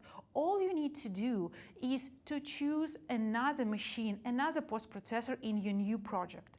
Also, we have a very useful operations, which is called MCO, machine control cycles. You can program such operations as part ejection, moving of subspindle with or without part, positioning of stock with Z-axis for Swiss type machine, additional tool change, any M command or sequence of commands, whatever you need. We can add custom project variables to change output format with one click, and many other necessary tools to meet machine and customer demands. In terms of operation complexity, programming of advanced mill-turn machine could be also very high. You may have to program both milling and turning operations from 2.5D to 5-axis simultaneous, and also some advanced mode for lathe operations. We should also consider different CNC programming modes. That means the same geometrical element could be outputted with different G-code, and machine movements will also differ. The answer is yes, we can support them all. This nice video shows how different types of operations could be combined in one project. SolidCAM has a powerful, clean, efficient, and easy-to-use operations for 2.5D milling, 3D roughing, finishing, 4-axis simultaneous, 5-axis indexing, and simultaneous milling. System supports all range of turning operations, including balance cut and other types of toolpaths, even manual toolpaths. One more challenge that you can have to be very careful to is when you're trying to organize operation sequence. I'm talking about multi-channel synchronization and axis combining modes that most Swiss-type machines are supporting. SolidCAM provides an excellent tool for synchronization of channels and organization of operations. As you can see, this is just a screenshot of our amazing tool, which is called Channel Synchronization Table. Here you can order all your operations. You can add weight marks to divide these operations, and as you can see under weight mark, you can also choose an axis pattern, which will rules axis exactly for this operation. Also, you can see information about axis for the first channel and for the second, which axis will be used now and which will not be included to the output. You can move operations in the list and you can see all the information. The next very nice feature that we have inside synchronization table is a clash control. It will give you a tip if something will go wrong. For example, if you can do this synchronization, if you need to add additional weight mark and you will have a text tip what is wrong. For example, if you're trying to use axis that is not allowed to use for this channel. And for sure, we can support as many channels as you need. For example, this is a screenshot of the synchronization table of 6-channel machine. Okay, the next challenge that we can avoid and we can support is axis combining mode. I would like to name just several types of axis modes that we can support. We can support more, but I just would like to tell you about several. The first one is called axis synchronous control. I decided to start with it because each Swiss-type machine should have it. This mode is used 100% when you're doing your cutoff. Also, you can clump your stock into spindles, do the synchronization of the speed and phase, and continue your cutting. For example, you can do turning, you can do threading, and also you can do grooving and cutoff, and everything in one mode. What is special about this mode? The special thing is that Z2 or any other axis, we call it slave axis, is ordered and moved after the main master axis. For example, on this picture from machine documentation, you can see that Z1 axis is our main axis. It will rule Z2 axis. This is what we call axis synchronous control. And this picture shows how we can manage this process inside SolidCAM. This is internal processes inside MCO cycles. As you can see, we can choose which axis will be master, which will be slave. On the right side, you can see that that machine had 3 axes, and you can choose how it could be combined inside the software. But for the customers, we have different other type of interface. All this information is hidden under the cycles. All you need to do is just to choose cycle from the list, and that's all. It is done. Okay, next axis combining mode called mixed control. For sure, in different documentations, it has different names. For example, cross-axis control, axis recomposition, or composite control. On the left side, you can see picture from the machine documentation, the normal or basic control axis, and axis which are included to mixed control. For example, you can take axis from other channel and manage this axis to program it in other channel. This is what we call mixed control. And this is how you can manage it inside SolidCAM. Again, you will need axis synchronization table, operation synchronization, and you can use different submachines to choose what axis will be main, what will follow, what you can do with this machine.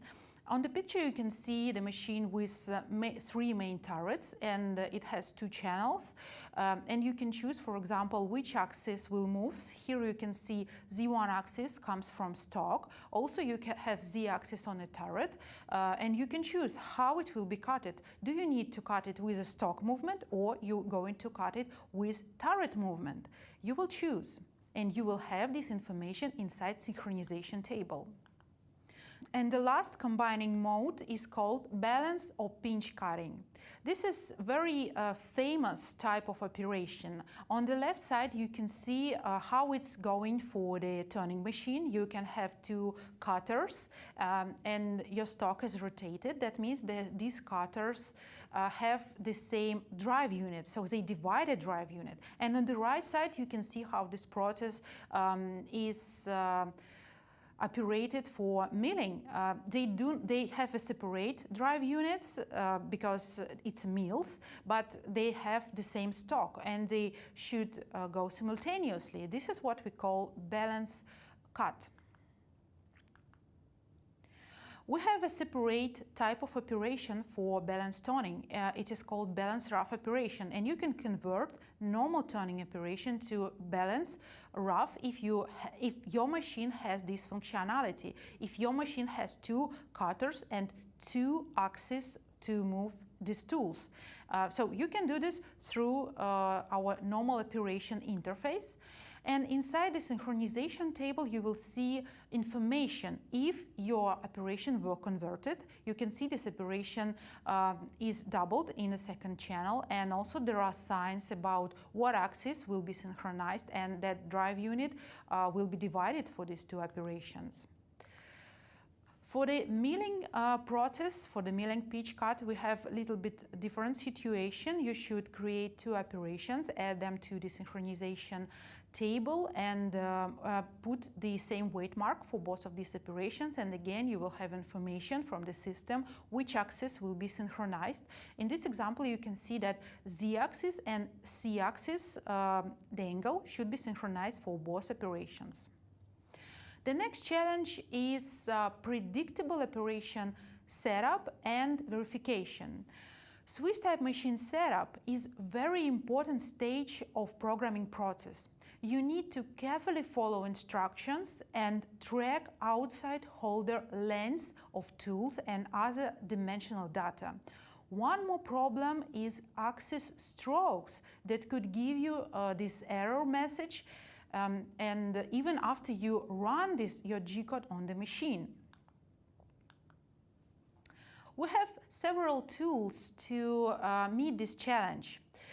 In SolidCAM, you can have predictable operation setup and verification. First of all, it comes from setup process. Before you will start to add milling and turning operations, you should go to machine setup. You can open a machine preview window, and you can add fixture, for example, as a 3D model, or it could be a sketch for a jaws. You should arrange the position of jaws inside spindle, or if it's a fixture, you can arrange its position on a milling table. And also you can see this information on the machine preview. And after that, you can put the position of stock and target aligned according to this position of jaws. This is the first step. The second step is putting your tools, adding your tools and attachment to a toolkit. This data is also critical. You should do it as exactly as possible, because the length of the tool will matters for some machines, for example for Swiss type machines, because working zone is really limited. But you can see it, and you can do it inside toolkit again with machine preview. After that, you can use machine control operations, and also each operation has a very nice button to call machine preview window and to check the position, current position of axis, to check all information you need. So you have a precise control on each step of programming. And as a final tool that you can use is machine simulation. This is also an amazing tool that will show you the complete information about all the project. If you have any stroke limits, if you have any gouges, all this information will be shown. You can also run it block by block, like a single block on the machine, and you could get all this information easily. Okay, we are coming to the end, and the last two challenges is easy change and output of G-code and saving data. One more important issue is the possibility to quickly and easily change operation order, to add or delete them. Data storage is also critical. What if you will have to return to the current project in 3 months, half a year, or 1 year? Will you remember tools and cutting conditions you had there, tool setup, and other information? Yes, we have a solution for this also. You can easily change an output and saving data. First of all, I would like to remind you that you can have all your CAD data inside your CAM project, because SolidCAM is integrated solution to SolidWorks and Inventor CAM. The second one is that storing of all tool data is available inside a toolkit application. The next point is easy changing, adding, removing, or swapping operation inside the CAM tree, because CAM tree is very flexible tool. You can just drag and drop them and recalculate. You can store and apply channel synchronization, and all these programming challenges could be solved with SolidCAM. Okay, thank you for being with me. I hope you enjoy it. Goodbye. Thank you, Marina. I saw 3 questions came in already. The first one is, how can I quickly and easily add my own hard code to any place of the CAM tree? Well, machine control cycles are the best solution for this issue. There are 4 operation types available in SolidCAM. Just 2 of them for cutting, for milling, and for turning. One is for probing, and the last one is for this issue. This is called machine control operations. If process that you would like to add is constantly repeated or hard code, we can save this as a cycle. That means you do not need to program it again. Just choose it from MCO cycle list, which stores in VMID file. So it stores in your post-processor. 2 clicks and you're done. Nice. So the second question is, we get a stroke limit messages and machine stops very often because working zone is very limited. Can SolidCAM predict software limits and will not let us continue G-code generation? Yes, this is an amazing function that we have. SolidCAM led us to create a complete virtual copy of your machine. Basically, it consists from 2 files, VMID and machine simulation. Stroke limits is a part of machine access description. We assign machine 0 position, home position, and axis limits. There with values and signs. This is what you need. To get a true information about axis status, you need to add a real data to setup window, place a fixture on a table or inside a lathe spindle, and also locate position of stock as you're going to have it on a machine. True tool data is also important. You need to have tool assemblies as they are in reality. That's all. You can program your part in SolidCAM, and system will give you a warning message if axis comes to its limits, and machine simulation will show this information also. So this is how you can do it. Thank you. The third question is, somebody's asking, my question is about tailstock. We have a set of different tailstock centers. They have different lengths. So when we try to move tailstock, we get different machine coordinates. If SolidCAM can support my set of centers with machine coordinate output? Working with coordinate system, used while programming is very important for advanced mill-turn machine. Some operations may need both machine and part coordinate output. SolidCAM cares this issue for sure. Based on valid machine virtual model, we can get true machine and part coordinates at any programming steps. Tailstock center, consider it inside a system as a fixture. You can add this as many fixtures as you need to the project. It is a removable component, but tailstock as itself, it's a constant for a machine. It's every time it is on a machine. And it will be a part of post-processor and virtual machine model. This is how SolidCAM will join data from current project and from machine itself. Sounds good. Thank you, Marina. You're welcome.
Hi everybody, my name is Vika Friedman, Vice President of Sales for Israel and Japan. The subject today is our new version of Shop Floor Simulator and Shop Floor Editor. Great products. Most medium and large size machine shops, staff, work in the CNC field in two main levels. The first level are the programmers, who are technologists and engineers, who get the original SolidWorks model, and their role is to determine the machining strategy. They are usually professional with the CNC technology, the capability of the machines, and the machine technology. They have the CAM tool, SolidCAM, that you can see here. Just we are staying in the department, the programming department. And by SolidCAM, they program the machining process using a variety of machine operation for milling, turning, mill turn, and Swiss type. At each stage of the process, they can use the CAM part simulation as well as the machine simulation. And finally, they produce the G-code file for the relevant machine using the post-processor that SolidCAM provides for all the various CNC machines. Okay, the second level in the CNC machine shop is the level of the CNC operators, who are responsible for getting the G-code file, the list of the tools, a chart that's showing the parts clamping, including the location of the ohm and the position they need for the setup. Actually, the operators, they need to perform an initial dry run with utmost care, step by step, at the machine to verify that indeed the CNC program prepared by the programmer is error-free, with no collision, and that the CAM part will be executed well and in the right dimension. Look, in many machine shops, there is complete separation between these two levels of the programmer and the operator. And an existing problem is the lack of understanding of the part machining. The operator, this operator actually returns to the programmer with questions, while the programmer is already preoccupied with programming the next part. This happens day by day, and in addition, minor changes are sometimes required in the program. Look, such a changing the cutting condition, changing the offset of the tool, and so on, this can also lead to large problems in the workflow. For example, when the programmer and the operator are working in different shifts. To solve this problem, we have created two spatial SolidCAM versions for CNC operator, solving the dilemma that exists in almost every machine shop, and to streamline the machine shop work. So we have the shop flow editor version. It can run standalone or inside SolidWorks. It enables the shop flow operator to do a minor changes in the SolidCAM CAM part, like feed, speeds, and downstep, recalculate, simulate, and create new G-code file right by the machine. We launch now also the shop flow simulator, which enables the operator to see a full simulation of the CAM part, to see the tool list with full details, to understand the clamping, the on position, and to see the entire picture before they run the G-code and they run the machine. These two new products are low-cost solution with a big value to many of our customers. Thank you.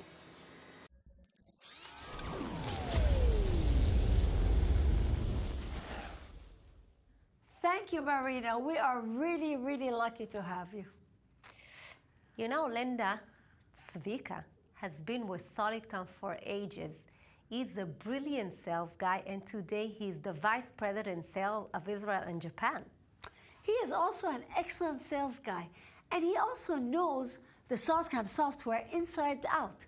With his combined sales and technical expertise, he manages to convince almost any lucky customer to get SolidCAM, iMachining, and our mill turn and Swiss solution. Right. He has made SolidCAM the absolute #1 in our local market, cornering 80% of the total potential CNC machine shop market.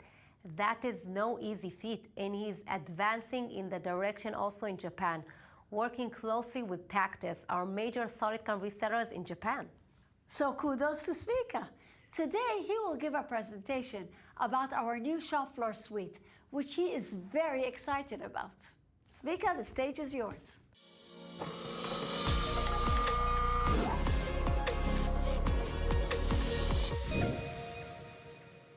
Hello, everybody. I am glad to be again in this amazing summit. And this time I will talk about a very useful tool of SolidCAM, the shop floor package, which addressed is the CNC machine operators, which stay in the front line close to the CNC machines and ready to prepare the setup and push the green button. let's see what is the CNC department levels in most workshops. So the first level are the programmers, who are technologists and engineers, who get the original SolidWorks model, and their role is to program the part. They are usually well experienced with the CNC technology, the capability of the machines, and the machine technology, and they have SolidCAM in their hands, with which they program the part using a variety of operations for milling, turning, mill turn, and Swiss type. The second level in the CNC machine shop is the level of the CNC operators, who are responsible for getting the G-code file, the list of tools, the chart showing the parts clamping, including the location of the arms and the positions, and they need for the setup. They need to perform an initial dry run, with utmost care, step by step at the machine, to verify that indeed the CNC program prepared by the programmer is error-free, with no collision, and that the CAM part will be executed fluidly and in the right dimension. The goal of the shop floor package is to give the operator to control the entire program before running the machine and to understand the machining process without the dependence on the programmer who is already busy in programming the next part. If we think what we have today in SolidCAM 2021 to the setup department, well, for that we have powerful and easy to use options. First, we have the shop floor editor, which allowing the operator to make changes in the entire operations, in the toolkits and in the setup, and simulate the entire program by a variety of simulation that offers by SolidCAM. We have also the shop floor light, which allowing the operator to make minor changes in the toolkit, like cutting condition, feed rate, spin, tool renumbering, and of course to simulate the entire program.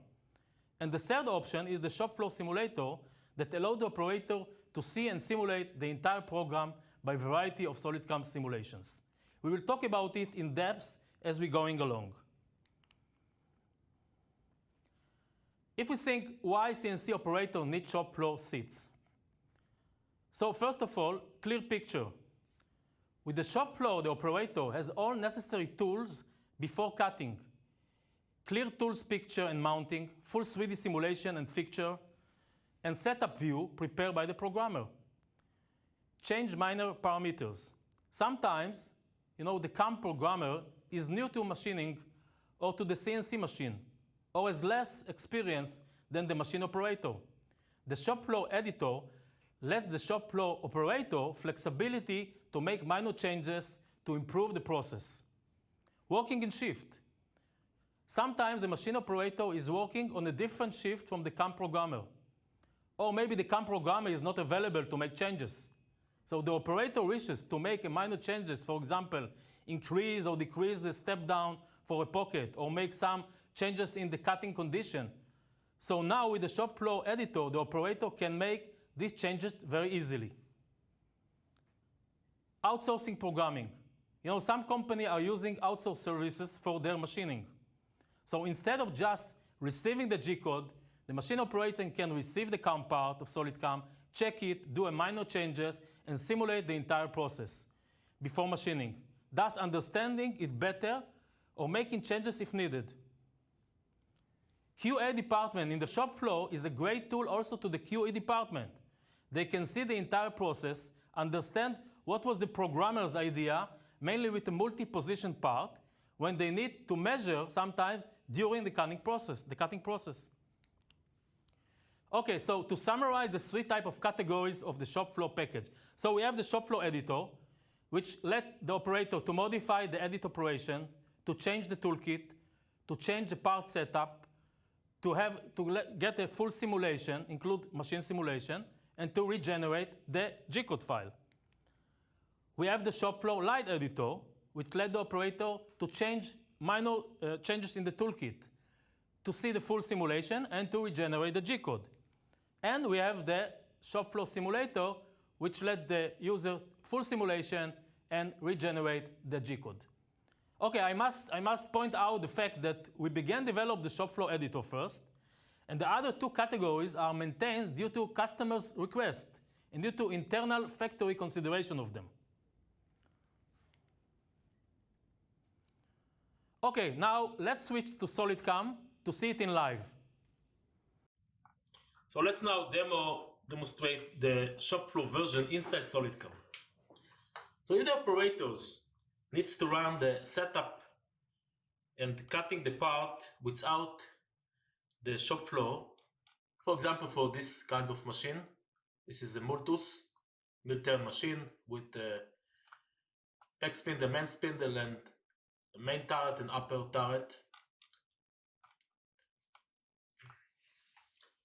So without the shop floor, he probably get from the programmers the G-code file first. He need to get the drawing of the model, maybe some picture of the model, the tool sheet with detail about every tool, holder, how they mount inside the turret or the spindle. You need to get some sketch or some picture of the setup which show him the material clamping in the main or in the back spindle. So what's happened in the most cases is that there is a partial picture for the operator, and it's required him to return and ask many questions, the programmers. Also, he cannot see simulation and needs to run the program like a blind, without confidence and without really understand the machine movements. With the shop floor version, it's totally another story. So let's see why. So first step is to go to the stock, to see the stock. Show 3D, and we can get the stock, and we see that stock is from a bar. It's for turning. We go into the target model, again, show 3D. We get a nice picture that shows us what is the target model. The operator can rotate, you can see the picture of the target. Then you move to the, if you want, you move to setup and want to see how the programmer defined the setup. So we have here, you can see that we have main spindle and we have back spindle. And in the main spindle, we understand that we locate mount the material 79 millimeter from the face of the main spindle, and if we touch the back spindle, we can see -9. But we have another tool, we have a machine preview that we can see exactly what's happening, and actually we get the simulation of the machine. Make here zoom, and we can see very nicely that we have the material, how the material is clamped, and we can see inside the material also the target model. But in the other side, in the back spindle, it's empty now. Why? Because if we will go to the back spindle and we click on the stock in and activate the machine preview again, then we can see that the part is in the back spindle and it's mounted as it needs to be. Actually, the operation by the MCO is to take the material from the main spindle to transfer it to the back spindle and finish the part. We can see it later. Now let's move to the toolkit, which is extremely important for the operator. So let's see what we can gain from it. So we open the toolkit, and we can see, first of all, tool number 4, for example. You can see very nice. The holder, the insert. And now we want to understand how to hold this tool, how to mount this tool. So we have also the machine preview, again with the machine. If we zoom here, so we can see in a green light, this is the tool in station number 4. Let's minimize it. put it here, for example. Let's see another tool.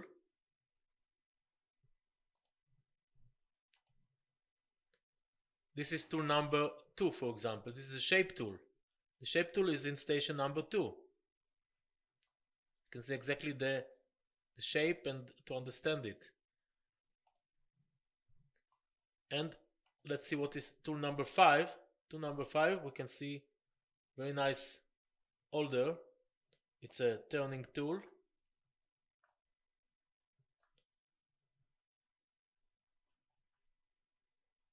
And let's see how it's mounted here in the machine.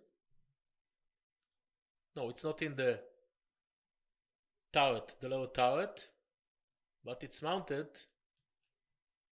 in the spindle, in the upper turret.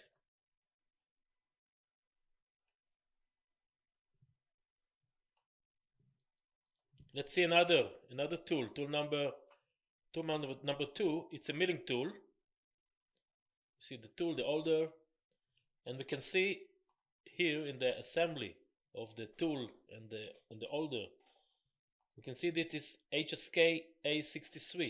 We can understand what kind of holder is it.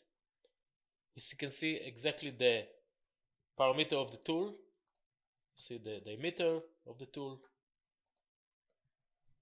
We don't need to guess. We don't need to look at a drawing or some sketch. We have here the CL, the cutting length of the tool. And if we want to see how it mounts again, how it mounts in the machine, we have the machine preview. And we can see very nice how it mounts. So, to summarize, the operators gets all the list of the tools. You can see the holder, you can see all the details of the tools. You can see how it mounted in the machine, and this is helping very much to prepare the setup.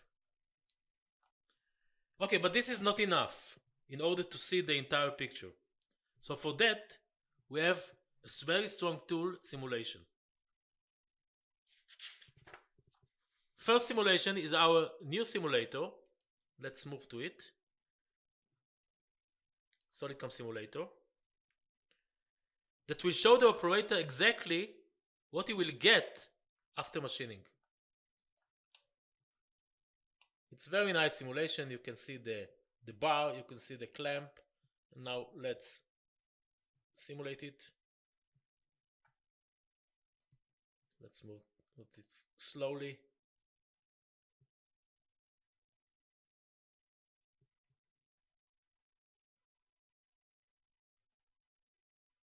But actually we cannot see what's happening exactly in the machine. So for that, we will use after it the machine simulation. But this simulator is fantastic to see the picture, how the final target will look like. And if there is some problem with geometry and so on. See now the last operation is the cutting. But what you cannot see here is how the material is moved, transfer from the main spindle to the back spindle, how the material is pulled out from the main spindle and so on. So for this we have the machine simulation. The most important tool in the shop floor version, mainly in such advanced machine, is the machine simulation. With it, the operators can see the exact picture. You can see the movement of the tools.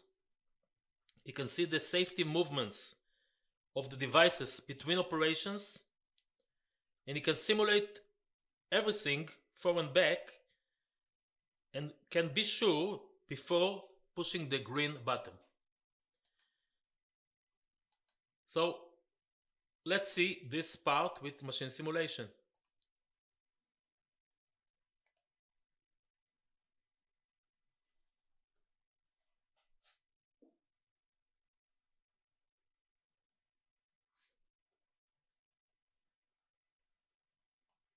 Okay, we see the simulator of Mazak integrates. The material is in standby in the main spindle, and we can start. So let's run the first operation. We can see here is a turning operation with the lower turret. Then come another tool. We can see another tool is coming for a milling tool, work from the top. And now we can see some stopper that come and pull out the material. Let's stop here and we roll back the operation because we want to see exactly what happened here in this case. So let's zoom out a little bit. You can move, rotate, okay, and then now we can see that the back spindle with the stopper is move forward to the main spindle, clamp the material, and then pull it out a distance that the programmers wanted during the programming. And the reason in this case is to prevent material bending during the cutting. And let's continue. Now we can see that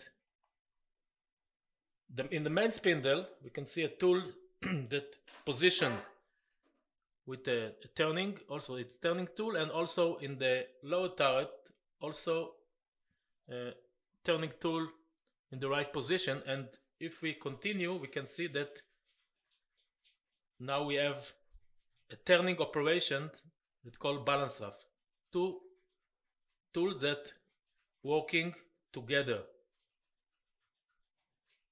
So the operator can understand exactly what is happening when he will see it running in the machine. Continue, and now until we come to the last operation, the finish.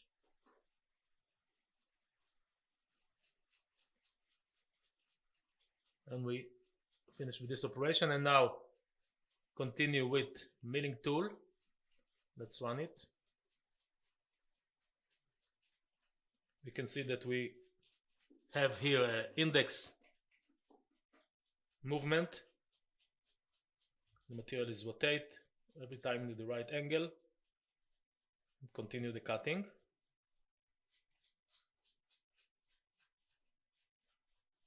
The operator can check and see that all the devices are in the right place, no collision. And now again the back spindle pull out the material.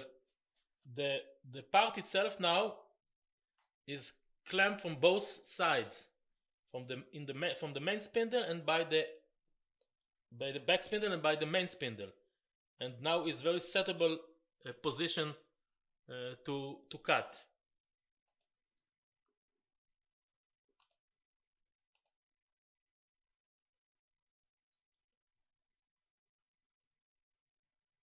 So we continue now by the shape tool to make the slots.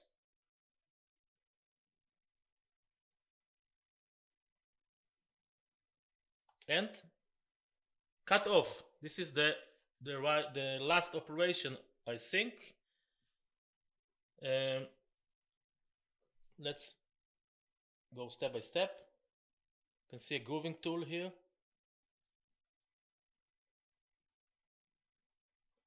Can be sure that everything, the environment is okay. Zoom again.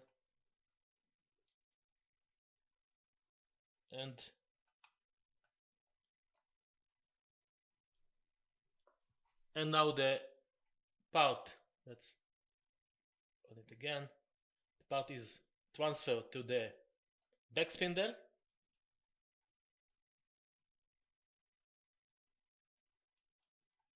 And this is just the last operation. So the operator now can be sure that everything is okay.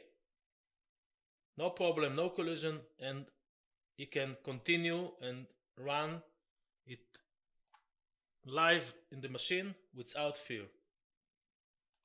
Another very important tool in the hands of the operator is the ability to change operation parameters after first dry run in the machine, when it could improve the cutting process. Let's see an example for it inside SolidCAM. So perhaps the operators want to change something in one of the turning operation here. Let's open the screen of the operation, and we can see this is a balance of operation, and I want to change the cutting condition, the feed weight. The feed weight is 0.3, and the operator wants to increase it a little bit to 0.35. And also you want to change another parameter. For example, the down step, the step down here is 0.6 millimeter, and the operator thinks he can make it bigger. So let's put 1 millimeter here. Save and calculate. Simulate. And now we can see also another type of simulation, very nice and good for turning. It's a turning operation which can you see the 2D simulation, and very nice. You can see the both tools in this particular operation that works together to make the balance off. So actually we have 3 types of version to the shop floor. Shop floor editor, which the operators can simulate and also have the ability to modify, change parameters in the operations, but it cannot change the geometry. Another type of shop floor is a shop floor simulation, which let the operator just to simulate the entire part, the operations of course. And there is the third version is shop floor light. In shop floor light, the operator can change just the cutting condition or the tool, the numbering of the tool. Okay, let's go back now to the PowerPoint to summarize and explain the benefits and advantages of the shop floor version to every factories.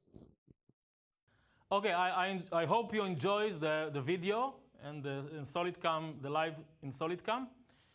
And now we'll talk about Simco Editor. So Simco Editor is a very strong tool in the hands of the operator in SolidCAM 2021, and it's a simulator that runs on the G-code file and give an accurate picture to the operator and almost 100% confidence before cutting. Simco Editor had integrated to SolidCAM, and we delivered directly to Simco Editor the G-code file, the tool with all the data needed, fixtures, stock, and target. And of course the setup on position. And the results, which maintained from Simco, is a clear toolpath on the target model and also full solid simulation. I can tell you that today in the market, we deal with a very expensive and complex part. And the Simco Editor is a fantastic complementary tool to use inside SolidCAM. Okay, let's see to the end, what's the factory benefits to work with the shop floor package. There are many, but the major benefits are: first, preventing machine and tool damages. The ability of the operator to see full solid simulation inside SolidCAM give him the confidence which prevents unexpected crashes in case of programming mistake. Second, efficient work. The independence of the operator with the shop floor package without the need to interfere the programmer that is already busy programming the next part. It means efficiency to the factory. Okay, and full setup picture. The SolidCAM shop versions give the operator full picture about tools for the job, setup definition, stock clamping, on position, and of course full simulation includes machine simulation. And last, very important, improve operation skills.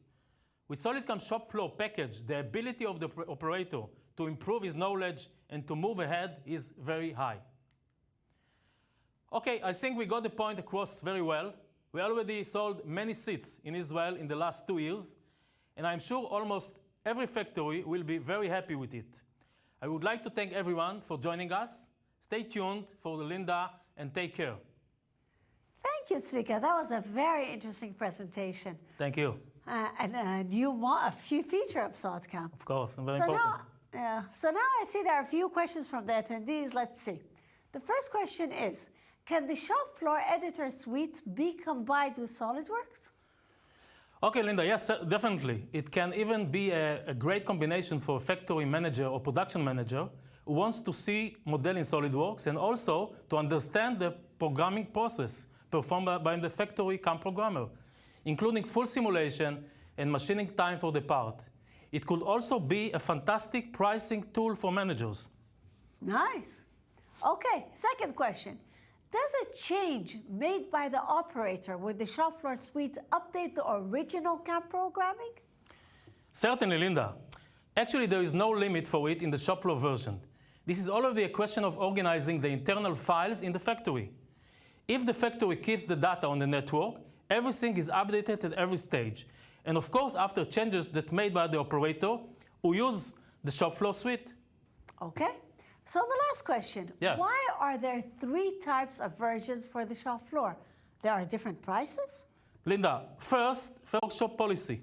For example, if there is a workshop who don't want to let the operator to make changes in the program, but just to simulate before running, so he gets the shop floor simulator. Makes sense. Thank you, Zvika. Okay.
我们现在这个产品呢，就是用到了这台设备这图纸。那么我们这个材质是不锈钢316L 的，我们用到了一个 SolidCAM 的编程的功能，让我们加工出来这样一个零件。在过去来说的话，这样的零件我们是无法加工出来的。现在有了 SolidCAM 编程软件，我们就可以很轻松的做出这样一条非常漂亮的一个一次性加工的，包括这里也都是一次性完成的。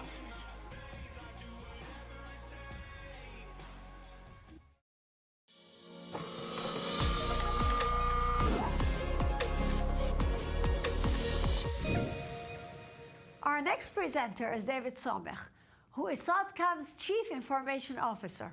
He has been working for 16 years in the company. He is responsible for Salesforce and many other information management tools. He is now also responsible for the solid metal marketplace with his team.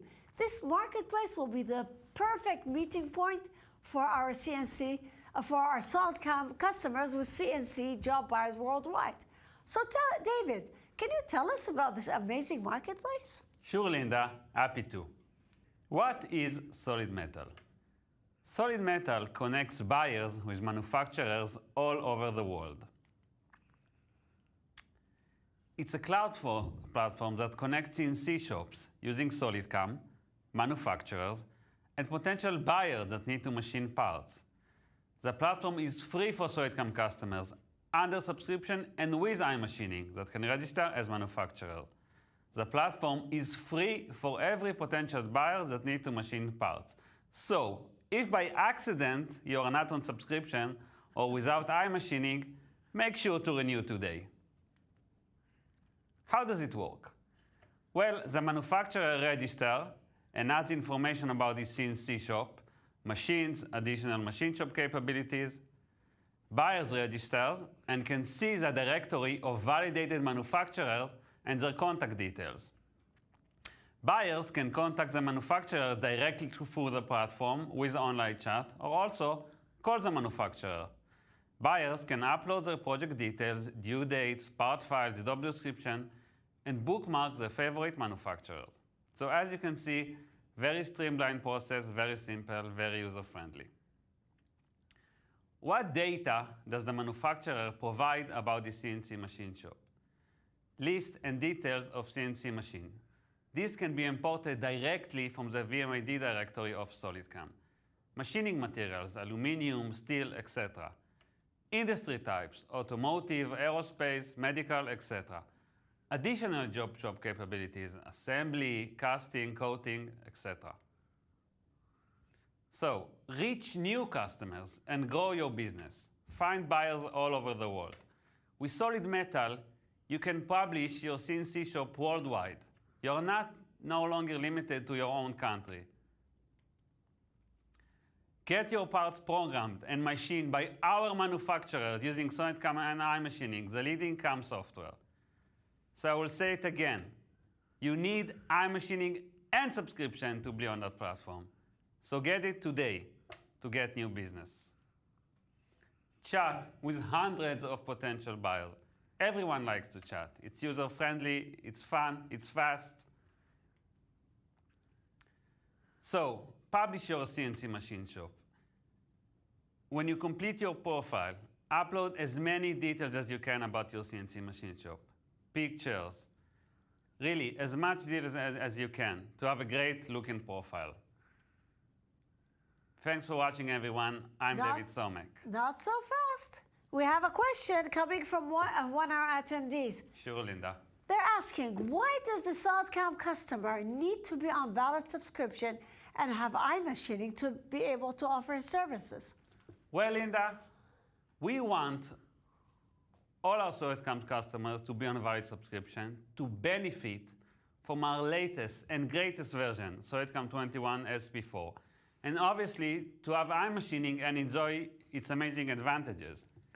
If we are going to recommend a SolidCAM customer to the CNC shop buyer worldwide, we want to make sure he's using our latest and best technologies and thus being able to provide a good quote to the CNC job buyers. A SolidCAM customer with no iMachining will always have a higher quote from a SolidCAM customer with iMachining. Okay, now there's another question. Can a manufacturer also publish his projects and outsource them? Yes, definitely. Glad you asked that. When you register as a manufacturer, you see the directory of other job shops like yours, and you can contact them. Also, you can publish your own outsourced projects and get offers. Thank you, David. That was very interesting. Thank you, Linda.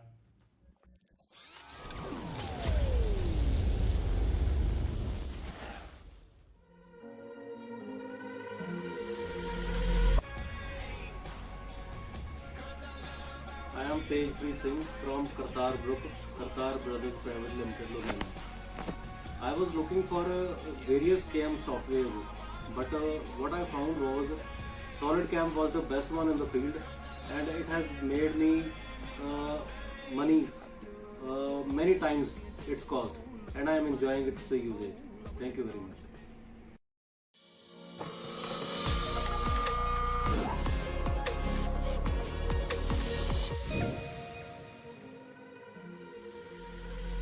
Eurostampi è un'azienda di lavorazioni meccaniche, è un'azienda che nasce nel 92 da due ex colleghi di lavoro che decidono a un certo punto di affrontare questa esperienza. Gli stampi in quel momento erano molto richiesti, nel tempo Eurostampi si è evoluta e un po' alla volta è andata nella meccanica di precisione. Il software in ufficio tecnico ci ha permesso di organizzare 4-5 frese contemporaneamente con un unico operatore che dall'ufficio gestisce i percorsi CAM. Un altro dato sempre molto importante che ci ha portato questo software è la diminuzione notevole degli errori. La possibilità di simulare in ufficio tecnico il pezzo che andremo a fare poi in macchina è un qualcosa che ci permette di accorgerci in tempo dell'eventuale errore. È molto difficile nel nostro settore trovare ragazzi che la scuola forma. Le scuole che formano sono sempre meno e in questo caso ci viene in aiuto ovviamente SolidCAM e SolidWorks, che facciamo continuamente corsi in azienda per tenere le persone aggiornate.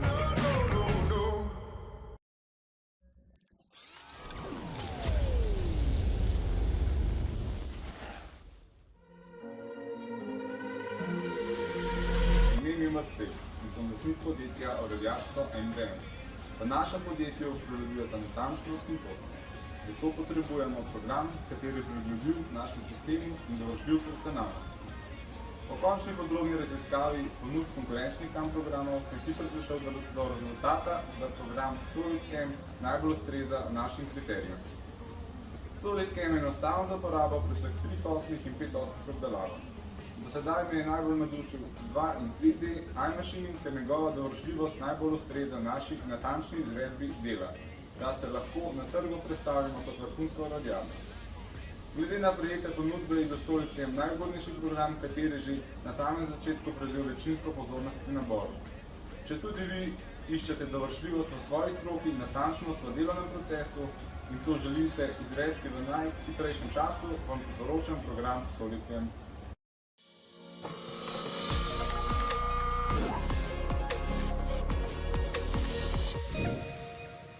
David, that was very interesting. For SolidCAM, the customer is the king. And here you are developing a marketplace that will bring income to our customers and the best quotes and work for the buyers. This is truly fascinating. Okay, so now you are going to talk about another new product, the SolidCloud. Can you tell us more? Sure, Linda, happy to. What is SolidCloud? SolidCloud is a backup service offered by SolidCAM that allows SolidCAM users to back up their data to the cloud. Interesting. Your data, right? Your SolidCAM data, your very precious data. You don't want to lose it, right? So we offer you the best backup solution to back up your SolidCAM files. What data is backed up? SolidCAM settings, post-processors, machine simulation, material and machine tool databases for iMachining, global tool tables, and SolidCAM CAM parts. Forget the headache of losing your data.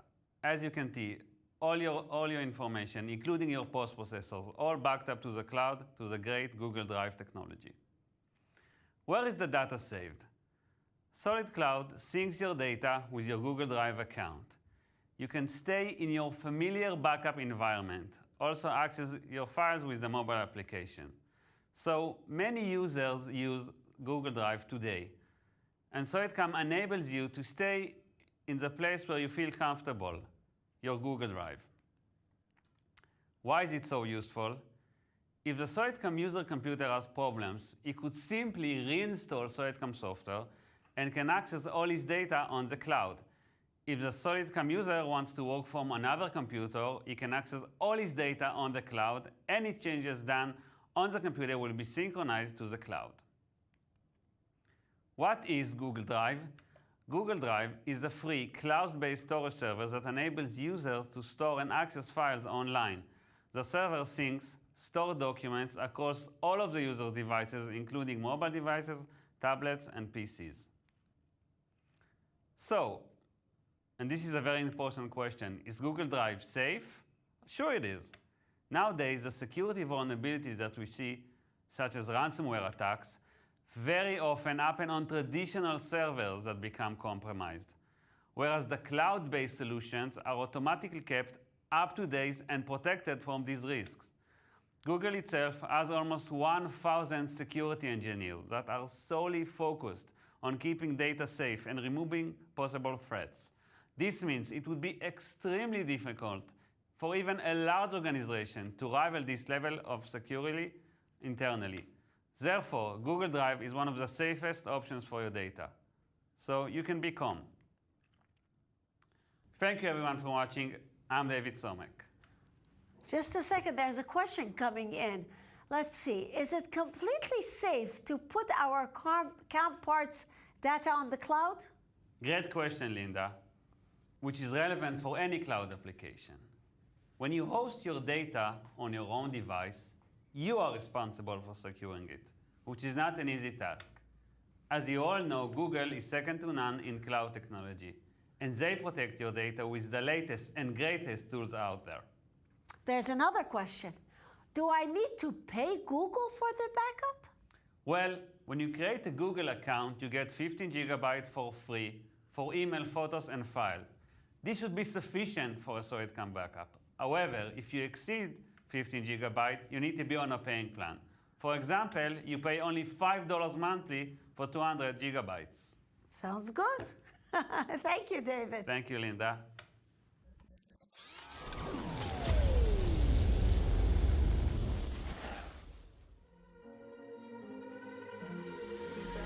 One of the reasons why we chose SolidCAM versus any other CAM system out there was its full integration with SolidWorks, which we use for design engineering. By having that, we were able to cut down on the amount of time that it took from the modeling process to the manufacturing process.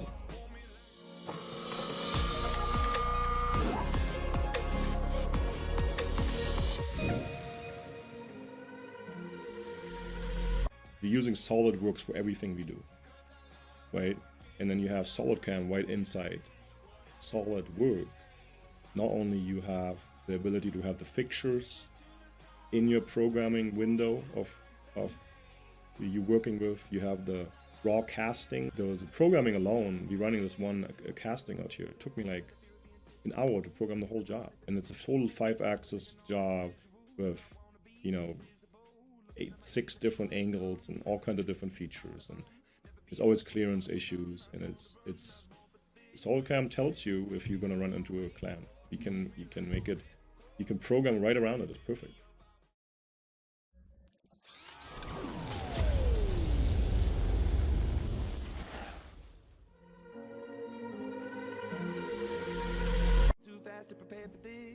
Hallo, ich bin Dominik Weißer. Ich bin Zerspannungsmechaniker bei der Firma VMR GmbH und Co. KG. Wir stellen Prototypen und Kleinserien aus Kunststoff und Metall her.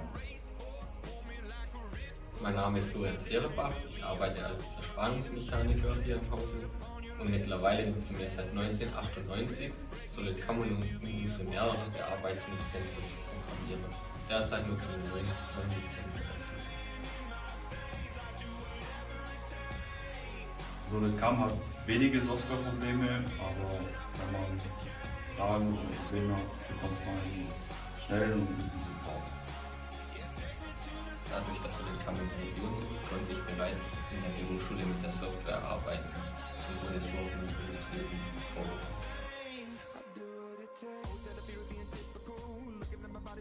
Ich programmiere gern mit SolidCAM, da man einfach und schnell zum fertigen Teil kommt.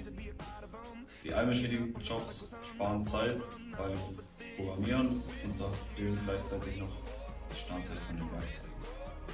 Die vielen Bearbeitungsstrategien sowie der übersichtliche Aufbau des Programms gefällt mir sehr gut.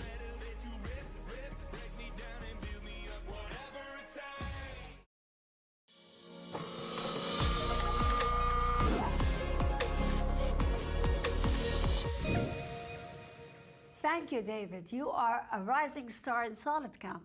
Absolutely. So Linda, our next presentation is very interesting and very important. It is about partner relations in CNC machine tool and cutting tool manufacturers and resellers. Michael, our COO Global, will talk about our partnerships in SolidCAM Germany, and Greg Payton, our partner manager for the US West Coast, will talk about partnerships in the US. You know, Natalie, this is really a very important subject. Partnerships with machine tool and cutting tool manufacturers means that these manufacturers believe in SolidCAM. That's right. And see our software as an important complement to their CNC machines and cutting tools for their customers. It is a win-win relationship for both sides. So Michael and Greg, the floor is yours.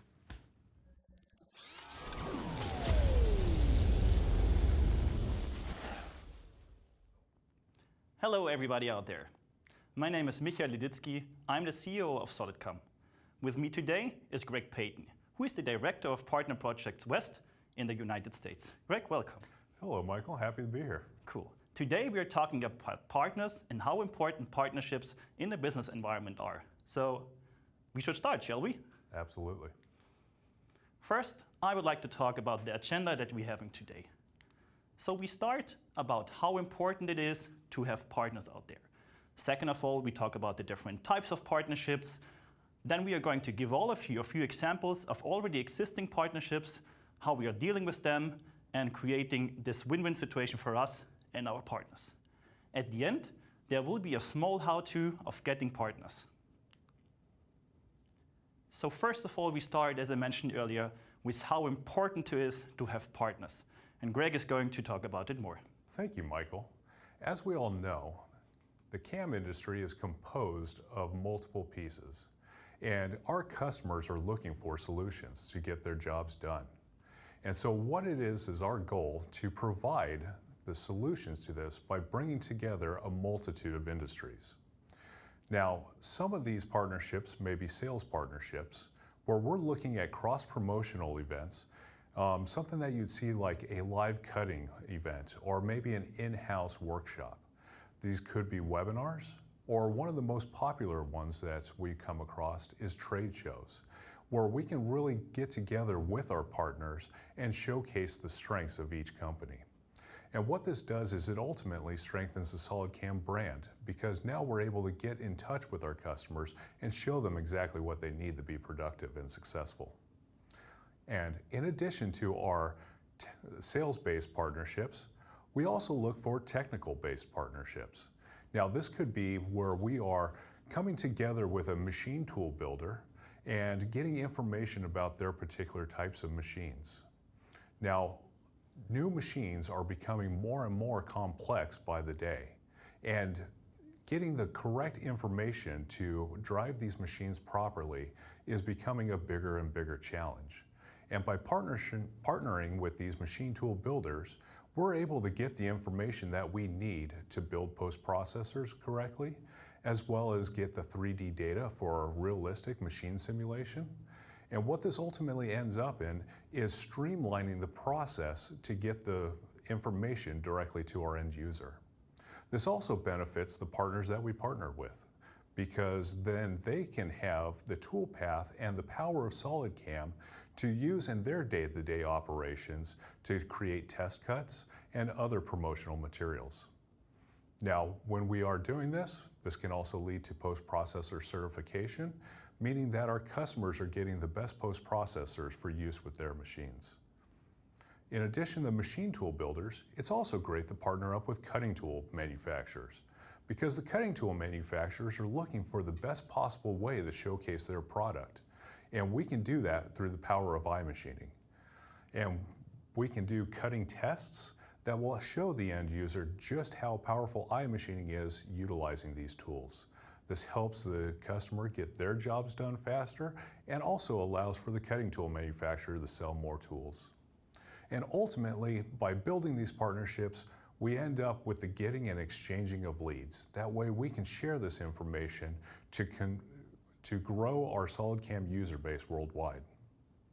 Well, Greg, thank you for this beautiful explanation. Next, we're going to talk about the different types of partners that we have, starting with machine tool manufacturers, cutting tool manufacturers, software partners, and at the end, one of the most important partners you can have are existing customers. So let's start with the first one. We put here just an overview of a few of our partners that we have out there. Obviously, we have a lot more, but we need to keep it simple for this presentation. So let's start with Citizen. And to be honest, Citizen is one of my favorite partnerships that we have because we started about 5 or 6 years ago and we got the first machine of Citizen. We put it inside our technology center in Schramberg. Then eventually we got the second one. It was a Citizen D25 3-channel machine. Then we got a machine at our booth at the AMB exhibition. And since then, the relationship started to grow and grow. At one time, I was adding Adlin Trabesi to our technology center. And after that, we met at the EMO exhibition in Italy. And there is a beautiful video that we have taken there. And I would like to show it to all of you. Hi and welcome from the EMO 2021 in beautiful Italy. I'm here at the Citizen booth. And beside me is Mr. Adlin Trabesi, who is the European Sales Manager of Citizen Machinery Europe. Adlin, more and more customers approach us and they want to have a solution for Swiss-type machines. And they're also asking us what's the best possible solution for Swiss-type machines. So do you think a CAM system is an added value when you have a Swiss-type machine? Definitely, because your customer, our customer, buy a machine with B-axis in the first stage not to make interpolation. They buy the machine to having a comfortable adjustment of angle and correction. Yeah, true. But then let's say after a few months or few years, he will make complex parts and need the software, then he will call you and he will call me, we need to make a post-processor as soon as possible. And this is not comfortable for you, for me, and also for the customer. That's why I am happy that you are here we can prepare ourselves for Miano and Syncom, prepare post-processor for your customers. Yeah. And this is the main target. Yeah, definitely. I mean, actually, we almost got all post-processors ready for Miano and Simcom machines. So if it's just a regular Swiss-type machine or a multi-spindle machine, it doesn't matter. We got the software, you have the machines. So I would say, let's make it happen. All right, so as I mentioned, this is a really, really interesting partnership. And to be honest, whenever I talk to Citizen, they tell me, whenever they visit a medical customer out there, that SolidCAM is the de facto standard in the medical industry. So we are going to have special conditions when Citizen is going to sell a machine together with SolidCAM, and they get a certified post-processor at the end with a discount. So this is going to be really nice in the future. In addition to the partnership that we have established in Europe, we got a Citizen L20 ATC at our Reseller Tactics in Japan in an exhibition. Then we got a really good connection to the Citizen headquarters in Japan as well. So whenever we need 3D data of a machine, they will send it directly to us because, as you all know, getting 3D data of those machines can sometimes be really hard. Then in the bottom you can see that we had a live cutting webinar directly streamed live from our technology center in Schramberg, where we did a bone spoon together with Citizen and ISCA, and it was a really nice event, I can tell you. At the end on the right side, you can see the Citizen D25, which is placed inside our technology center. And I think in about 3 weeks, we're getting the next one. So the third machine we get from Citizen, a Citizen L20 ATC. We are looking forward to get the machine. Next, we would like to talk about STAR. Greg, would you? Yeah, thank you, Michael. In addition to the great work that we've been doing with Citizen, we're also building out a tremendous relationship with STAR Machine as well. And it all starts with Gordon's team at SolidCAM UK and their technology center, where they're bringing in STAR machines such as the SR38, the ST20, and they continue to cycle out machines and build out that relationship with STAR. Now, this has led to an increased presence for us in terms of cross-promotional events. We see that we are able to partner up with them in trade shows such as WestTech, in which we had a promotional stand inside the STAR booth. We had a STAR machine directly within the SolidCAM booth at the Mach Expo in 2022. And we had a live demonstration station within the STAR booth at the Medical Device and Manufacturing Show in Anaheim in 2022. Now, this has also led to some great partnership support where STAR is now giving us technical documentation and 3D models are becoming a lot more prevalent for these machines, ensuring that our customers are getting the best end result from us as well as from STAR. All in all, we are continuing to build that relationship with STAR by providing them with licenses. We now have 40 plus licenses all around the globe, and just continuing to build that relationship. Wow, awesome. Thank you very much. Next, I would like to talk about Hamle. As you all have recognized about my accent, I'm from Germany. And in Germany, Hamle is one of our oldest and biggest partners that we have. With Hamle, we did a lot of events in the past. We even have our own Hamle machine inside our technology center. We are training their application engineers. We do some post-processor development, so actually we developed a special strategy for NC code output that whenever a customer of Hamle uses SolidCAM, he knows that it works 100%.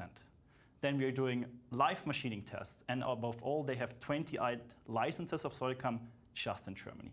On the right side, you can see some famous parts that are out on YouTube everywhere. It is a Formplatte and a Griffstück. And for example, the part at the bottom was machined at the Hamle exhibition, the open house they had last week. Next, I would like to talk about Group. Probably all of you heard about them. We have a great partnership all around the globe. Actually, they also were our first iMachining for an ex-customer. And what you can see here in the picture is pretty interesting.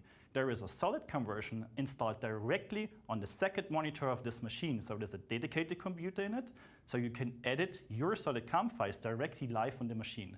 This machine is still sold until today, and I'm not sure how many they sold, but it is a great technology out there, and it shows how good our connection with Group actually is. And above all, we're doing exhibitions. We're actually participating in their open house next week in Germany at their headquarters. And as I mentioned, it is a really nice partnership, and we are going to put more, growth in it in the future. In addition to what we have achieved in Germany or in Europe, there is a great cooperation in the Asia-Pacific market. So whenever Group there is going to sell a machine, they would offer SolidCAM as their preferred solution for Group machines. When there is a turnkey project, they even sell a SolidCAM license directly with the machine as well. And in addition, they also do seminars, exhibition, events, and most important, they also do lead exchanges between Group and SolidCAM. Second of all, I would like to talk about cutting tool manufacturers. And to be honest, those are the guys who are as closest to the customers as possible. They are every day out there in the machine shops, they see problems, they're helping customers, so they really know what's going on out there. And we would like to start with an overview, obviously. As mentioned previously, we just put a few of our partners in it because we have to go through this presentation quickly. But at the end, we have a lot more out there, and we are going to starting with one of the most important ones that we have started recently. It's Kennametal. Greg, would you? Yes. Kennametal is proving to be one of our most promising partnerships. We are starting to do online training for Kennametal applications engineers worldwide, with over 50 applications engineers taking part in this training. Now this allows them to get to know SolidCAM software and really see the power that it could bring to utilizing the toolpath with their tools. Now because of this, Kennametal is giving us tooling for some live cutting webinars. This results in some great cross-promotional material. As you can see on the picture of the right, we have a machine set up for a live coming webinar for an upcoming KevCam night class, in which Kevin's going to be demonstrating the use of SolidCAM on one of his machines. Now, this allows us to really showcase what we can do with these Kennametal tools and really builds out that cross-promotional brand and gets it out to more customers.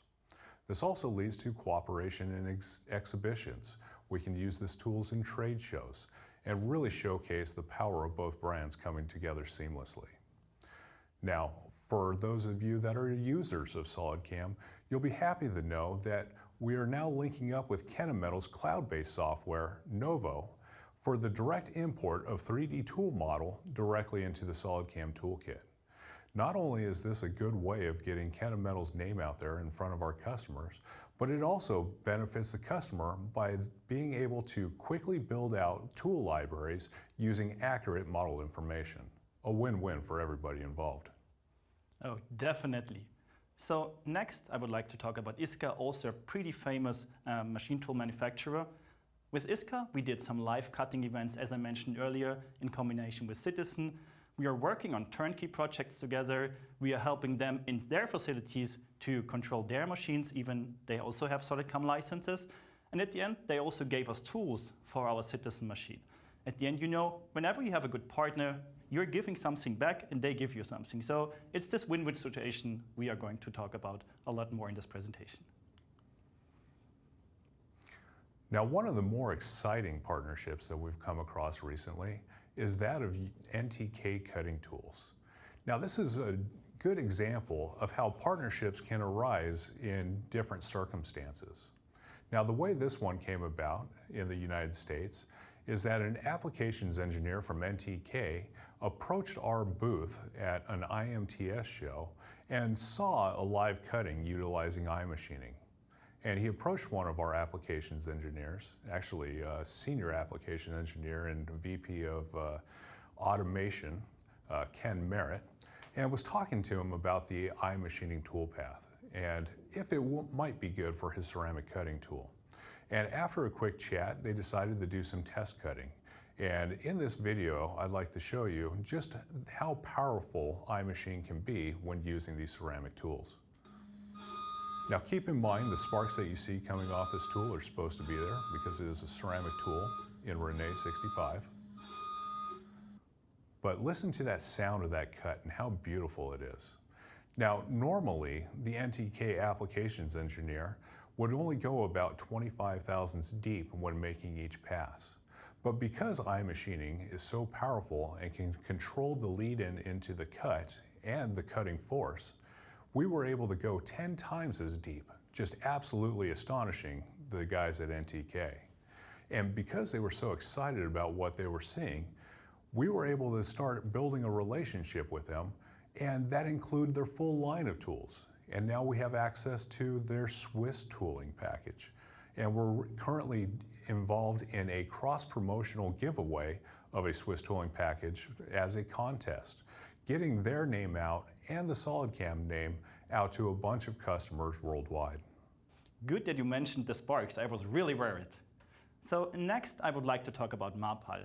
We have established a really good partnership with Marpal, and they're using SolidCAM in their R&D department completely. Talking about iMachining, I want to mention that we did a really interesting test cut at Marpal's where we used insert cutters to cut even materials like titanium. And we will hear a lot more in the future about the combination of Marpal tools and SolidCAM's amazing iMachining because it works great. We are also doing partner events, videos, and of course, as I mentioned, cutting tests. Next, there is Göring. Greg, would you? Yes, absolutely. Göring is another example of one of our oldest partnerships really coming through and being a true ambassador of our brand. Now, Göring has partnered up with us in some live cutting events, and we have some videos that we can play just showcasing how beautiful a cut we can achieve using the SolidCAM software and the Göring tools. Now, once Göring was able to start testing our tools and seeing how powerful the software was and the iMachining algorithm, that they actually put us on their webpage and created special tooling just for use with iMachining. Now, if you look at the text below the slide here, it says near endless tool life with Göring milling cutters. I mean, how amazing is that?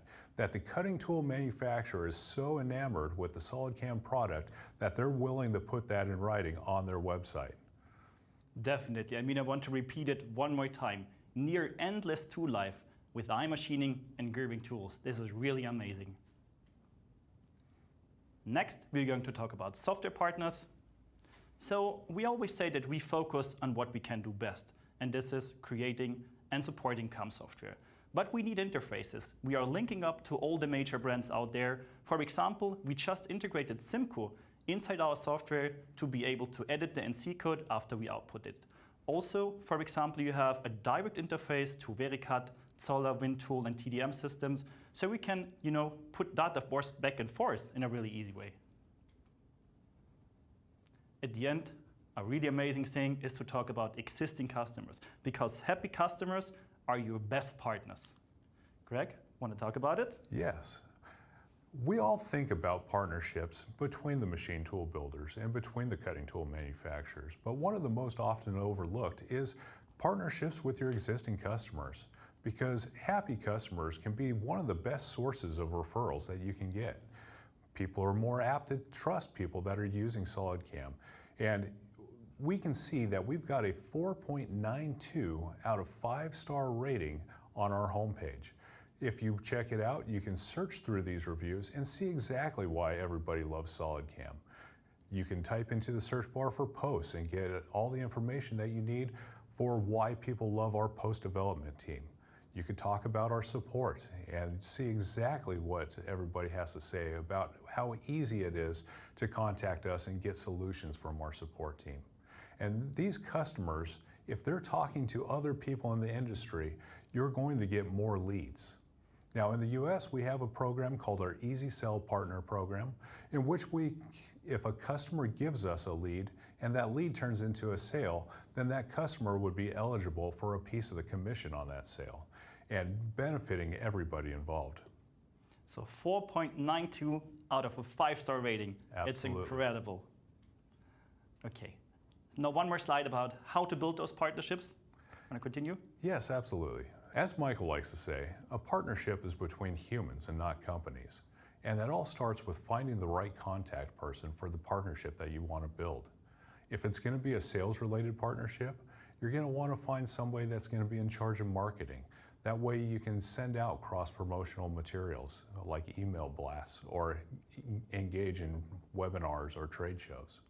If you're looking to showcase the beneficial opportunities that the SolidCAM software will provide to somebody like a cutting tool manufacturer, you're going to want to look for an applications engineer or technical manager. And then you can show them the benefits that they'll receive from utilizing SolidCAM as their CAM system of choice. Now, once you decide what kind of partnership you're going to go with, it's very important to stay in contact with these people and make sure that you're engaging with them, staying on top of any issues that they might have, questions that they are asking. It may involve giving them training on how to best use the software and get the most out of it. That way they can get the most out of their tools and ultimately showcase to the customers how to get the most out of the software. All right, thank you very much. At the end, I would like to give all of you a summary. If you have a partner, take care about them in the best possible way, because as Greg mentioned, partnership is between humans, not just companies. So call them regularly, visit them, do events together, because this ensures that those partnerships will last, a long time. Having the right partners is going to ensure our growth in the future in a tremendous value. So try to find the best partners for you and utilize them the best. And of course, you need dedicated specialists who are just doing this partner managing, because you can't do it just by the side of your daily activities. Find the right guys, put them in charge of the partner management, and make it happen. Because I have to honestly say, today is one of the best days, or let's say the best time, to get partners. A lot of our competitors got swallowed by bigger companies. So the partners out there are looking for the best CAM solution. Obviously, it's us, it's SolidCAM. So just take the advantage now, because it's the best time to do so. So I want to end this presentation with my favorite words. Teamwork make the dream work, so let's make it happen. Thank you. Thank you, everybody. That was a very interesting presentation you two gave.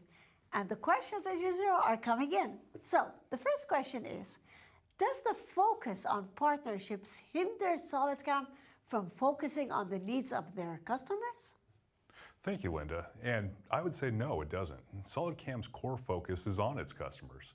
The SolidCAM Partner Network exists to serve as a knowledge base to enhance the SolidCAM user experience by providing unique solutions through a unified industry experience. Okay.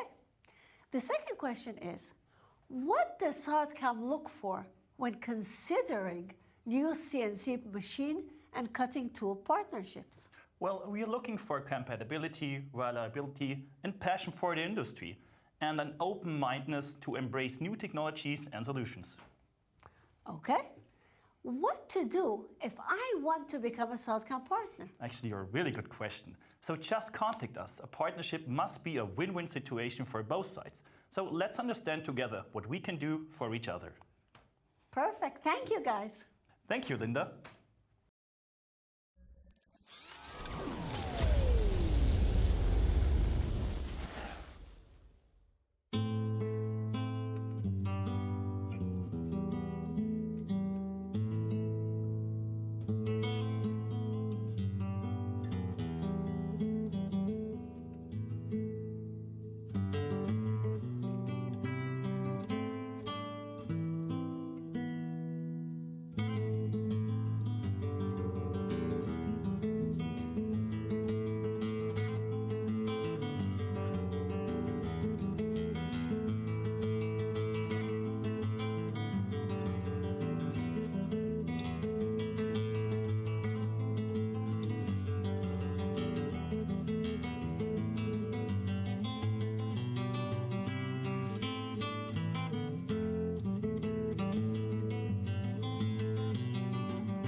Thank you, Michael. Thank you, Greg. That was really an important lecture. Partnerships are super important.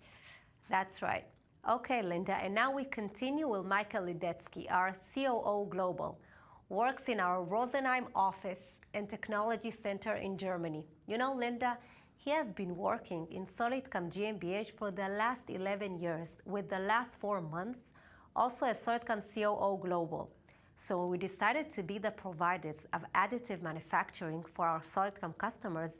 Emil and Michael launched SolidCAM Additive GmbH. Michael will let us know about this new and exciting field. Natalie, you know, the manufacturing world is advancing in huge strides, and SolidCAM always tries to stay on top of things. Our SolidCAM customers will eventually introduce 3D printing to complement their CNC machining. So we will offer them an excellent 3D printing solution provided by their longtime customer CAM supplier, SolidCAM. Exactly. You know, Emil checked all available 3D printing companies for metal and cardboard composites, and he chose Desktop Metal as our partner for the additive manufacturing venture. Michael, the stage is yours.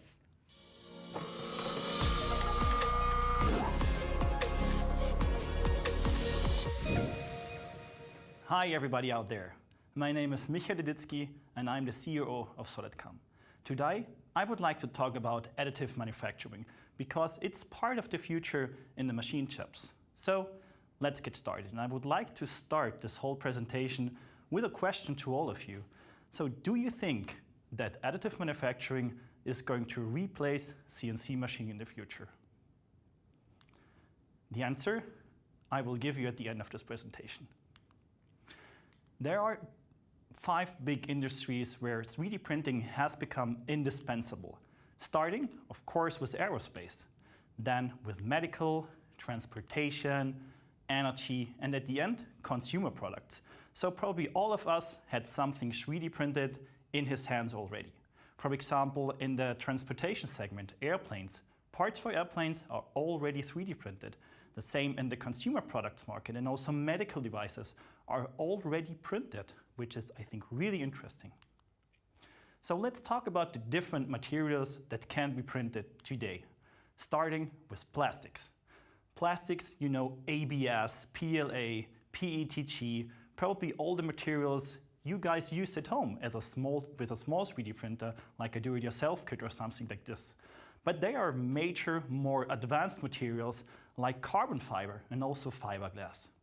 Going to the second point, I would like to talk about metal. And yes, metal is printed today, and it's a really easy process. We can print titanium, stainless steel, aluminum, tungsten, whatever, name it. And there will be a lot more materials are going to be added soon in this whole process. Then, of course, ceramics can be printed. Then we can print wood. And yes, it's true. Wood is printable those days. Of course, there is paper, wax, resins, gypsum, and also cells. I mean, even they printed organs. Most important, it's also possible to print chocolate. So also fruit gums and shellwood food can be printed. But today, obviously, we are going to focus on materials that are used in the industry we are in. It's plastics and metal. On the left side, you can see plastics, an example of printed plastic parts, especially carbon fiber parts. What you can see here in the middle is, for example, a crank for a bike, for a bicycle. So you really get the feeling that those materials are really strong, sturdy, and you cannot break them easily. The X-shaped thing you see over there is the base plate for a drone, for a quadrocopter. Talking about metal, it gets even more interesting. What we see, the first part here in the left corner, is a heat exchanger. So it's distributing heat through inner channels. And to be honest, to machine a part like this is not easy. You need the part to split the part in 3 or 4 parts and machine the inner channels. And the same applies to the copper part you can see at the right bottom corner. It is a heat exchanger it is actually built on a rod. And there are inner channels, so water is circling through it, and also no way to machine it in a conventional way like we all know it. Of course, you can see an impeller as well. So you can actually save a lot of roughing time because the parts has been printed previously. But all the machinists out there are going to ask me, no, but Michael, wait a minute. Isn't 3D printing slow? Or the next question would be, isn't it more expensive than conventional machining? How about the strength, density, the surface quality, and above all, the accuracy of the part? So those questions I would like to answer during the next slides. And the first question was, isn't metal printing slow? We see here a laser center process, and I'm going to start the video now. So there is a fine bed of metal powder, and there is a high capacity laser who is melting this powder exactly at the position where the contour of the part is. And now we see that there is another layer of metal powder is going to be put on the first layer, which has already been sintered. And this happens again and again and again, thousands of times until the part is finally done. So there is the second layer. So then we can see the laser again. And as I mentioned, it's going to repeat over and over again. So isn't metal printing slow? Yes, it is slow, but not anymore. There are technologies out there that are going to speed up this process tremendously. And this is where I would like to introduce SolidCAM additive manufacturing. And I'm actually really proud to introduce it to all of you. So what we're going to do now is to combine the strengths that we have in the CAM industry with a really famous reseller and manufacturer of 3D printers, which is called Desktop Metal. And I want to add a few more things about Desktop Metal. The CEO of Desktop Metal is Rick Fulop, and on the left side of the picture, you can see the start of this relationship happening last year at the Formnext, which is of course our CEO, Dr. Emil Tomek, and Rick Fulop. The headquarters is in Burlington, Massachusetts, and as I mentioned earlier, they are inventing and manufacturing those 3D printers. And they claim that they exist to make 3D printing accessible for engineers, designers, and manufacturers. And you know, it is a good thing that our customers are exactly the targeted group of those 3D printers. So let's talk about this special process that I mentioned earlier. It's called binder jetting, and this is exactly the technology that makes the slow metal printing that we have seen previously faster. And it's not just faster, it is a lot faster, it is enormous. So we start with also fine metal powder. We are going to print it, then there is a debinding where we get rid of all the excess material, and then there is sintering. And what we have seen earlier is there was sintering directly on the 3D printer, and now there is the big change. We're taking out the parts out of the 3D printer, put them in batches in the sintering oven, so the next part can print it simultaneously at the printer. So it is called a batch process, and this allows you that the 3D printer is working all the time, producing new parts, and simultaneously the sintering furnace is going to sinter the parts where they need to be sintered. What we have now in our technology center in Schramberg in Germany is a so-called Desktop Metal Studio system, and it's the first metal printing system that is, I would say, office friendly. So you can place it inside your office. On the left side, you can see the actual printer. Those printers are able to print metal. On the right side, you can see the furnace. It's also pretty small. You can fit it through a door. And this shows that this whole technology has reached a point where it's really reusable and easy to usable out there. Example parts we see here are some parts for engines, impellers, heat exchangers, some cloths for clamping, for example, and also jewelry can be printed in this printer. There is a nice video I would like to show because it really indicates how easy this process actually is. Enjoy.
So I want to repeat, it is the easiest possible process you can have, and especially, for example, for educational institutes. For spare parts, this printer is meant to produce metal parts, not in big batches, just one part at a time, and you're going to sinter it, and you have the full metal part ready at your office. Next, there is the more advanced system, which is the desktop metal shop system.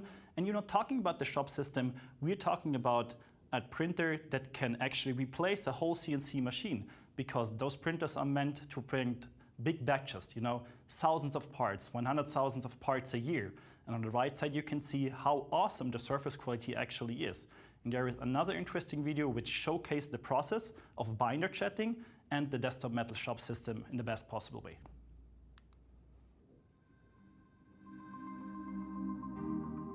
You are now in the shop lab. The shop lab is designed to be a mini factory to continuously exercise the shop system, printing hundreds of parts a day for ourselves and for our customers. So the shop system is the first metal 3D printer designed specifically for machine shops, allowing shops to enter into additive metal manufacturing like never before. The shop system is a single pass, high resolution metal binder jetting system at a price point that has never been achieved before. The shop system is an extremely easy system for machine shops to learn to use. Powder is loaded into the printer, and the printer autonomously lays down 50 to 100 micron layers of metal powder and prints batches of parts. The customer can load as many different parts as they would like into that batch, and it does not change the time. The printer then ejects that batch of parts, which can move on to the next station, and the printer can begin another batch of parts. The next step in the shop system is the depowder station. Now, the shop system is a batch process, which means a batch of parts can be printed, and then that batch can be moved on to the depowder station, so another batch can then be printed at the same time. The depowder station is a fully integrated depowdering station where parts can be excavated from the powder, and that powder can be fully recovered in the integrated recovery system. Those parts, once excavated, can be placed directly into the desktop metal furnace for full sintering. Sintering technology has evolved over the years to be huge furnaces that cost hundreds of thousands of dollars and take up entire rooms like this. But what we've been able to do here at Desktop Metal is shrink down that same technology into a small furnace that is vacuum capable, partial pressure capable, and can roll through a door. And the shop system is designed to scale manufacturing from small scale to medium scale to enhance a machine shop, whether it's an external machine shop or an internal machine shop, with 3D printing capability. All right, so this was a really, really good explanation of the binder jetting process. So it is easy to use. It is specifically meant for machine shops. It got a great form factor. You can put it in any small space you have in your machine shop, so absolutely great product. If we talk about mass production of part, there is even one more thing that we can talk about. It is the production system, and it is when you have to print millions of parts a year. This is where the production system comes in. The most affordable one, though, is the desktop metal fiber solution. So as I mentioned earlier, carbon fiber is a really, really dense material. You can print parts that are really, really stiff. And not just prototyping, but also some small batches you can print with these printers. So it's a really great product as well. So being a machinist, I would ask a specific question to myself. What about surface quality? What about tight tolerances? So let's use this part as an example part. And for example, we have your precise hole that obviously cannot be printed. We have a really tight tolerance in the pocket depths. Maybe we have a special surface quality, so we have to do a finish cut on it, or a special sealing groove that needs to be machined. So what happens then? Well, it's easy for us. We are going to add one crucial thing to this workflow we have seen earlier.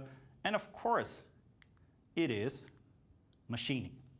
And as you all know, we are the experts in machining, and we are putting all the knowledge we have into this workflow, and this is what we call SolidCAM additive manufacturing. Because talking about all the customers we have worldwide, I mean, we're talking about 23,300 seats. We have 62,000 educational seats out there. So there is a lot of potential out there, because all the customers today, they have to get in touch with additive manufacturing, because in the future, if a machine shop does not know how to print parts, they can't be competitive anymore. So we have to help our customers that are obviously directly placed inside these important markets that I have shown at the start of this presentation. So we know the customers and they already know us. They know we are not just selling a product, we are also offering the best possible support. And we are going to help them, our customers, to transform to the future in additive manufacturing. So we always call ourselves the solid platform for manufacturing. And I will put another thing in it now, which is called SolidCAM Additive. And I think it's the perfect combination for our solid platform for manufacturing. Talking about numbers, the 3D printing global forecast is really interesting. Until the year 2026, we estimate a market size of $35 billion US. And you know, as I mentioned earlier, our customers need to invest in 3D printers, or let's say in additive manufacturing in the future, so we have to help them making this transition. Talking about different markets, the compound annual growth rate in different countries is really interesting. For example, I'm from Germany, we have a 22% of annual growth rate, and comparing it to Asia, of course, there's a little bit more potential there. And also in the US, we have about 20% of growth rate yearly, which is really interesting. So I want to ask you this one question one more time. Do you really think that additive manufacturing is going to replace CNC machining? Obviously, no. It completes it. Summary, of course. So we are going to act as a reseller of desktop metal products starting actually now. We are going to not just sell them, we are going to offer solutions to our customers, because we always say we're not just selling products, we also give the best possible support with the best possible team out there. We want to close the gap between additive manufacturing and CNC machining. And of course, we're doing all the necessary stuff that is, coming with it. We're doing installations, we do maintenance, we do everything that needs that our customers can use those desktop metal printers in a productive environment. So I really would say that SolidCAM Additive is the best solution for additive manufacturing, especially for customers in our CNC machine shops. We are going to start in Germany, obviously then we are going to transfer to the US, then in India, and at the end in Israel. And of course, there will be a lot of more countries in the future. So at the end, I want to end with one of my favorite sentences. It's success is best when it's shared. So let's share the success we see in additive manufacturing with our existing customers, and let's transform the machining world into the future together. Thank you very much.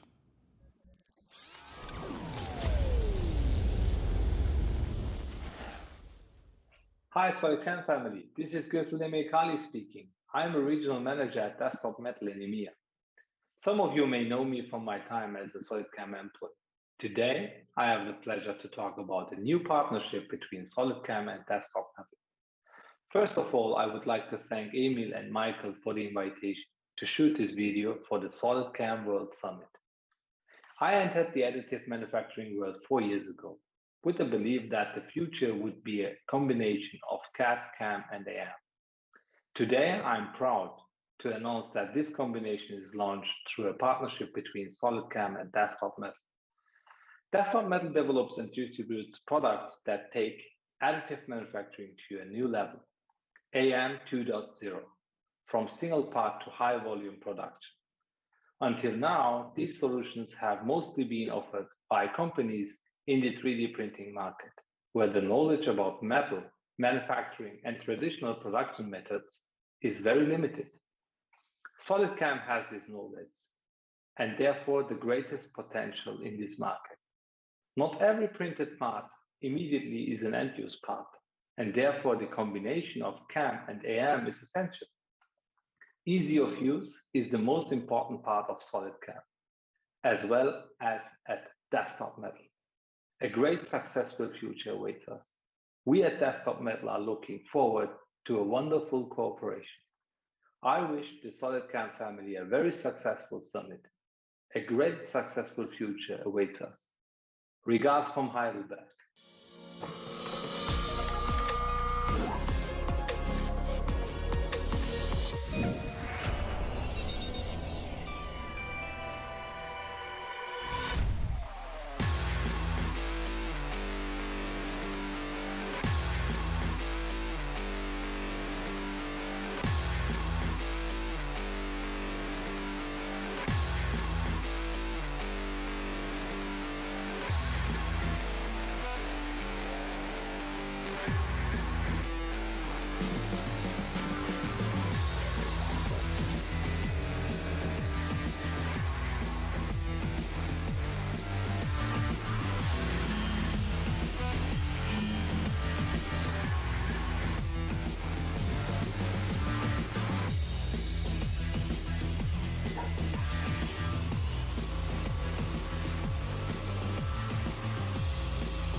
Wow, Linda, we heard so many fascinating presentations today.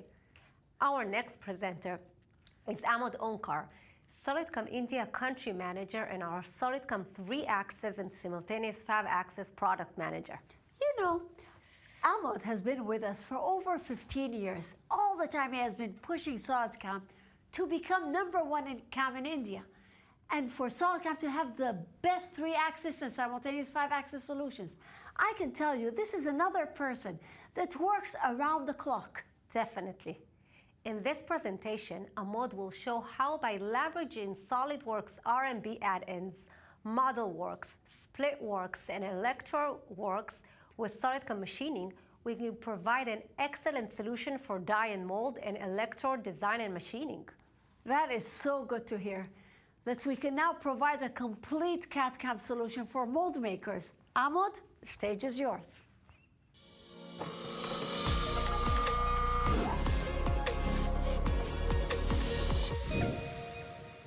Hi, welcome to the SolidCAM World Summit 2022. My name is Amod Onkar, and I'm the product manager for 3-axis and 5-axis milling in SolidCAM. Today we are going to see a slightly different presentation, a slightly different approach to our product. We have a solution for complete mold making, and so we are going to look at the mold making products that we have inside our portfolio. So let's get started. If you look at the process of mold making in the mold making industry, it generally starts off with a design data.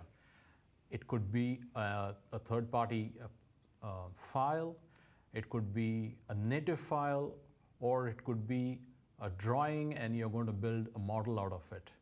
All this is handled in one software, which we can right now call it as a CAD software. Once the part is designed and the shrinkages are applied, we move to the next step of separation of core and cavity. And this is a very critical area, a critical process. And once the core and cavity separation is done, the parting surface is built and the inserts created. From here starts several processes together. One team, if the organization is large enough, starts doing the mold design. Another team takes the core cavity inserts and starts programming for the CAM. And another team also starts taking up these inserts and they start creating electrodes. They basically find out areas where electrodes will be needed and they make the electrodes. Now this is generally called as a concurrent design or a parallel design or parallel mold making process. So what do we have from SolidCAM for each of these processes that I just showed you?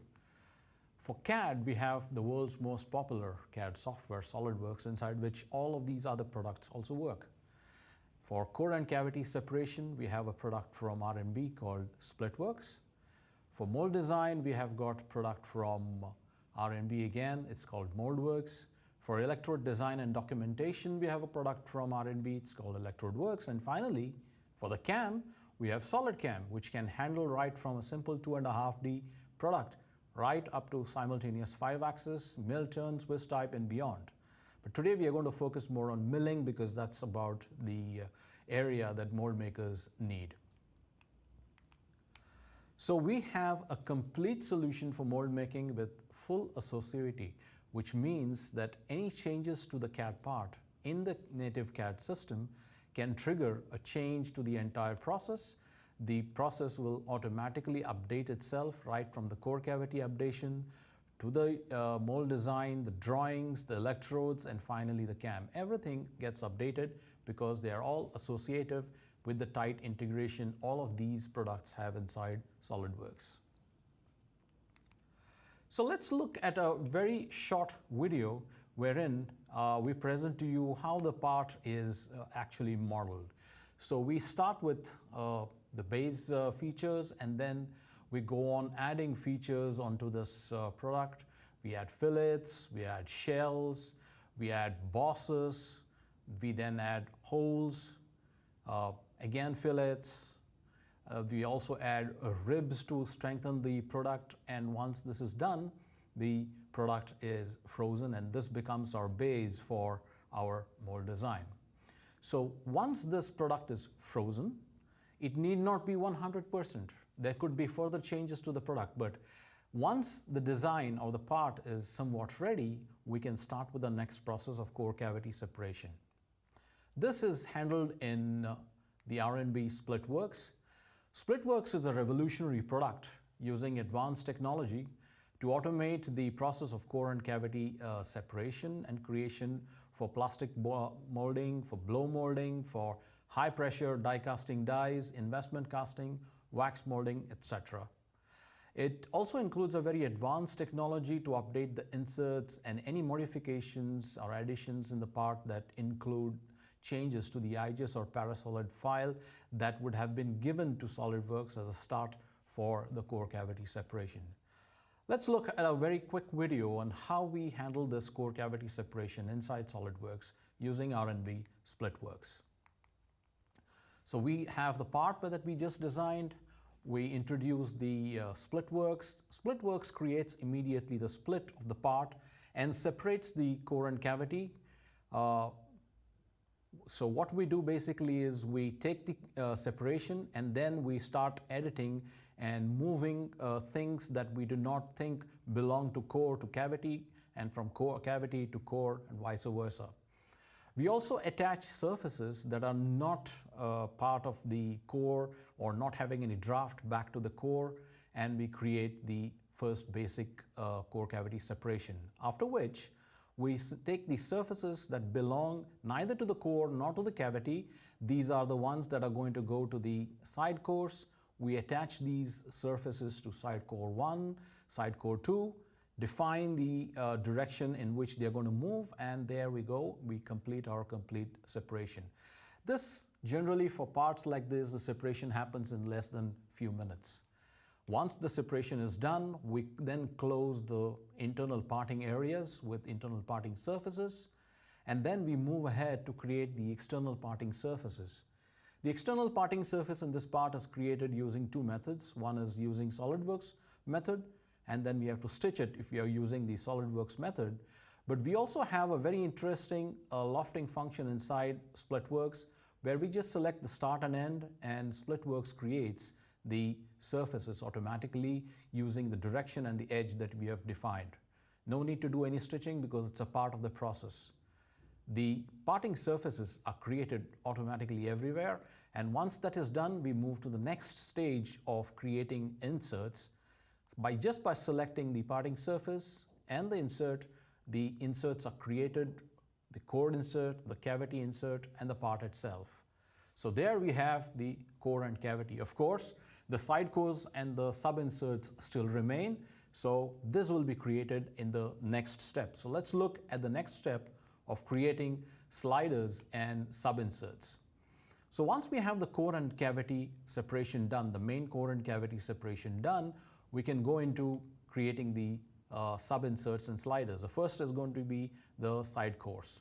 So we take the side core, we close one end of the side core and create the pin that is needed to call that the entire area side core. Once the pin is generated, SplitWorks automatically updates the core, removes that area from the core, and allows the pin to be inserted in that or pin to move in that. The same process is also applied to the other side, which is the other side core, because there are two side cores in this. And the sliders are created, the portions are updated again in the core insert. Once this is done, we go into our next step of creating sub-inserts. Sub-inserts are those areas which need not be a part of the, or need not be an integral part of the core insert. These inserts are separated and they are created externally, and then they are assembled when the mold is being assembled. By doing this, the cost of manufacturing comes down dramatically. So there we have selected the sketches. We apply what kind of head we want, whether it's a cylindrical or a rectangular head, and the inserts are automatically extracted from the core insert. So we have the core pins coming out from the core insert. Once this is done, we have completed our core, cavity, sliders, and sub-inserts. We can move to the next stage of our process, and the next stage of the process is the electrode design. We have everything. Now the electrode design team gets into action and starts extracting electrodes in areas that are very difficult to machine or areas that are impossible to machine in milling.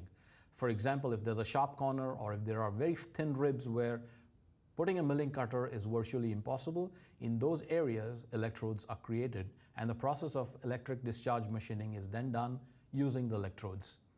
Now, one of the most critical things in electrode is application of spark gap, and this is automatically handled by Electrode Works. It's very, very powerful, as you're going to see in this short video. So Electrode Works automates all the aspects of electrode design, management, documentation, and manufacturing of EDM electrodes. It's fully integrated into SolidWorks environment, and it guides you. It's an intuitive GUI. It guides you through the entire process and the production of the electrode. Let's look at a very short video of the Electrode Works. So we have our core insert, and we are now going to create an assembly file in which we are going to store the electrodes. We are interested in creating the electrode for the rib shown on the core insert. So we pick the holder and we pick one of the surface, and Electrode Works automatically picks up all the remaining areas of the electrode that needs to be extracted and then creates immediately the electrode. We can adjust the dimensions of the electrode like length, width, and height, and the electrode is extracted. Once the electrode is extracted, we can do the sub-design work, like for example, extending the sides of the electrode, which are currently exactly the same as the rib. So the sides are extended tangentially on both sides, and this is done almost automatically, very quickly. And another very important thing is application of spark gap. I would like to mention here that spark gap currently is given in the softwares by the CAM user. The user gives a negative offset during milling and then creates the CAM program. Generation of drawings in Electrode Works is completely automated. Just right-click on the electrode and click on Generate Drawings, and these drawings, like EDM drawings as well as manufacturing drawings, are generated automatically by Electrode Works. So it's a complete process of design and documentation of the electrode by Electrode Works. So once you have the electrode, we can move to the next step of the process, and that is the mold design. MoldWorks, it's an R&B product, is a premier solid-based mold design application that delivers innovative, intuitive, intelligent design tools for injection molding industry. And it has got great support of almost every mold catalog that is there today in the world, like Hasco, DME, Futaba, PCS, Progressive, etc. And comparing with all the competition today that we have in this area, MoldWorks supports most number of catalogs that are available today in the world. So you can do a complete mold design, including the cooling design, checking the collision during making the cooling design, runners, gates, slider design, ejector pins. Everything can be done in 3D, and once the design is ready, you can generate the drawings at a click of a button. All the drawings can automatically be generated. Once we have done with our mold design, our next process is taking these inserts and the plates into CAM. And for that, SolidCAM offers three different engines for generating the machining program. For roughing, we have the legacy or generic high-speed roughing, and then we also have the new generation turbo roughing. We also have iMachining 3D that can be used for small to medium parts for doing very high performance roughing that can save a lot of time on the machine itself. So let's look at the finishing area. Again, for finishing, we have got the legacy or the generic high-speed finishing, where we have more than 18 to 20 different strategies for finishing the part. We also have the turbo finishing or turbo HSM, which has got also its 5 to 6 different varieties of finishing strategies. iMachining, Anthony has already talked about it, and I'm going to repeat it again. iMachining 3D is an amazing technology. It uses the proven algorithms of iMachining 2D and then uses a step up to create the scallops, and this can save anywhere between 70 to 80% of your time on the machine. Coupled with iMachining and HSM and HSR and the finishing strategies, you can machine any kind of small to medium mold, any complexity inside SolidCAM. We also have the SolidCAM HSR and HSM. This is a generic high-speed roughing and finishing engine. It has a very powerful and finishing toolpaths for molds, dies, aerospace components. It has got unique machining and linking strategies, generating high-speed toolpaths. And cutting moves are, and the retracts are smoothened and retracts are kept down to minimum so that it's always cutting and not doing any air cuts. It translates into very efficient and smooth toolpaths, which gives an extremely good surface quality in the end. The turbo roughing, which is basically the new generation roughing, is an amazing technology because it has got several of the new architectures in place. For example, it has got multi-core support. It's a full 64-bit calculation. The speed of calculation is very, very high. And as you increase the number of cores, the speed of calculation goes up because it distributes all the calculation across all these cores and uses them efficiently. It also has a very fast recalculation. In the event you would like to change some parameter and recalculate it, it's much faster than calculating it the first time. The second time, the calculation becomes even more faster. Now, we made a lot of change in 2022 in SolidCAM, and one of the areas we made a change was in the area of calculating with Turbo HSR and Turbo HSM. So if you look at the roughing and rest roughing times that we have between 2021 and 2022, for this part that is seen on your screen, it's approximately 400 by 200 by about 130. You can say it's between medium to large part. In 2021, the roughing took about 20 seconds. In 2022, it's about 10 seconds. The rest roughing is about 66 seconds in 2021, and in 2022, it's about 16 seconds. In the rest roughing, the second rest roughing, generally this is where the time increases. It's about 40 seconds in 2021 and about 15 seconds in 2022. So we are about 3 to 4 times faster in 2022 when you compare it with 2021 SolidCAM. So that's a big, big improvement that we have in our Turbo HSR engine.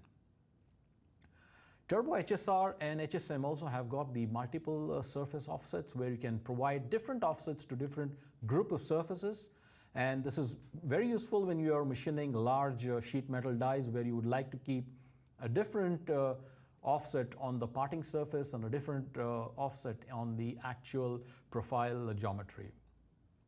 You can create infinite groups. There is no limitation on the number of groups that you can create. You can create as many groups as you want. We also support, apart from regular machining, we do the hatch roughing and contour roughing and also the rest roughing. The rest roughing here is very, very powerful because it works on two principles. It works on the principle of previous tool and it also works on the principle of the previous updated stock. And you can use either of them or you can use a combination of them to generate the toolpath. And the toolpaths are very precise, have got very less lifts, and they only go and machine areas where material is left out beyond a certain value that has been defined by the user. And we can provide arc fitting to smoothen out the rapids that are getting generated so that the machining happens very smoothly.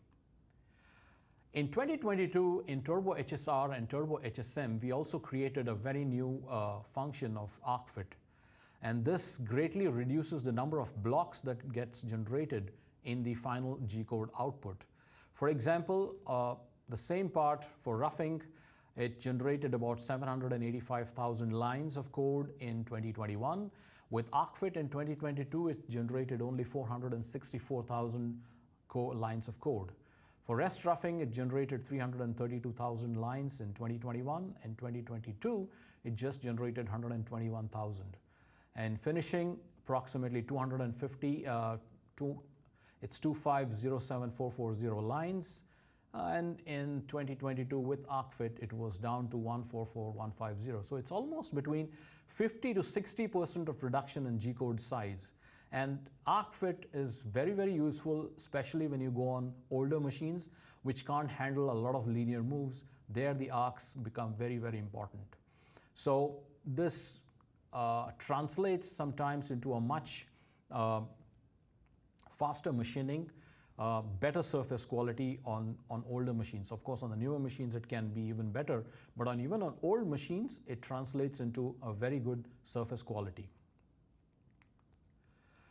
Then we have SolidCAM Turbo 3D HSM, which is a new generation high-speed machining. It's a new generation machining which uses all the cores, 64-bit calculation. It's extremely fast in calculating toolpaths. It can take few seconds to calculate the constant Z or linear toolpath even on really large paths. It has got minimum definition of parameters. There are not many things. Most of the things are automated, and they are kept as a relation between the tool and the geometry. We have constant Z, linear machining, constant step over, rest machining. All the toolpaths are available, including the combination of constant Z linear, constant Z, constant step over, etc. And full gout checking, including holder gout checking, is already inbuilt into the toolpath. Apart from the mesh-based technologies that we have for roughing and finishing, we also have surface-based finishing technologies which come up very handy when you would like to do localized machining of areas which need a very high finish. This is where high-speed surfaces or SolidCAM HSS comes into play. It's a very good complementary module for machining using localized surfaces. It has got advanced gout check for holders, arbors, and tools. It supports standard tools as well as shape tools.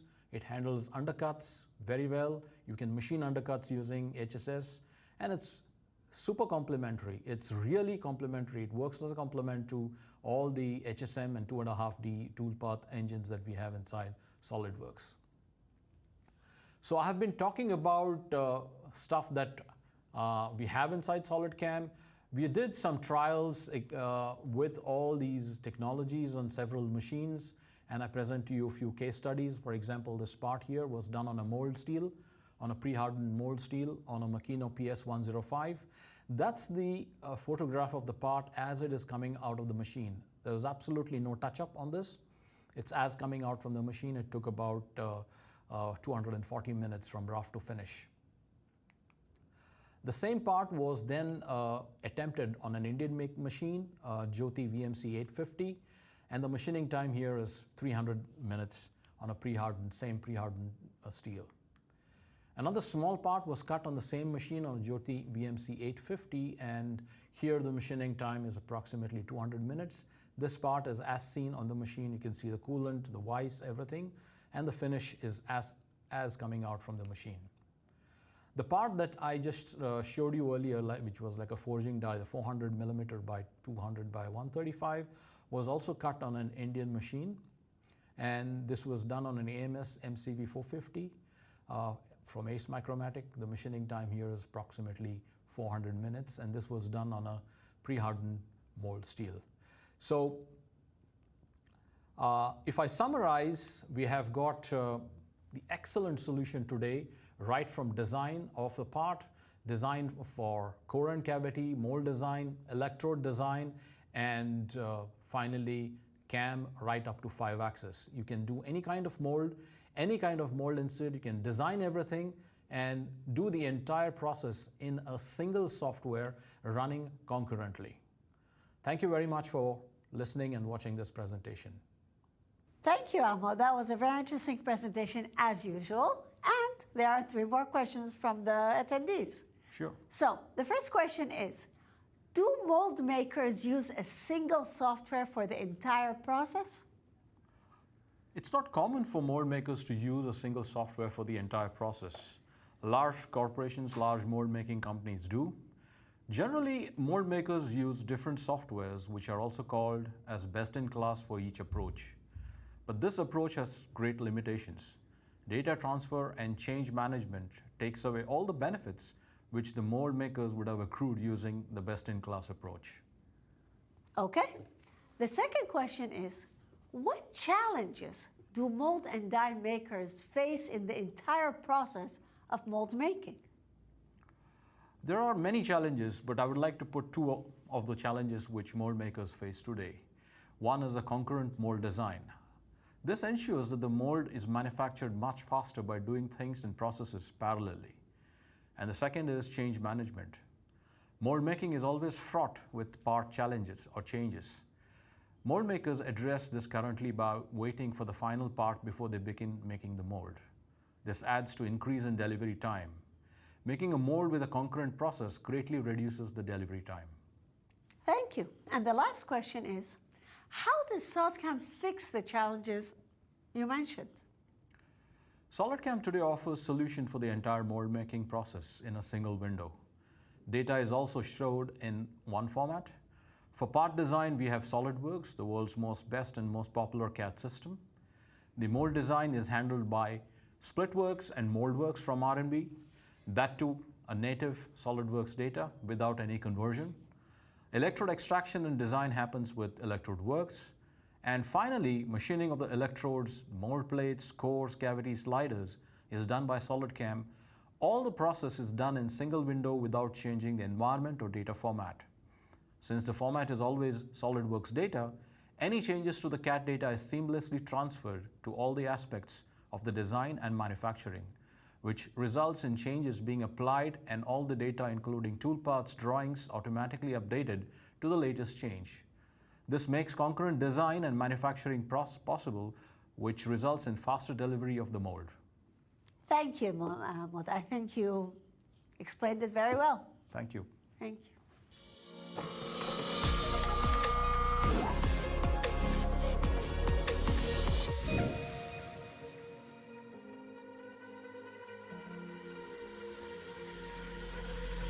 Falling too fast to prepare for this. Tripping in the world could be dangerous. Everybody circling as vultures. Negative, nepotist. Everybody waiting for the fall of man. Everybody praying for the end of times. Everybody hoping they could be the one. I was born to run, I was born for this. Whip, whip, run me like a racehorse. Pull me like a ripcord. Break me down and build me up. I wanna be the slip, slip. Word upon your lip, lip. Rather that you rip, rip. Break me down and build me up. Whatever it takes.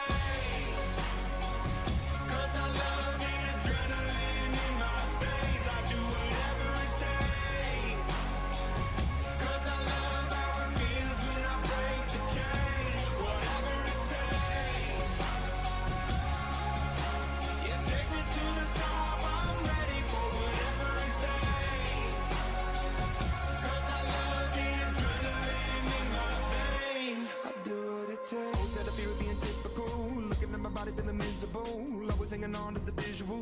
I wanna be invisible. Looking at my years like I'm out of dumb. Everybody needs to be a part of them. Never be enough from the prodigal son. I was born to run, I was born for this. Whip, whip, run me like a racehorse. Pull me like a ripcord. Break me down and build me up. I wanna be the slip, slip. Word upon your lip, lip. Rather that you rip, rip. Break me down and build me up. Whatever it takes. 'Cause I love the adrenaline in my veins. I do whatever it takes. 'Cause I love how it feels when I break the chains. Whatever it takes. Yeah, take me to the top. I'm ready for whatever it takes.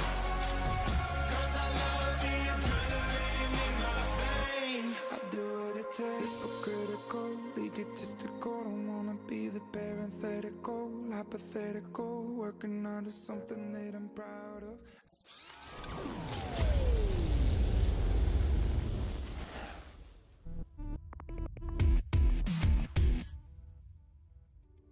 Welcome to the NTD Technical Corner. Today we're going to be discussing iMachining, the revolution in CAM with Ben. Welcome to the NTD Technical Corner, Ben. Hey, Gio. iMachining, the revolution in CAM. What is iMachining? So iMachining is our high-speed roughing strategy. So it's fast metal removal, getting rid of the majority of the stock as fast as we can.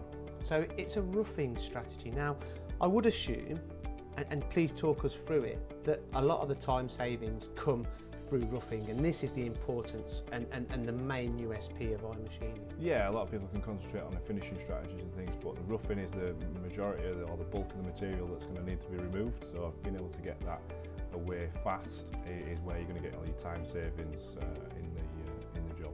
So talk us through it in more detail and from a technical perspective. So iMachining is a sort of a two-stage process. The first stage of it is a morphing toolpath. So you've got obviously a stock shape on the outside, going down to our shape as you can see on here. Yeah, so we morph from the outside shape to the inner, maintaining a constant chip thickness. So not a constant step over, constant chip thickness. So we're constantly varying the speed or the feed rate, should I say, determined by the contact angles as it's cutting. And is this done automatically? Automatically, yeah, you tell it, so 3D iMachining, as you can see here, we are telling it to cut the entire target wherever there is stock. It is doing all the deep cuts first. You can see full depth of cut using the full flute length, and then it will come up where there's stock left and create a skull on the component. So this is morph machining? Morphing, yes, it's a morphing toolpath. The second stage of iMachining then is the technology wizard. So the wizard then takes in data from the machine tool, so we know the power at the spindle. It takes in all the data from the tool, takes the data from the material, and then it will produce its own depths of cut, speeds, feeds, and all the step overs and contact angles. This CAM strategy, is it unique to SolidCAM? It is, yeah. So it was developed by SolidCAM themselves, released back in 2010. So it's been with us for a while. Still, our sort of big focus, our big USP inside SolidCAM is the high-speed iMachining. So effectively, Ben, this takes care of everything pretty much automatically once you give the machine tool the component details. But what happens if you've not held the component securely, or your tooling is sticking out quite a long way and you might experience some vibration issues?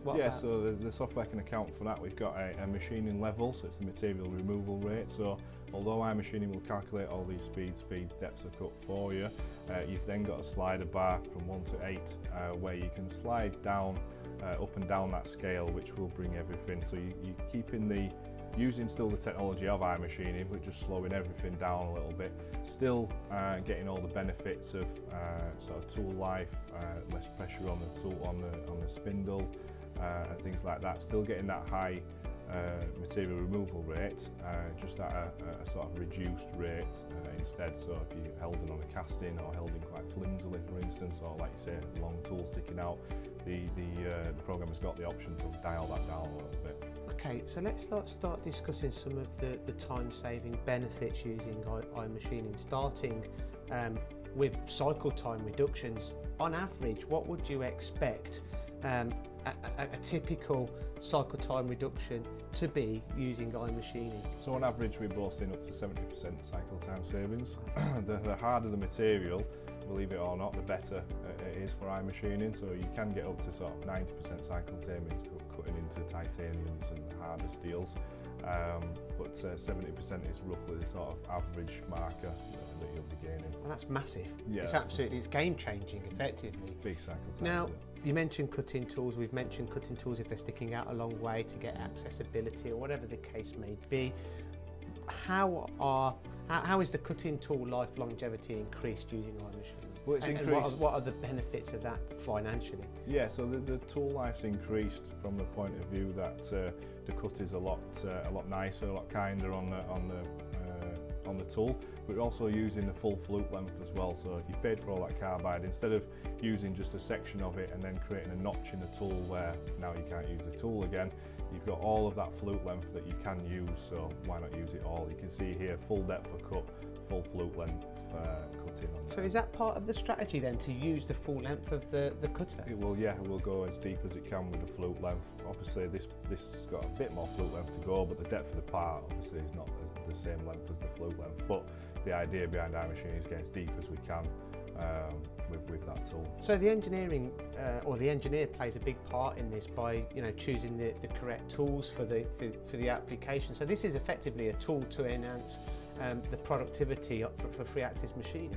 Yeah, exactly. It's not there to replace the engineer, it's there to give them assistance and a tool to use to increase their productivity and to increase the obviously the efficiency of the tool path, but also tool life on there, so decrease the cost of purchasing new tools.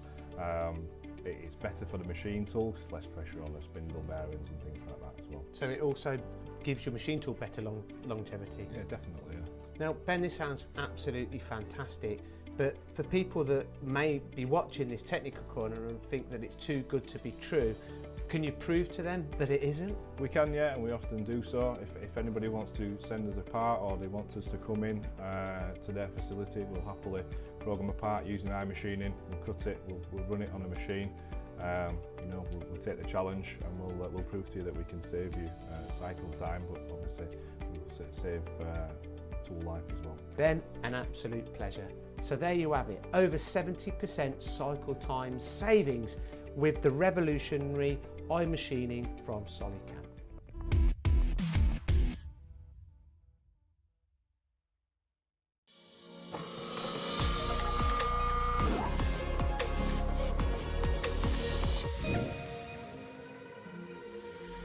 My hopes are, at least for Northern Nevada, is that not too many people learn about iMachining, because it is my biggest competitive edge over local competitors. If you don't have iMachining, you cannot compete against me, because I will cut the part in a fraction of the time and not destroy tooling. And I have many examples, but the biggest impact that I saw was in cutting difficult materials, stainlesses and Inconels, and many of the difficult to machine materials that are just known for chewing up very expensive cutters. iMachining extended our tool life upwards of 10 times.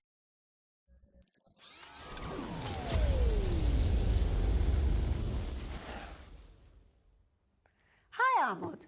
Hi. You are our famous simultaneous 5-axis product manager and a highly regarded worldwide expert for simultaneous 5-axis machining. You always tell us that we have one of the best simultaneous 5-axis solutions today. So can you give us more details? Sure. Hi. Welcome to the summit. My name is Amod Onkar. I'm the product manager for 3-axis and 5-axis milling. And in this presentation, I would like to present to you the packaging of SolidCAM 5-axis and how it is sold and how it is packaged for consumption. The agenda for today's presentation is I'm going to introduce the modules of SolidCAM 5-axis, how it is packaged, and finally the summary. Let's go ahead and see what we are offering currently in SolidCAM. So we have the generic 5-axis, 4 and 5-axis milling. We also have the multi-axis machining, we have the multi-blade machining, and we have the port machining, which is the application-based solution. We have rotary machining, we have edge breaking, we have edge trimming, and finally automatic 3+2 roughing. So these are the 8 broad classification of packages that we have, and then there are sub-classifications also of the packages that are there inside SolidCAM 2022 and 2021.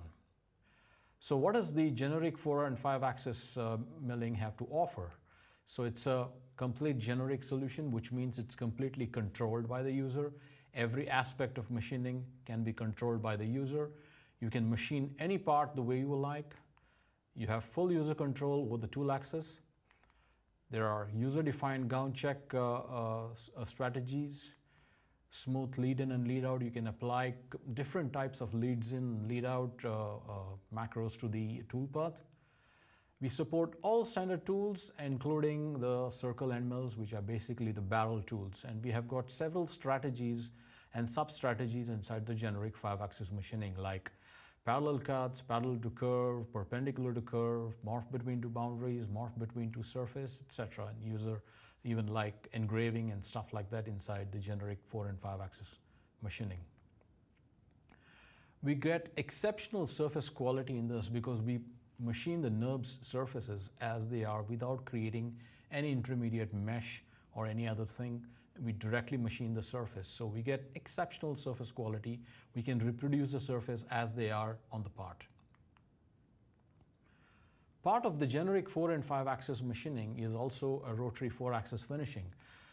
This is designed to machine parts on a 4-axis milling machine. It can be used to machine cylindrical parts like bottle molds, cores, electrodes, jewelry items, woodworking panels, etc. Tool paths are directly calculated on the part and not wrapped. It's very important because we do the slicing and we do the cutting directly on the part, and we don't take a planar tool path and then wrap it around the cylindrical space. Strategies that are available are along and across. You can also shift the tool axis by defining a value, and you can use the tip of the tool or the edge or the side of the tool to machine the part in rotary. Next is the swarf machining. We have a very robust engine for doing swarfing. Swarfing is basically using the flank of the tool to machine the surface. The surface can be a straight surface, it could be a curved surface. So swarfing can handle both straight as well as curved surfaces.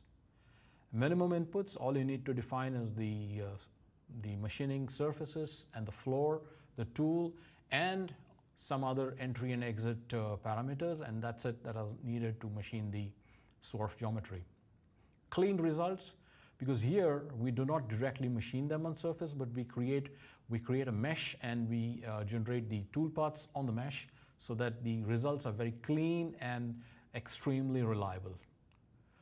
Tilt control is automatically applied. User doesn't have to break his head on the tilt control, because many a times when you are doing swarfing operations, one of the most critical thing here is the tilting, and this tilting is controlled automatically by SolidCAM. Almost every user who is into machining needs swarfing, because swarf can handle all the axes. You can have swarfing in 3 axis, you can have swarfing in 4 axis, and you can also do swarfing in 5 axis. So any user who is into machining will, in one or other part, will need the swarf operation. And some of the applications are impellers, frame components, and production parts, including blisks also can be swarfed around their blades. Part of generic 4 and 5 axis, we also have a 3 to 5 axis conversion. This is a very useful tool to convert HSM, 3D HSM, and Turbo HSM toolpaths to simultaneous 5 axis. These are generally needed when you want to machine really deep areas where you actually generate the toolpath without the holder, allow the toolpaths to be generated, and then apply the holder and convert it to 5 axis. So what the software basically does is it uses the holder, the tool, and checks for collision, and whenever there is a collision that is about to be detected, it tilts the tool to avoid the collision. Therefore, it converts a 3-axis toolpath, simple 3-axis toolpath, to a very complex 5-axis toolpath at just a click of a button. The process is completely automated with minimum user intervention. The user really doesn't have to put his brains into it on what it needs to be done. Everything is done automatically by SolidCAM. The next one is in the generic kitty is the multi-axis drilling, which basically is an operation that creates multi-axis drilling, taking the advantage of SolidCAM hold recognition process. So it uses the hold recognition process of SolidCAM and then applies, checks the vectors to create the multi-axis drilling toolpath. All advanced linking, tilting, and collision avoidance strategies that are there in simultaneous 5-axis and generic 5-axis are available to the user in multi-axis drilling. Drill depths are automatically determined by the software, and the user can edit and change even the drill depths as and when he needs to do. The next one in the package is contour 5-axis machining. This basically is a robust engine for machining only curves. You don't need to, the user doesn't need to define any kind of surfaces. Nothing of that is needed. He can just pick the edges, and no surface input is needed. And all he needs to do is pick the edges and input some lines for creating the tool orientation, and the tool path is created.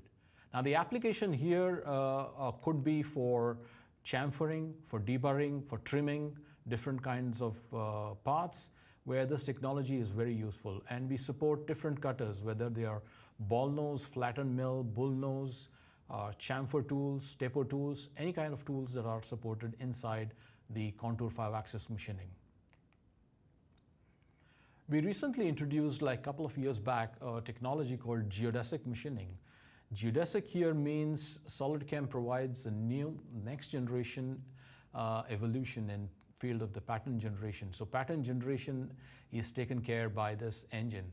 And what happens in geodesic is it uses a global field. That means if I define a step over distance as, let's say, 1 millimeter, irrespective of how the surface is and from which direction the machining is happening, that 1 millimeter is maintained looking normal to the surface at any given point of time. So it maintains a consistent distance between two cuts everywhere all along multiple surfaces. So that's the whole idea about geodesic machining. It works on mesh data as well as surface groups. So you can give the entire model, or you could give a portion of the model as a group of surfaces, and it will still machine it. We also introduced last year Auto 3+2 roughing, which is a very, very powerful module that uses the Turbo HSR and creates its own directions. The machining can here be done by automatic, semi-automatic, and manual method. In automatic, the software finds the directions automatically by itself, including the start direction.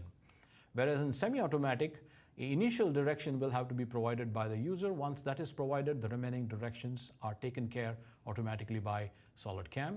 And in the manual input, the user specifies all the directions from which it needs to machine, and SolidCAM creates the toolpath automatically. One of the most critical applications for Auto 3+2 is right in front of you on the screen. It's a Pelton wheel. In a Pelton wheel, it's really very difficult to identify which is going to be your direction, how much material it needs to remove, and where it needs to remove, because there is absolutely no way a user can pinpoint at an area unless he looks at the simulation very carefully. This is completely taken out, and this particular part, for example, what you're seeing is about 500 millimeter in diameter, and this particular Auto 3+2 roughing took about less than 45 seconds to create in SolidCAM 2022. Remember that in SolidCAM 2022, Turbo HSR is about 3 to 4 times faster, so that effect is also seen here in Auto 3+2 roughing. And it detects the directions automatically, it detects the stock automatically, and it detects also the boundaries in which it needs to machine automatically. So most of the thing is done automatically by the Auto 3+2 roughing. Within the generic 4 and 5 axis milling, we also have support for the circle end mills, which are the new generation tools which more and more tool manufacturers are introducing as their new product line. Manufacturers today promise or claim at least 90% reduction in their machining time when using circle end mills. That's primarily because you have a large radius on the side and you end up using big step overs to generate the same scallop that you would generate using a very small step over with a ball nose tool. So that's how the time of machining comes down dramatically. SolidCAM introduced this circle end mills way back in 2019, and we have already almost progressed in every version, and we'll talk about it in our later slides. We support the barrel shape, the lens form, the oval shape, as well as the taper form tools in circle end mills. Next, we have, apart from generic 5-axis, 4 and 5 axis, we have multi-axis machining, which includes multi-axis roughing. So this operation creates a multi-axis roughing toolpath that can be used for either roughing or even finishing of pocket-shaped geometries in full 5-axis. So you can see the examples right on the screen and where you would possibly apply this solution. In the multi-axis finishing toolpath, the user has to specify the floor and the wall, and the toolpaths are created automatically by the software. We also have a possibility to define or decide or give an adaptive roughing feature in full 5-axis. The wall and floor finishing toolpaths, they use the new generation barrel tools, and also they can use ball nose, bull nose, or flattened mill for generating the toolpath. Now, there's something new that we introduced in 2022 is total automation of wall and floor finishing using barrel tools. For example, the part that you see on the screen, the wall and floor finishing has been done automatically just by selecting the surface and not defining anything else. Just select the surface, pick the tool, pick the step over or down step you need, and that's it. Everything else is handled by SolidCAM automatically. It machines all the walls and floors by the step over that you have defined, calculating what is going to be the most optimal tilt angle to allow the barrel shape or the lens shape to be in contact with the floor or wall accordingly. The collision checking, as usual, happens automatically in the background, and you get safe, efficient, and collision-free toolpaths in multi-axis machining. Next, we have a very powerful module for machining impellers and blisks, and we call it multi-blade machining module. This particular module is a very powerful engine. It's used for machining blisks, impellers, and components that are very similar to impellers, including rotors. If you look at the, let's say the marine industry, there are rotors. The rotors can also be machined using multi-blade machining module. The classic application, of course, is impellers with splitters. Minimum inputs, just define the tool, pick the geometry, define the depth of cut, sidestep, and you have the tool path. So you don't need to define anything more than that. And more often than like, this particular module is very, very popular with users who have just begun programming in 5-axis. Tool axis control is completely automatic. Root fillets are handled with ease, because the problems in 5-axis is, of course, whenever there are fillets at the bottom. That's where all the complexity arises, but this is handled with ease inside SolidCAM's multi-blade machining. We have separate strategies for doing roughing. We have separate strategies for doing wall finishing, separate strategy for doing the root finishing, as well as the hub finishing. We have port machining, the next one. It's a powerful engine for machining engine ports and tube kind of components. Minimum inputs, because it's an application-specific toolpath calculation engine. Automatic tool axis control, no need for the user to define any geometry or supporting geometries. The tool axis is handled directly by SolidCAM automatically. And we have separate strategies for roughing, rest roughing, spiral finishing, and plunge finishing strategies. These all are available in port machining. The output can be, unlike multi-blade, the output here can be in 4 and 5 axis. So you can choose in which axis you need the output, and you'll get the output in that format. Next, we move to rotary machining. Here we have rotary machining that generates 4-axis rotary roughing and finishing toolpaths on any solid model. It need not be a screw. It can be any kind of part that rotates around an axis, and rotary machining will handle this particular part. It'll do roughing as well as finishing of that part in 4-axis. We support 3 different types of tools in this: bullnose, ball nose, and end mill. And it works like 3-axis roughing. In fact, we are using the Turbo HSR functionality in this. However, the slicing in Turbo HSR in 3-axis is done in planar space, whereas in rotary roughing, it is done in cylindrical space and not one directional. The user just selects the part and the stock and can rough the entire part in just single operation. Linking, collision checking is automatically done in SolidCAM Rotary. What we introduced in 2022 in Rotary is you could now do, instead of just plain 4-axis, you could do 4+1, which means that if you have a floor and the floor is tapered, you can align the tool axis to the floor, or you can make the tool axis normal to the floor, and it can machine the entire part in 4+1 axis. Next is the edge breaking, which is a very, very powerful functionality for deburring the entire part after the machining has been performed. There are many edges or non-tangent outer surface topologies. You'll find burr caused by the tool when it's doing the machining, and this burr needs to be removed, because if you don't remove the burr, the part doesn't pass the inspection or QA. SolidCAM edge breaking toolpath engine automatically detects these edges and creates a deburring toolpath. And this deburring toolpath can be done in simple 3-axis. It could be done in 3+1. It could be done in 4-axis. It could be done with 5-axis minimum tilting as well as full 5-axis. Currently, if you don't have edge breaking, this process can actually take the same amount of time that you took to program the part completely. So it's a very, very manual and a laborious process. And with edge breaking, the whole programming time can come down to few seconds. If not minutes, it will be few seconds of programming time with edge breaking. What do we have new in 2022? We are supporting, earlier in 2021, we were only supporting ball nose tools. Now we support a host of tools. We support end mills, we support ball nose, we support taper mills, we support taper ball nose, lollipop, and chamfer mills. All of these tools are now supported inside edge breaking in 2022. We have edge trimming, and this particular toolpath engine is used for machining the outer periphery of a part, whether it is a composite aerospace part or it's a vacuum form part for automotive. All these parts, after their forming operation is done, they need to be trimmed to get to their exact shape, and edge trimming does exactly that. It's a very powerful engine, and it's a highly automated engine for creating the edge trimming toolpath. The trimming edge is automatically defined, or the user has a possibility to pick the trimming edges himself manually.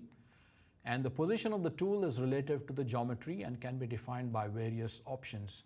So you get the output from a simple 3-axis output to the most complex 5-axis output with different tool axis orientation in edge trimming.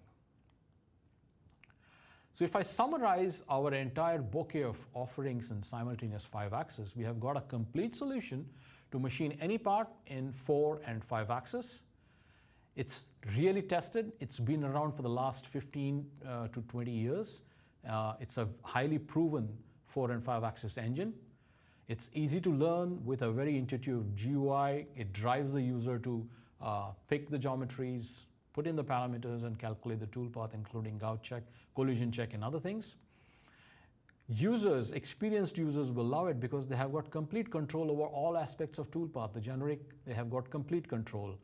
And a complete control over collision avoidance. They can change the tool axis. Once there is a collision, they can automatically change the tool axis to avoid the collisions in the part. And then we have the application-specific simultaneous 5-axis strategies for machining impellers, boats, rotary components, aerostructures, die molds. All of these are really automated functions in simultaneous 5-axis that require minimum user input. So they are very, very popular with people who have relatively very less experience programming 5-axis parts. So we cater to both of them. We cater to the most experienced user, and we also cater to the not so most experienced user in the CAM programming world. Edge deburring and trimming add value to the complete offering. So they complete the entire bouquet of offering that we have for simultaneous 5-axis. Now, in order to simplify this whole concept of 5-axis, we created a new packaging system in SolidCAM. And this is the simultaneous 5-axis packaging, wherein we have got 3 packages. We have got SolidCAM simultaneous 5-axis standard, SolidCAM 5-axis professional, and SolidCAM 5-axis premium. I'll explain to you what each of these bundles have.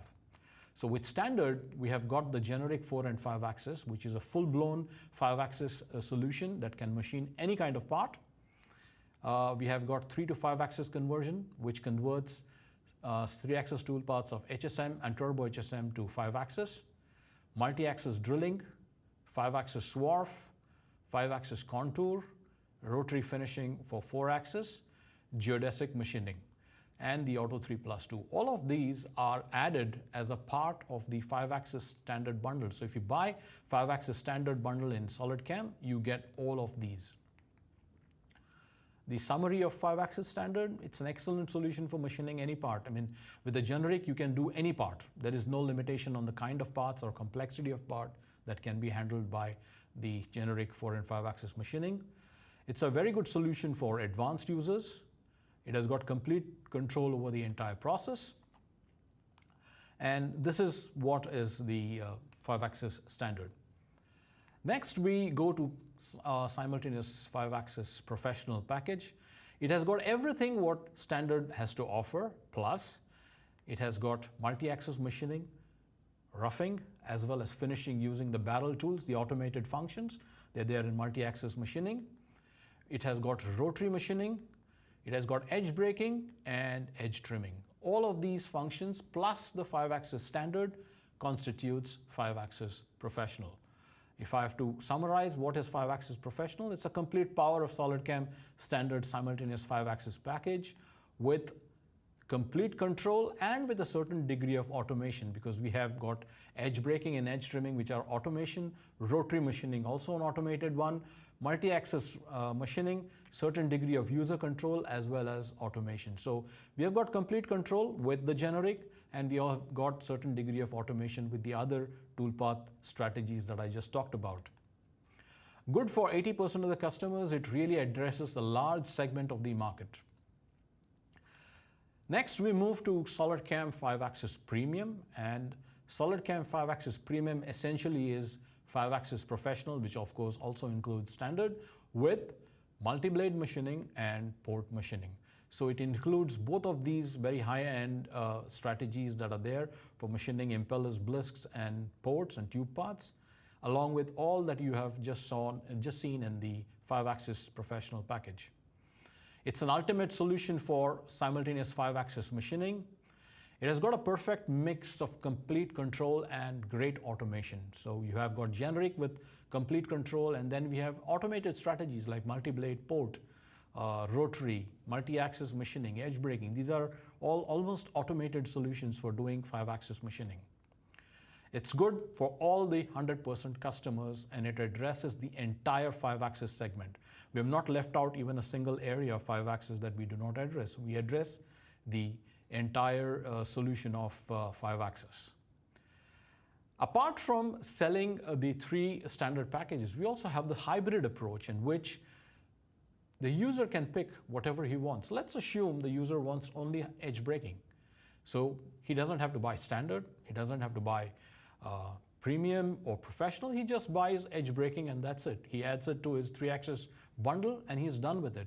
So that's why we also have the hybrid approach in which we have got all the standard packages and also all the automation packages that we have inside SolidCAM.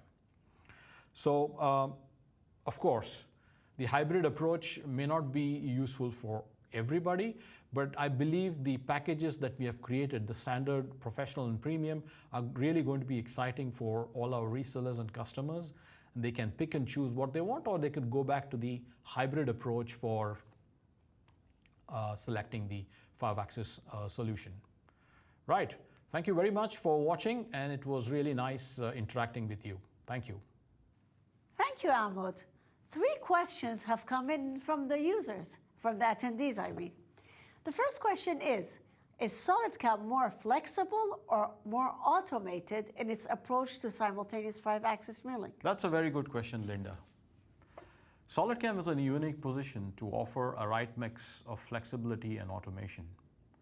Experienced users will love the control SolidCAM provides on every aspect of simultaneous 5-axis milling, while the relatively new user will love the automation and power of application-based Sim 5X toolpaths. SolidCAM offers everything both for the most experienced CNC programmer as well as not so experienced CNC programmer. Thank you, Ahmed. And now the second question. Since you said SolidCAM also caters to less experienced programmers in simultaneous 5-axis, how does SolidCAM ensure that the toolpaths are safe? I'll explain that. The collision check in SolidCAM's application-based strategies is totally automated. The user might forget about it, but SolidCAM will not.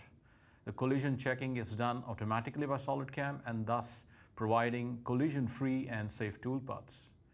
Plus, the integrated machine simulation ensures further visual checking of the toolpaths with a realistic simulation of the entire part, the fixtures, and the machine components. Starting with SolidCAM 2021, we are also having an integration with Simco Edit Professional. Simco provides an extra layer of safety by checking the generated G-codes visually against the part, thus ensuring foolproof, collision-free, and safe toolpaths. You know, Ahmed, I'm also learning a lot here. Okay, and now the third question. What are the new things in simultaneous 5-axis that the users can look forward to in SolidCAM 2022? Sure. There are many features that we have introduced in SolidCAM 2022. Nowadays, barrel cutters are getting more and more popular due to their ability to take bigger step over and thus reduce the cycle time by almost 90%, as claimed by few cutting tool manufacturers. In SolidCAM 2022, we have introduced automated wall and floor finishing using barrel tools, where the user simply selects the wall and floor surfaces and SolidCAM will create optimum tool paths with automatic tilting to ensure that the barrel form always is in contact with the floor or the wall. Also, we have enhanced the cutter support for our edge breaking strategies, which now allow almost any type of tool to be used for edge breaking in Sim5X. Apart from this, we have improved our calculation for the rotary machining. Rotary machining is now 3 to 4 times faster than SolidCAM 2021. Wow. Okay, that's it. Thank you.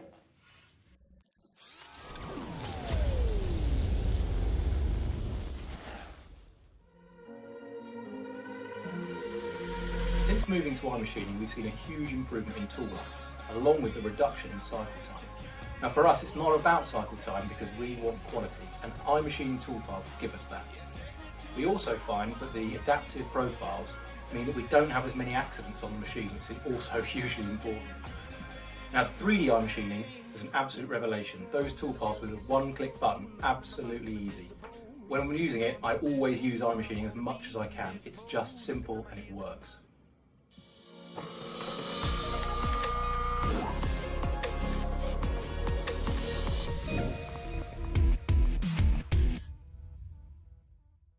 Welcome to the MTD Technical Corner. Today we're going to be looking at fifth axis solutions from SolidCAM, and I'm joined by Ben. Ben, welcome to the MTD Technical Corner. Thank you. Ben, great subject, and I'm looking forward to get into this and dive into this technically. But what has driven the evolution of CAM for fifth axis machining solutions? So if we start from the beginning with 5-axis, you've got 3+2, 4+1, right up into simultaneous 5-axis. So the key driving point really is the complexity of parts being designed in CAD systems, so like SolidWorks and Inventor.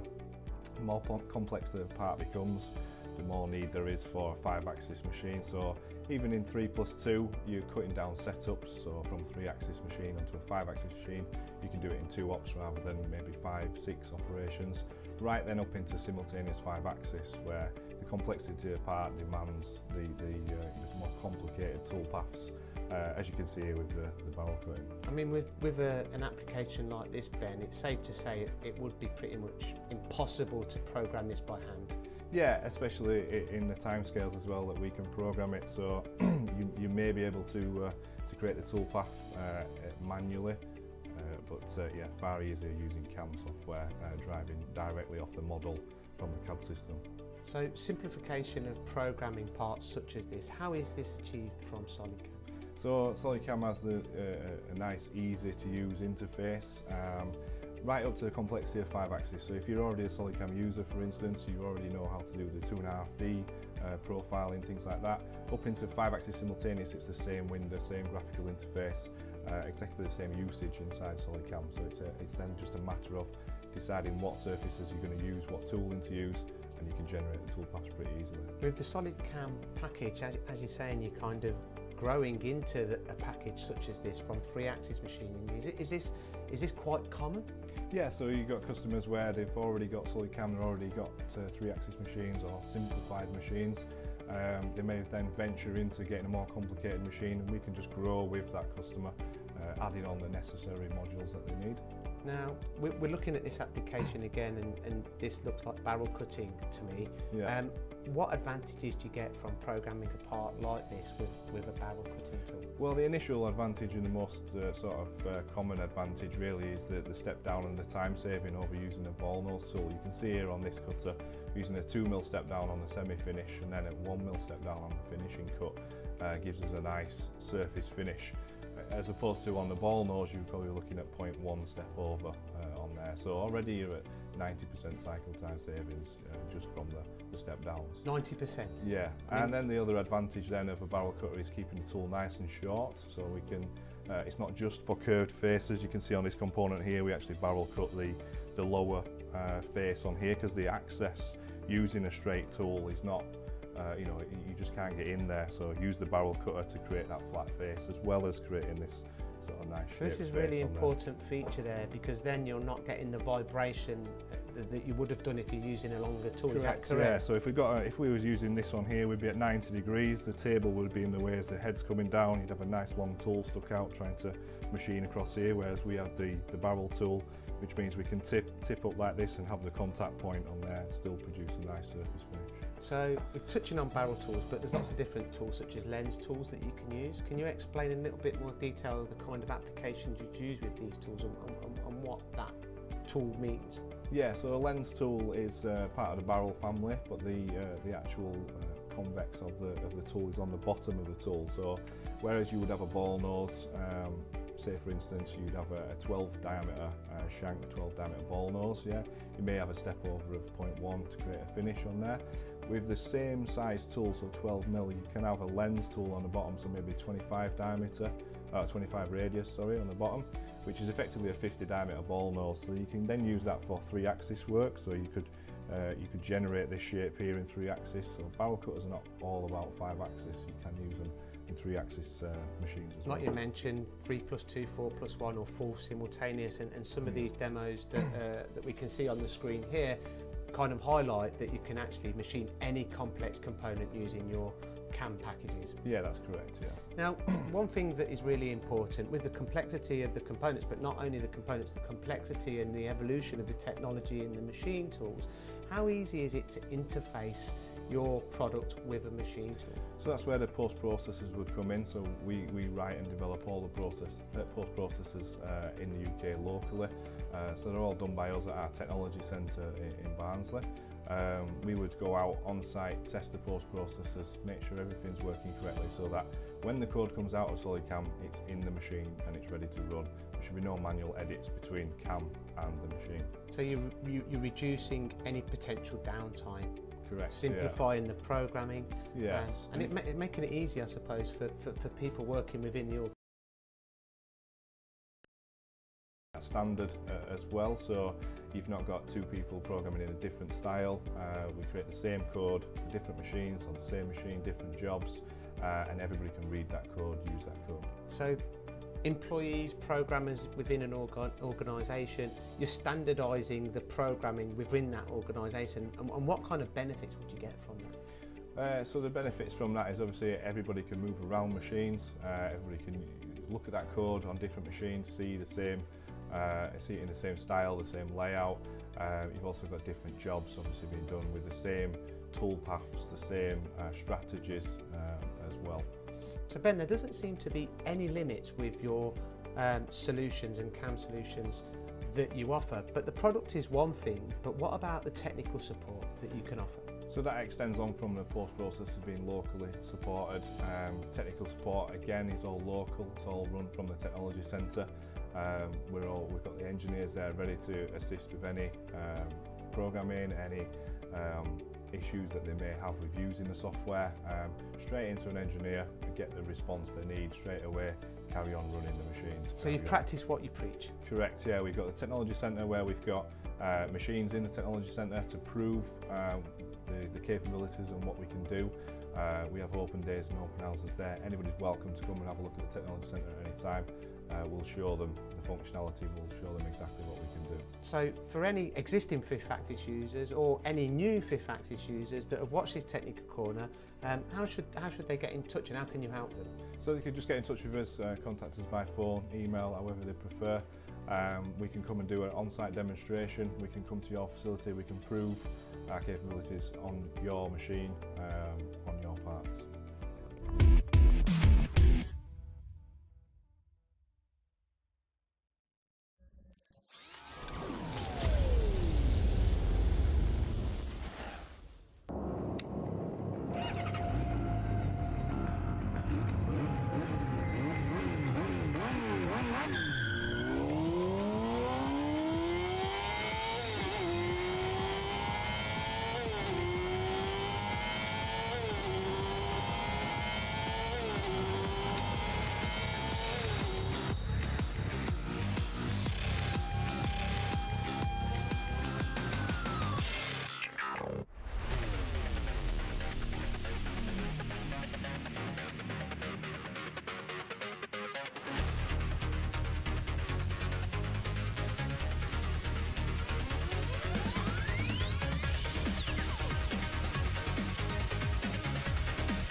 Whitney, you have worked a lot with the development team on this Associative Coordinate System. This is an important feature that will be released in SolidCAM 2022.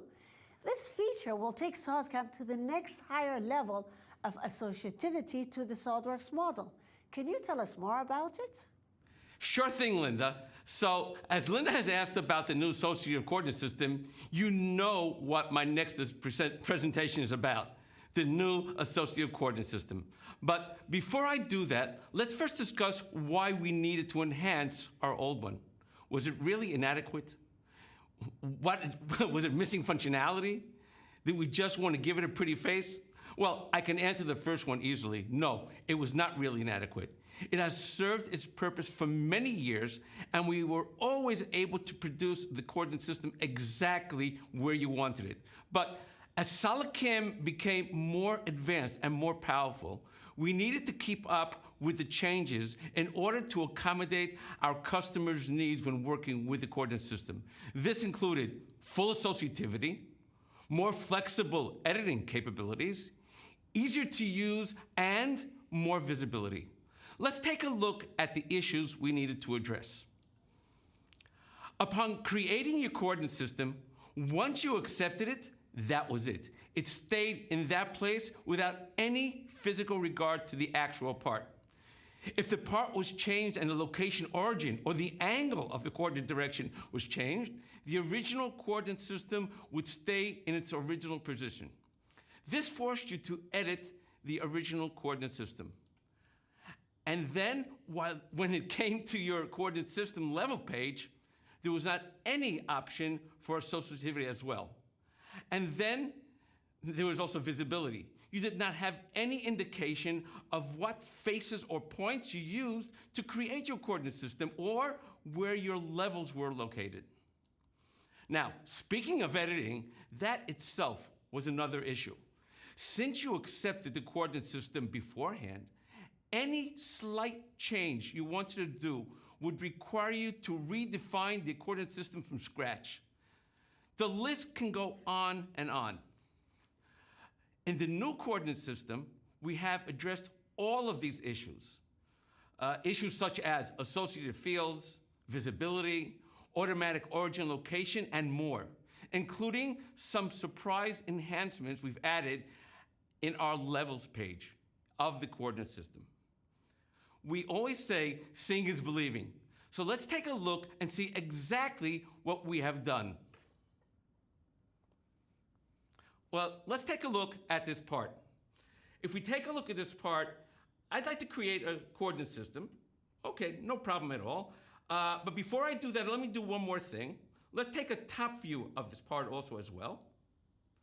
And you may not notice, but the part is at a very, very slight angle also up. It's actually a perfect rectangle, but it's slightly at an angle. Please notice that because I want to show you something as I'm creating the coordinate system. Okay, and let's go create our coordinate system. Okay, click on coordinate system, and what you'll notice is as follows.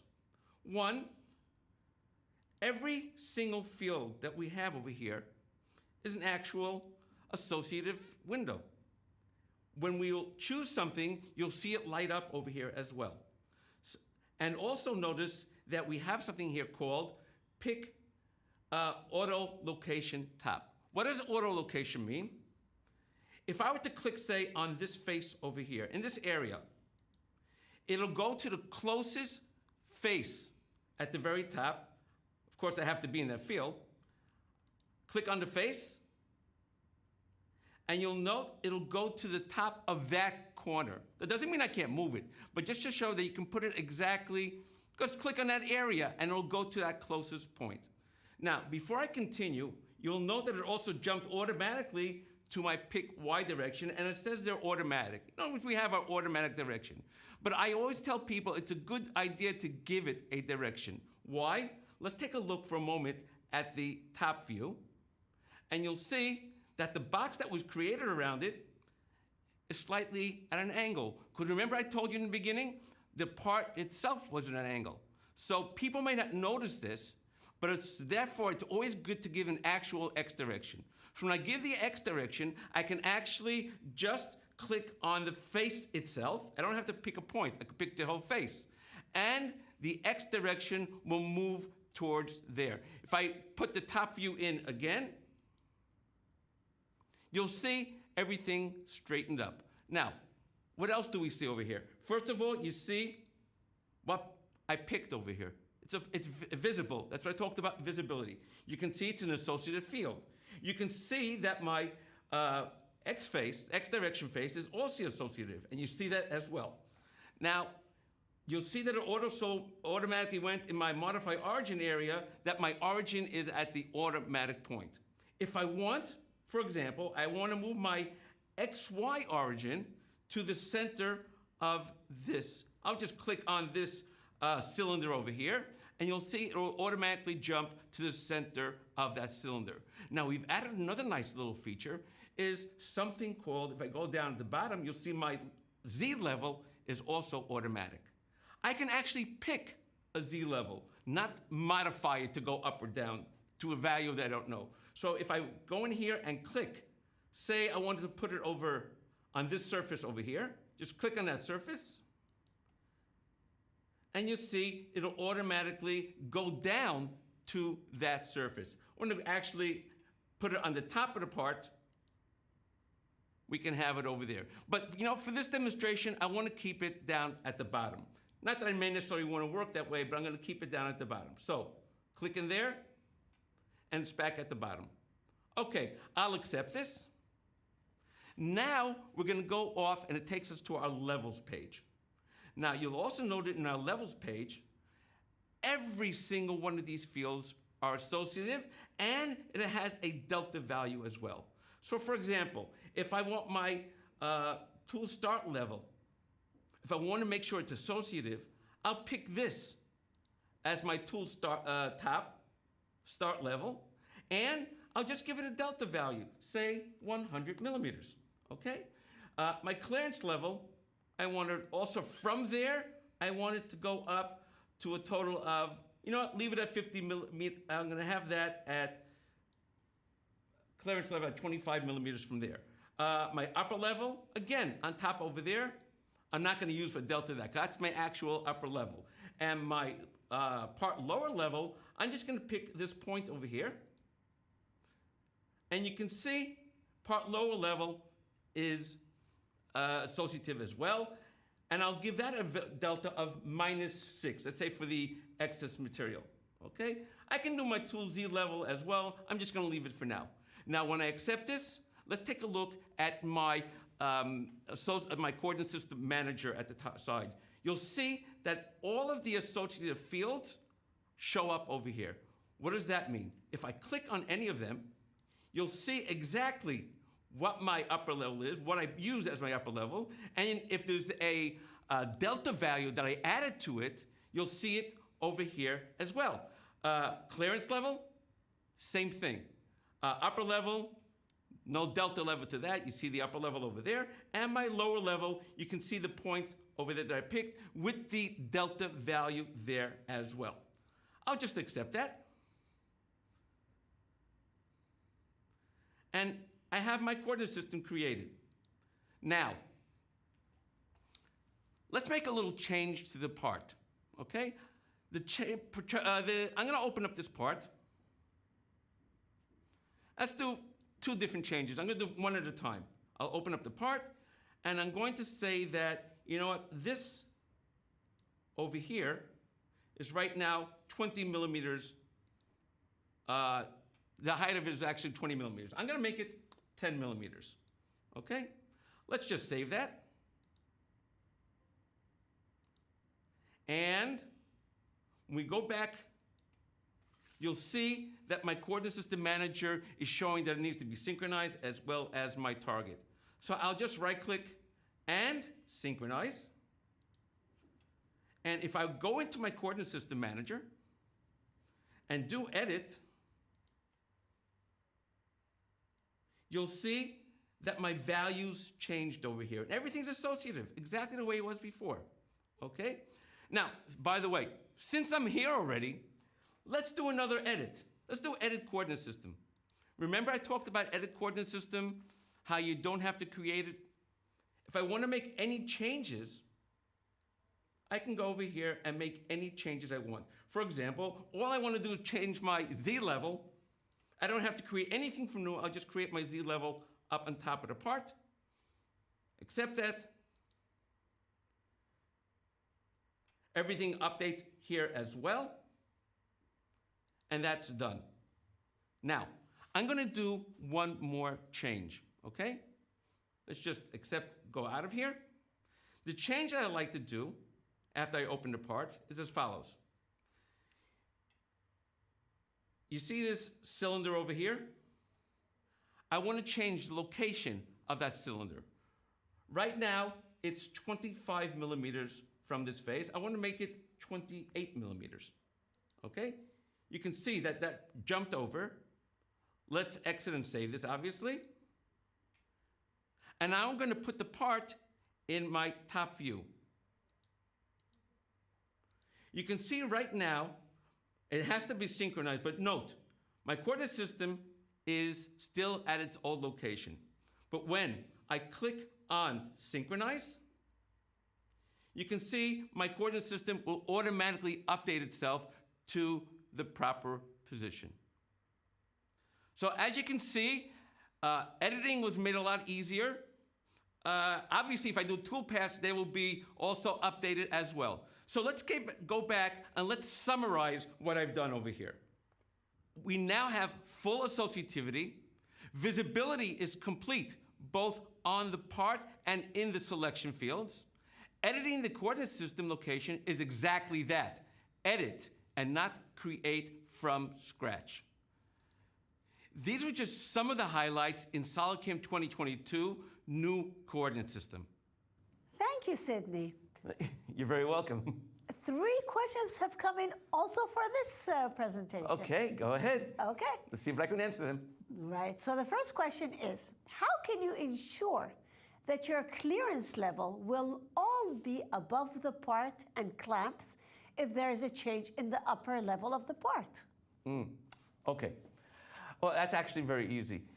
If you remember, I showed you that all the level fields are associative, and they have a delta field as well. All you need to do is click on the top of your clamp, for example, and just give the clearance value you want above that in your delta field. This way, if there's any changes, the levels will automatically synchronize and the information will be updated. Perfect. Okay. The second question is, I understand that the associative face you pick in the levels are visible. How are the delta fields visible? Okay, that's, again, a good question. When you are in the Coordinate System Manager, you'll note that under every position you created, the associative levels will be a branch of that position. When you click on the level with your mouse, it will show you the associative face or point, and it will also show you on the screen the actual delta levels with its value. This is actually very helpful. Okay. And the last question is, one issue that was always pain was editing. I saw that you touched a bit on that subject. Can you explain exactly what you do so that you do not need to create the coordinate system from scratch? Okay, this was actually always a very painful issue. So I have no problem explaining that, because it actually is a very, very strong point. Well, in the past, as we never were able to track the way we created the coordinate system, so you were not able to save all that information. What we have done now is that you create it with a certain order.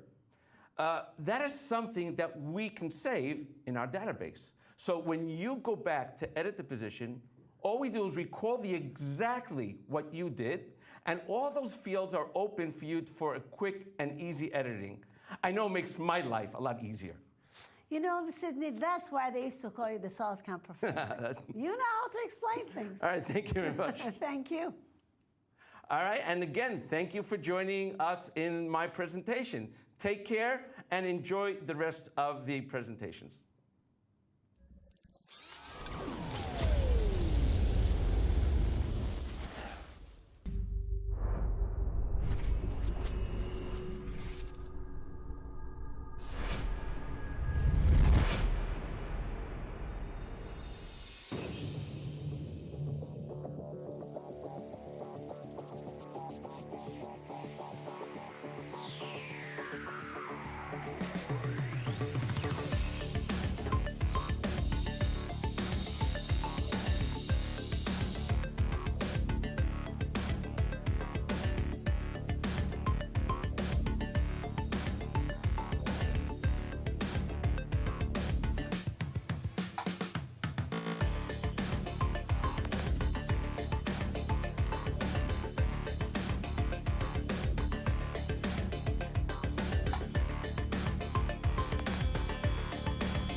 Linda, I must tell you, this is an absolutely fascinating summit. I am enjoying it very much.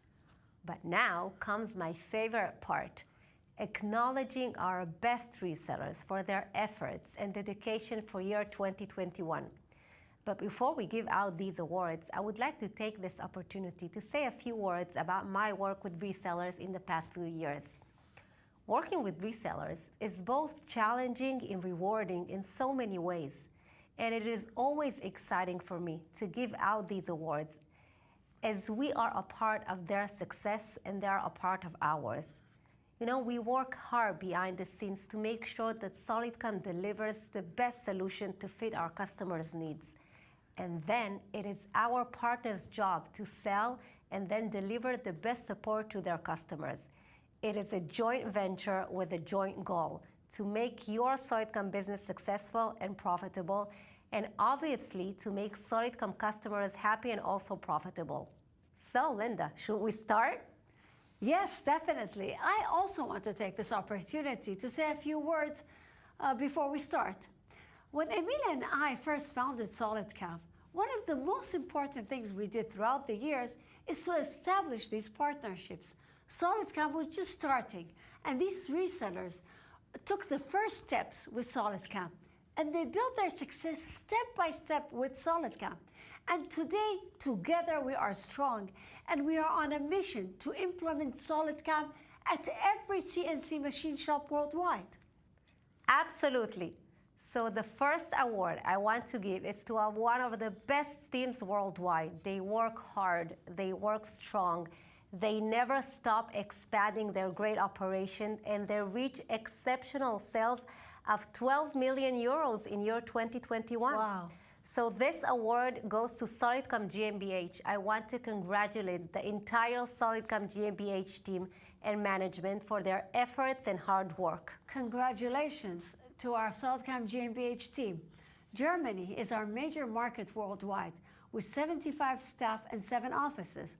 SolidCAM is a leading CAM brand in Germany today with Michael Leditsky and Dirk Klinge.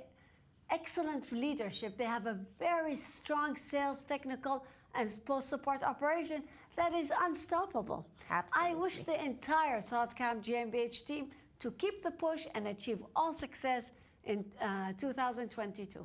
Yes. And now, our second award goes to the reseller. Do you hear this, Linda?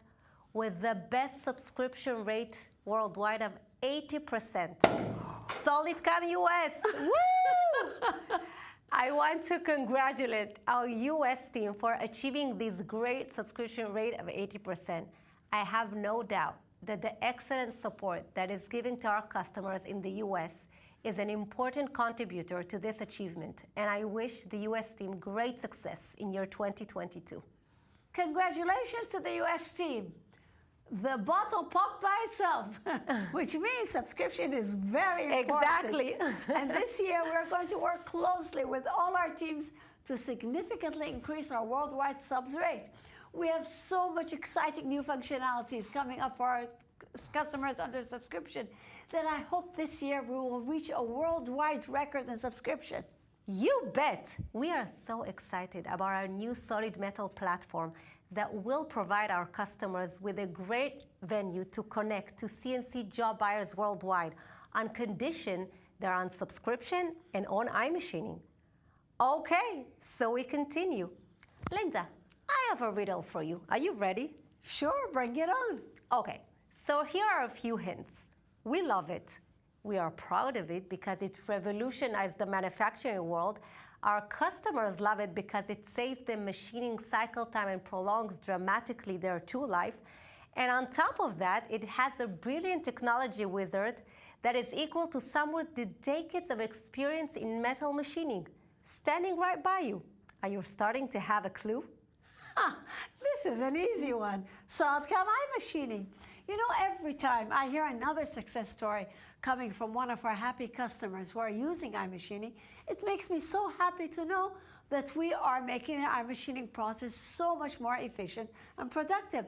And the wizard is a game changer, where it automatically calculates for you the optimum feeds and speeds for any stock material. cutting tool and CNC machine. I wish I had such a wizard in every area in my life. Exactly. So I think you know what's our next award. And the award for the highest iMachining 2D, 3D rate goes again to SolidCAM US. Congratulations to our amazing US team. Best congratulations and keep up the great work. And now we continue to our next award, which goes to a team that leveraged our Swiss type solution advantage and sold the highest number of seats in 2021. Congratulations to SolidCAM Ltd for selling the most Swiss type new seats. Congratulations to our SolidCAM Limited team. And I also want to take this opportunity to thank Zvika Friedemann, our SolidCAM Ltd sales manager, Michael Winetsky, the architect behind our amazing Milturn and Swiss solution, and Dimitri Pitkin, our Swiss type application expert, for their great efforts in supporting our Swiss type customers. We have today the best solution in advanced multi-channel Milturn and Swiss important domain. And this is the time that are all of our partners to take advantage of this great opportunity. Absolutely. You know, SolidCAM Ltd is specialists can be a determining factor of your success. Right. So thank you, Dimitri, for your great contribution for expanding our Swiss type customer base. Okay, and now we continue to the second best reseller of Swiss type sales for 2021, and the award goes to SolidCAM UK. Great achievement for our SolidCAM UK team led by Gordon Drysdale and Mark Stocks. Wow, truly a great achievement for SolidCAM UK. Although I must say I'm not surprised. Gordon is always first to see a great opportunity and immediately act. Hiring 2 dedicated Swiss type post specialists absolutely paid off. And now our sales team with the 3rd best type sales for 21 is SolidCAM US. They did it again. Wow, our US team should clear up some room to put all their awards this year. SolidCAM US, led by Sean Yamudis and his great team, are making great efforts to make a strong footprint in the US CAM market. And you know, their sales grew by 40% in 2021. Okay, and now we have reached the 5 top resellers for year 2021. They worked hard. They made endless SolidCAM demos, worked long hours to support their customers, and they finished off as the best 5 worldwide resellers in total sales. I cannot wait to hear who they are. It's always amazing to me when I think how we grow our channel sales, and we have 7 branches, 9 affiliates, and 65 resellers worldwide. We are right now on the right path to conquer the worldwide CAM market. Yes, absolutely. And unlike in the past, where Emil had to go on a plane to travel the world and recruit new resellers, with our strong brand name and product today, we have companies from all over the world reaching out to us to sell SolidCAM. That's a great feeling. So, without further ado, let's start. The reseller who reached the 5th place for sales in 2021 is SolidCAM CZ. Congratulations to the excellent SolidCAM CZ team led by Ivan Zimmer. Wow. We want to thank SolidCAM CZ for their efforts and dedication, and congratulations for your achievements in sales. Okay, so now we're up to the 4th place. And the reseller that reached the 4th place in sales for year 2021 is SolidCAM DOO Slovenia. Congratulations to Jerne and all his amazing SolidCAM team for this excellent achievement, considering that Slovenia has a population of only 2 million. Amazing. Okay, so the tension builds up. We continue to our 3rd place. And the reseller who reached the 3rd place of SolidCAM sales in 2021 is DPS Germany. Wow. DPS has been working with us for 19 years, since 2003. And we look forward to many more years of such a successful cooperation. DPS has many offices and a strong sales and support team. Congratulations to the DPS team for their excellent achievement.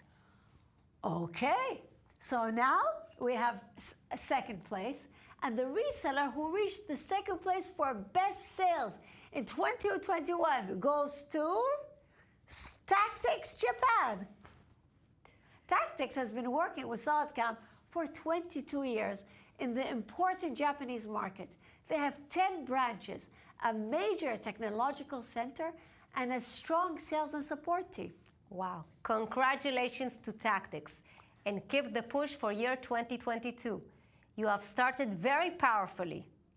And how exciting, Linda. We have reached the #1 best reseller for year 2021. Let me tell you, you can take the champagne because they worked hard. They are determined to give the best SolidCAM support. They consistently increase their SolidCAM sales, and they have a great leader who is always ready for the next challenge. And the winners are Tekias Turkey. Congratulations to Ilker Uludag and to the Tekia SolidCAM team, the winners for Best Reseller for year 2021. Tekias has been working with us for nearly 20 years, and with their network of sub-resellers, they have captured the CAM market in Turkey for their SolidWorks for SolidCAM solution. Turkey provides today a major CNC industrial market with a big potential for the SolidCAM product. Good achievement. So, this was our last award for 2021. I have to say, it was exciting to acknowledge the efforts and successes of our partners. Together we make the best team. Thank you all for being part of our SolidCAM dream. And now is the time to drink champagne. Absolutely. Thank you. Oh, we wish all of you best of luck in year 2022. And always remember, yes, we can. Cheers. Cheers.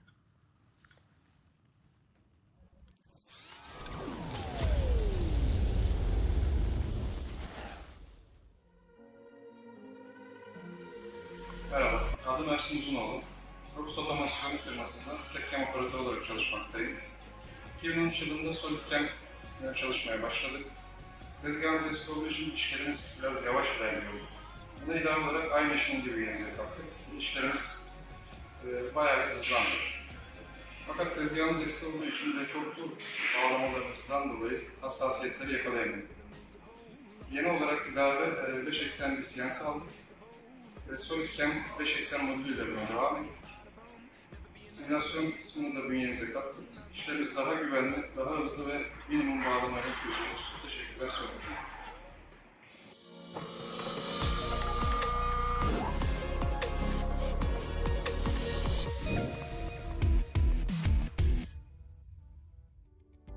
Welcome to the MTD Technical Corner. Today we're technically reviewing CAM with Gordon. Welcome to the MTD studio, Gordon. Hi Gio, nice to see you again. It's great to have you here, Gordon. Now, Gordon, CAM is such an important part of the engineering process nowadays, more important than ever. I'm going to put you on the spot a little bit to start off with. Okay. Why would people want to buy SolidCAM? It's a very good question, Gio. SolidCAM is fully integrated, and that means it's fully embedded within the top 2 CAD systems around, which typically are SolidWorks and Autodesk Inventor, albeit more often with SolidWorks. The benefit of that over, let's say, a standalone system is that with CAM that is integrated inside a mainstream system, typically they will be designing using that same mainstream system. The company then only learns one CAD interface. Also, if you pass a file from one CAD system to another CAD system, you break that link. With SolidCAM, you maintain the link. And the other benefit there is if you have change, the change is reflected automatically in the CAM part. So these are really important aspects. And addressing the first kind of question in my intro, why is the importance of CAM greater than it's ever been? I think nowadays machines are becoming more complicated. People are designing more complex parts because the design software has become more advanced. Therefore, they're creating more parts. not just for the sake of creating them more complicated. Quite often there are good design reasons and they can now do that. So therefore having CAM is almost vital, because some parts are so complicated that you perhaps have got no chance of writing those manually. Now, SolidCAM is an absolutely massive organisation globally, but we're focusing on the UK in this technical corner. So what does SolidCAM offer to the UK market? Well, in the UK market, how shall I say it? Most CAM systems tend to be pigeonholed in a particular specialist area. SolidCAM started its roots with just milling and turning. As we've become more advanced, we're now working with simultaneous 5-axis. We've got our patented iMachining for fast metal removal, and more recently, over the last 2 or 3 years, we've moved into sliding head technology. So it's not just about offering the software itself, we've also brought in specialists. So we're employing people who are specialising in 5-axis machining. We employ people that specialise in sliding head kind of activities. Therefore, they fully understand the marketplace, vital when you're talking to customers and trying to advise them the best route forward. I mean, that's a really big point. So you've got specialists in each arena, yeah. And they'll go on site to kind of back up your clients and to train your potential clientele. Yes. And tell us about the tech centre as well, which is also open to your clients. Well, we opened the tech centre 4 years ago now. The reason for doing that is we wanted to have partner events. To us, having partners is absolutely crucial to our business model. So we have machine tool partners, we have cutting tool partners, work holding, verification. So we can then, if you like, operate a one-stop shop with customers. Quite often we're asked to do projects work for customers. Sometimes a customer needs to deliver a project which encompasses buying a machine, buying the work holding, buying the right cutting tools and buying the right software. Working together, we're proving to the customer before they push the buttons that we can deliver what they want. This is quite unique, isn't it, Gordon? Yeah, I think it probably is, yeah. I don't know of any other CAM system or CAM company that has technology centre with machine tools sat inside there. And the other thing is that we make some fairly bold claims about our iMachining product. So we can bring people along and say, this is how good it is. Not just tell them how good it is, we can show it and prove that we can do what we say. So I mean, in the other technical corners that we've done, so keep an eye out for them, you know, we're kind of illustrating that you proving what you say, and that's massive really. It installs confidence, doesn't it? Yes. Now, in regards to your technology, you mentioned iMachining. Is this patented technology? Yes, it is, yes, yeah. It's certainly unique to us. You mentioned bold claims. What are these bold claims? Well, the claims are that we're going to machine parts 70% and perhaps even more quicker than doing it on the traditional methods of cutting. Well, that's absolutely massive, isn't it? And can anyone afford not to take advantage of that? You'd think not, wouldn't you? You'd think yeah. So I mean, by all means, you know, get yourselves down to your tech centre to prove. But by all means, the gauntlet is down. If anyone wants to come and have us prove to them that we can deliver, we're happy to do that. And in regards to standardising a shop floor with SolidCAM products, what advantages will they get from this? The big advantage, as I said earlier, we can cover the whole of their machine shop, whether it be milling, mill turn, multi-axis mill turn, right through to sliding heads. And in an era where skill levels maybe not where they should be, or as the industry is evolving with more complex components, as you've mentioned, you know, this necessity is essential, isn't it? Well, look, I mean, in the past, people have employed skilled people, and these people tend to hold the power of the business with themselves. And you may have 2 or 3 of these people in one business. They all achieve the same goal, but do it differently. With CAD/CAM, you can use these skills and use the software as a tool to achieve a consistent approach. That means people following these people as they retire and move on. You've got the consistency of working in a standardised manner. So the benefits that you've been talking about today are phenomenal, Gordon. It's been an absolute pleasure. SolidCAM will prove what they say, and they welcome you to their tech centre absolutely, at any time. Gordon, been an absolute pleasure. Thank you, Gio.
Hello everybody.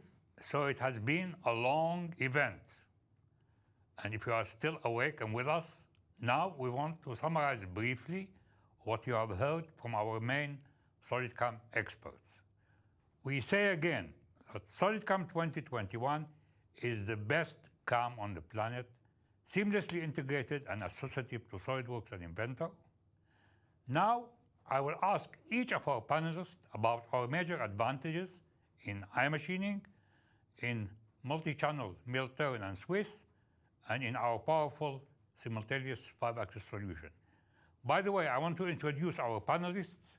Michael Leditsky is our SolidCAM COO Global, Anthony Calderon is our SolidCAM CTO Global, and Amod Onkar is our Country Manager, SolidCAM India. So, Anthony, remind us again and again why our iMachining is so much superior to the so-called iMachining imitators. Thank you, Emil. So iMachining, there is no other technology that compares, whether this is volume mill, dynamic mill, adaptive roughing, profit milling, or true mill. As you can see from our slide here, iMachining is unmatched by all of these technologies. You can see there's only one competitor who holds a patent like we do, which is SurfCAM. And all of these technologies are trying to have a technological approach such as constant force, and many of them are constant step over or constant engagement angle. Only in iMachining do we get variable cutting angles, variable feed adjustments with almost every line of G-code having feed adjustments, morphed spirals to maximize the machining and the tool inside the material, and thin wall handling. We also have our technology wizard, which nobody even attempts to do. We have the shortest learning curve possible. We have the best cycle time. We have a complete process where we not only do roughing, we do rest roughing and machining and finishing all in the same process. And our first pass success is unmatched. And this has been proven in all our benchmarks? Absolutely, across the board, every time. Like against which competitors? All of our competitors listed. Every single one of our customers is always asking us, what is your difference with volume mill? And like many times in the US, we are always replacing an existing CAM tool. So all of our customers who have come to us, they all have one of the technologies listed here, and all of these customers have been shown, and they've seen the difference of how iMachining is just unmatched compared to these tools. And I assume there are some customer success stories. Where can we find them? Absolutely. If you go on our website and you go to SolidCAM Customer Successes, you can see successes broken down by different materials, different processes. We have hundreds of success stories. And I think the nicest thing about those success stories is when you look at the pictures, you'll see most of these pictures are done by our customers with cell phones and just simple pictures. A lot of times they do it off the cuff. They just take a picture of a part and then they send our technology guys some information, because they usually help them with the test cutting, and say, look what we've achieved. We've achieved 8 times longer tool life. We've achieved 70% cycle time, and you can go right on our website and see all of these stories. Okay, Anthony, I hope you helped to convince some of the skeptics about the strength of iMachining. Thank you. We try to do it again and again for your own benefit, because we know that every SolidCAM customer who didn't get iMachining is practically losing money every day. And it's hurt us because we have this great technology and you as a SolidCAM customer are not benefiting from it. And obviously, if you are a prospect, please rush and get SolidCAM and get iMachining. And then you'll understand how valuable it will be to your machine shop. Okay, so now Michael, tell us the story of SolidCAM at Citizen Europe. Okay, yeah, of course. So I have to start a little bit earlier talking about Citizen. About 6 or 7 years ago, we've been in contact with Citizen, and we got the first machine in our technology center. It was a Citizen L20 ATC. After that, we got the Citizen machine at our booth. We showcased how good our solution for Swiss type machines is. Then we got the Citizen D25, and now we are getting a Citizen L20 ATC. What we heard from Citizen is whenever they are going out, for example, to a medical customer, they see SolidCAM is already in the shop. So it is easy for them to sell a Citizen machine with a certified SolidCAM cost processor, because in the future, there will be some special packages with a Citizen machine and a SolidCAM license with it. That helped us, getting more into the Swiss type segment. And of course, Citizen is benefiting from it because they can sell the machine way easier. So it's Citizen customer who gets also SolidCAM. What's its advantage? Well, definitely. The advantage what they have that, of course, it's certified. So it's a proved out solution. And what we offer is the best support, because it's not just about the product itself, it's about supporting it in the best possible way. We have the best software for it, the best team, and the best support. Excellent. So now tell me more about your story with Star in Germany. Actually, it's quite similar. So Star is also a manufacturer of Swiss type machines. And whenever they go out to a customer, they need a software that is really easy to use, that we can support in the best possible way.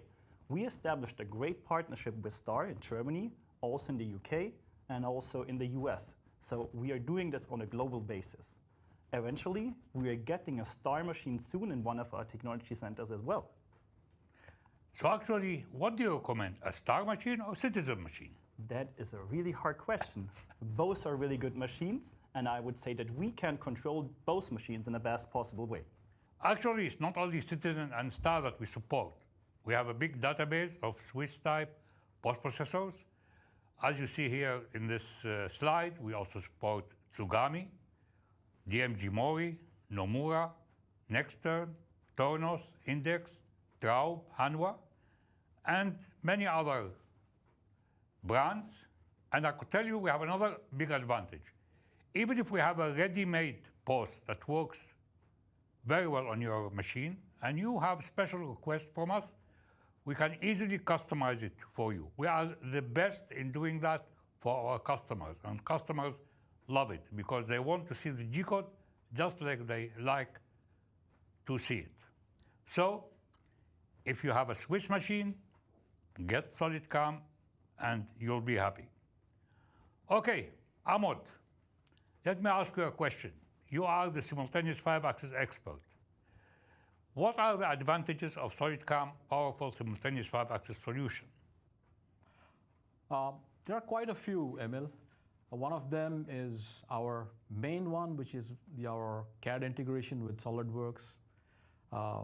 Second, because of our integration with SolidWorks, our GUI also looks and has a feel of SolidWorks, so we are super easy to use, even in the most complex situations like 5-axis. You can machine any part you like with the entire suite of applications in 5-axis that we have in SolidCAM, and you create a very collision-free toolpath. We have a realistic machine simulation, and we have a right mix of full user control for experienced users and total automation for people who just have started working with 5-axis machines. And we also support the entire suite of barrel tools with total automation inside SolidCAM. So how do we compare to other softwares in our simultaneous 5-axis solution? There are quite a few of them, but I would like to list about 3-4 of them. First of all, CAD integration inside SolidWorks, and I'll explain to you why. A lot of people think they do not need a CAD solution when programming in 5-axis, but that's not right. A powerful CAD system is an absolute must when you're programming a part. And I'm not here talking about impellers or port that can be easily done using the automatic functions.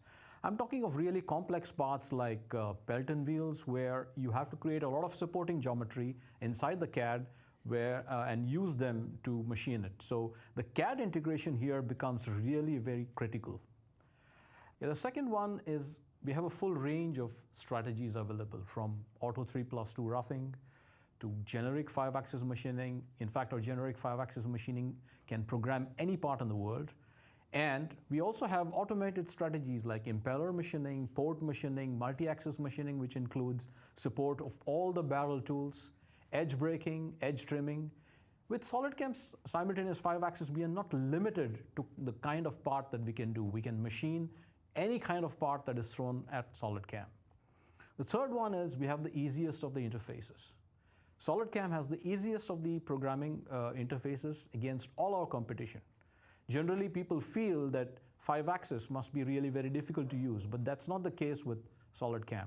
We have really very easy interface, no clutter, straightforward interface, and all the parameters are so nicely arranged in a logical manner that makes learning SolidCAM a breeze. And finally, 5-axis is all about support and post-processes. If you can't get your support and post-processes right, no matter how good your product is, it's going to be of no use. We have all these three things right in their place in SolidCAM, and this is our biggest advantage today in the CAM industry. You are the India country manager, SolidCAM India. So tell us about happy customers in India using 5-axis, some examples. So we have, in India, like we have three major regions: the northern part, the western part, and the southern part, where most of the industry is concentrated. Maximum number of our 5-axis customers are into aerospace. And I'm really proud that most of my aerospace customers do real complex parts like doors of our aircraft, some are doing the landing gears, some are doing even the seating systems. So many of my customers use 5-axis solutions to machine these parts. Some of them also do impellers. Some of them do blisks. So all of these customers use our 5-axis to machine different kind of components, right from simple frames to the most complex parts like impellers and blisks, all on SolidCAM 5-axis. So could you say they are happy with 5-axis like they're happy with iMachining? Absolutely. They're not only happy, but they're also making money. Excellent. So Michael, in Germany, tell us more about your 5-axis customers. Well, it is a little bit different than in India, but we have different big companies who are doing it, but we also have the small and medium-sized machine shops who are doing 5-axis simultaneous. So they are not really experts in it. They use it maybe once a week. So we need an easy solution for them that they get the 5-axis parts done. And this is what Ahmed just mentioned. We have the easiest solution, no collisions. Our support is doing great, helping them machining those parts in an easy and reliable way. Excellent. What about the US, Anthony? I would say the US is actually more similar to probably Germany than in India. We do have a few customers that do aerospace style work, but generally most of them are doing 5-axis simultaneous on parts that require 1 or 2 5-axis simultaneous toolpaths. And as Michael said, the same thing there. They are spending most of their time in SolidCAM programming 2.5D and 3D toolpath, and when they need to program a few 5-axis toolpaths, they need something that's simple and easy, because they're not in it all the time. And our interface and our 5-axis toolpath really is easy to use. And in the US, we do have people that are doing port machining and impellers and stuff, and the automated tools really make it fast and easy for them to program and takes away a lot of the responsibility that you have to do with other systems. By the way, you talked before about iMachining, and I know that the rate of iMachining in the US is the highest in the world. Why is that, you think? It's hard to say, but I know from our sales in the US, as I said, everything is a replacement market. So generally, every company that is coming to us, they have CAM. And I would say the ironic thing in the US is many of them have multiple CAM systems.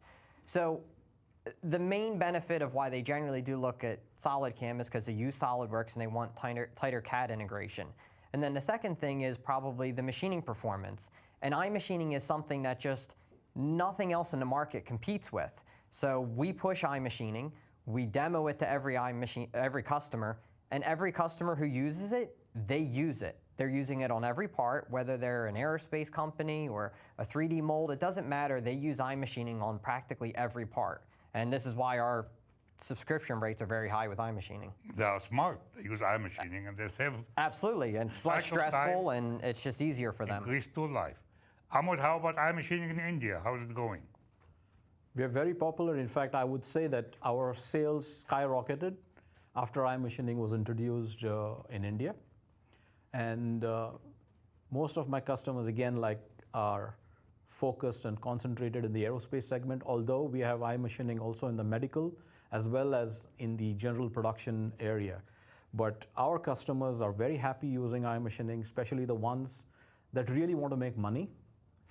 And when they are tight against their competition, where they would like to reduce the machining time and get more orders from the customer, that's where they end up using iMachining. And they machine every kind of material, whether it's a soft material like aluminum or a tough and a hard material like Inconel or titanium. Actually, I once read an interesting story from your customers in India, where you went to demonstrate iMachining to a customer who realized he needed one more machine because his existing machine didn't do enough of the job. Yeah. And then when he saw iMachining, he canceled the order for the extra machine. Yeah. We are not very popular with the machine tool people as well as the cutting tool people, because in most of the cases, the amount of job the customer has is more than enough, or the machines are more than enough for the amount of jobs that they have. Sometimes a couple of machines are free because iMachining does almost all that in lesser amount of machines. Also, the tool life dramatically goes up. Therefore, they don't have to order tools every now and then. So we have this saying that we are not very popular with the machine tool and the cutting tool industry. Actually, also, since iMachining has constant spindle force, it's good for the life of the CNC machine. Absolutely. It lasts longer. Absolutely, it does. So the customer wins from all these advantages. Yeah, it's a win-win for the customer itself. Michael, I saw once that a tool manufacturer in Germany created special tools only for iMachining, even called them iMachining tools. True. Who was that? It was Göring, to be honest. So back in the days, we did a lot of test cuttings with the machine tool manufacturers, and we figured out that using iMachining helps them convincing their customers about their tools. It was good for us because we could definitely get the customers of using iMachining. So it was this, how Ahmed called it, the win-win situation for them and for us. And since then, we have a really good connection to our cutting tool manufacturers. But you're right. Sometimes, the machine or the toolware is, not that high as in a typical operation. So yeah, as we said, win-win for all. I would say when a customer sees iMachining working on a machine in a tremendous way, he does not know where this advantage is coming from the software, from the tool, or from the machine. Yeah. So we all benefit. Definitely. The software, the tool, and the machine. Completely agreed. People will be happy with their machine and their tools currently, and iMachining could be the main driver for this. Correct. All right. Okay, so to summarize, I would say this whole event, I repeat again, SolidCAM is the complete solution for your CNC machine shop. We have all the modules you need. We have iMachining 2D and 3D. Obviously, iMachining 2D if you are doing mainly only prismatic, but obviously iMachining 3D is great also for roughing of prismatic and also definitely for complex shapes. We have our HSM, HSR, and HSS for 3-axis. We have our Turbo HSM, much faster 3-axis cutting. We have our great simultaneous 5-axis solution.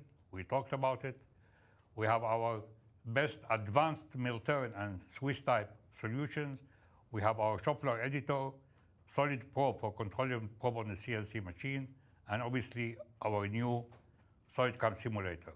So, if you get SolidCAM, the latest version, SolidCAM 2021 SP4, you will benefit from all these advantages. iMachining, advanced mill-turn and Swiss, all the other modules of SolidCAM, seamlessly integrated in your favorite CAD, either SolidWorks or Inventor. Okay, so now to the final slide of this amazing summit. We say SolidCAM is the future of CAM. Why do we say that? Because simply the best way to predict the future is to create it. So we listen to you, our customers, we listen to what you need, we develop it, we give it to you, and that's how we create the future for you, our customers, because for us, the customer is the king, and as long as you are happy, we are happy. Thank you, and goodbye.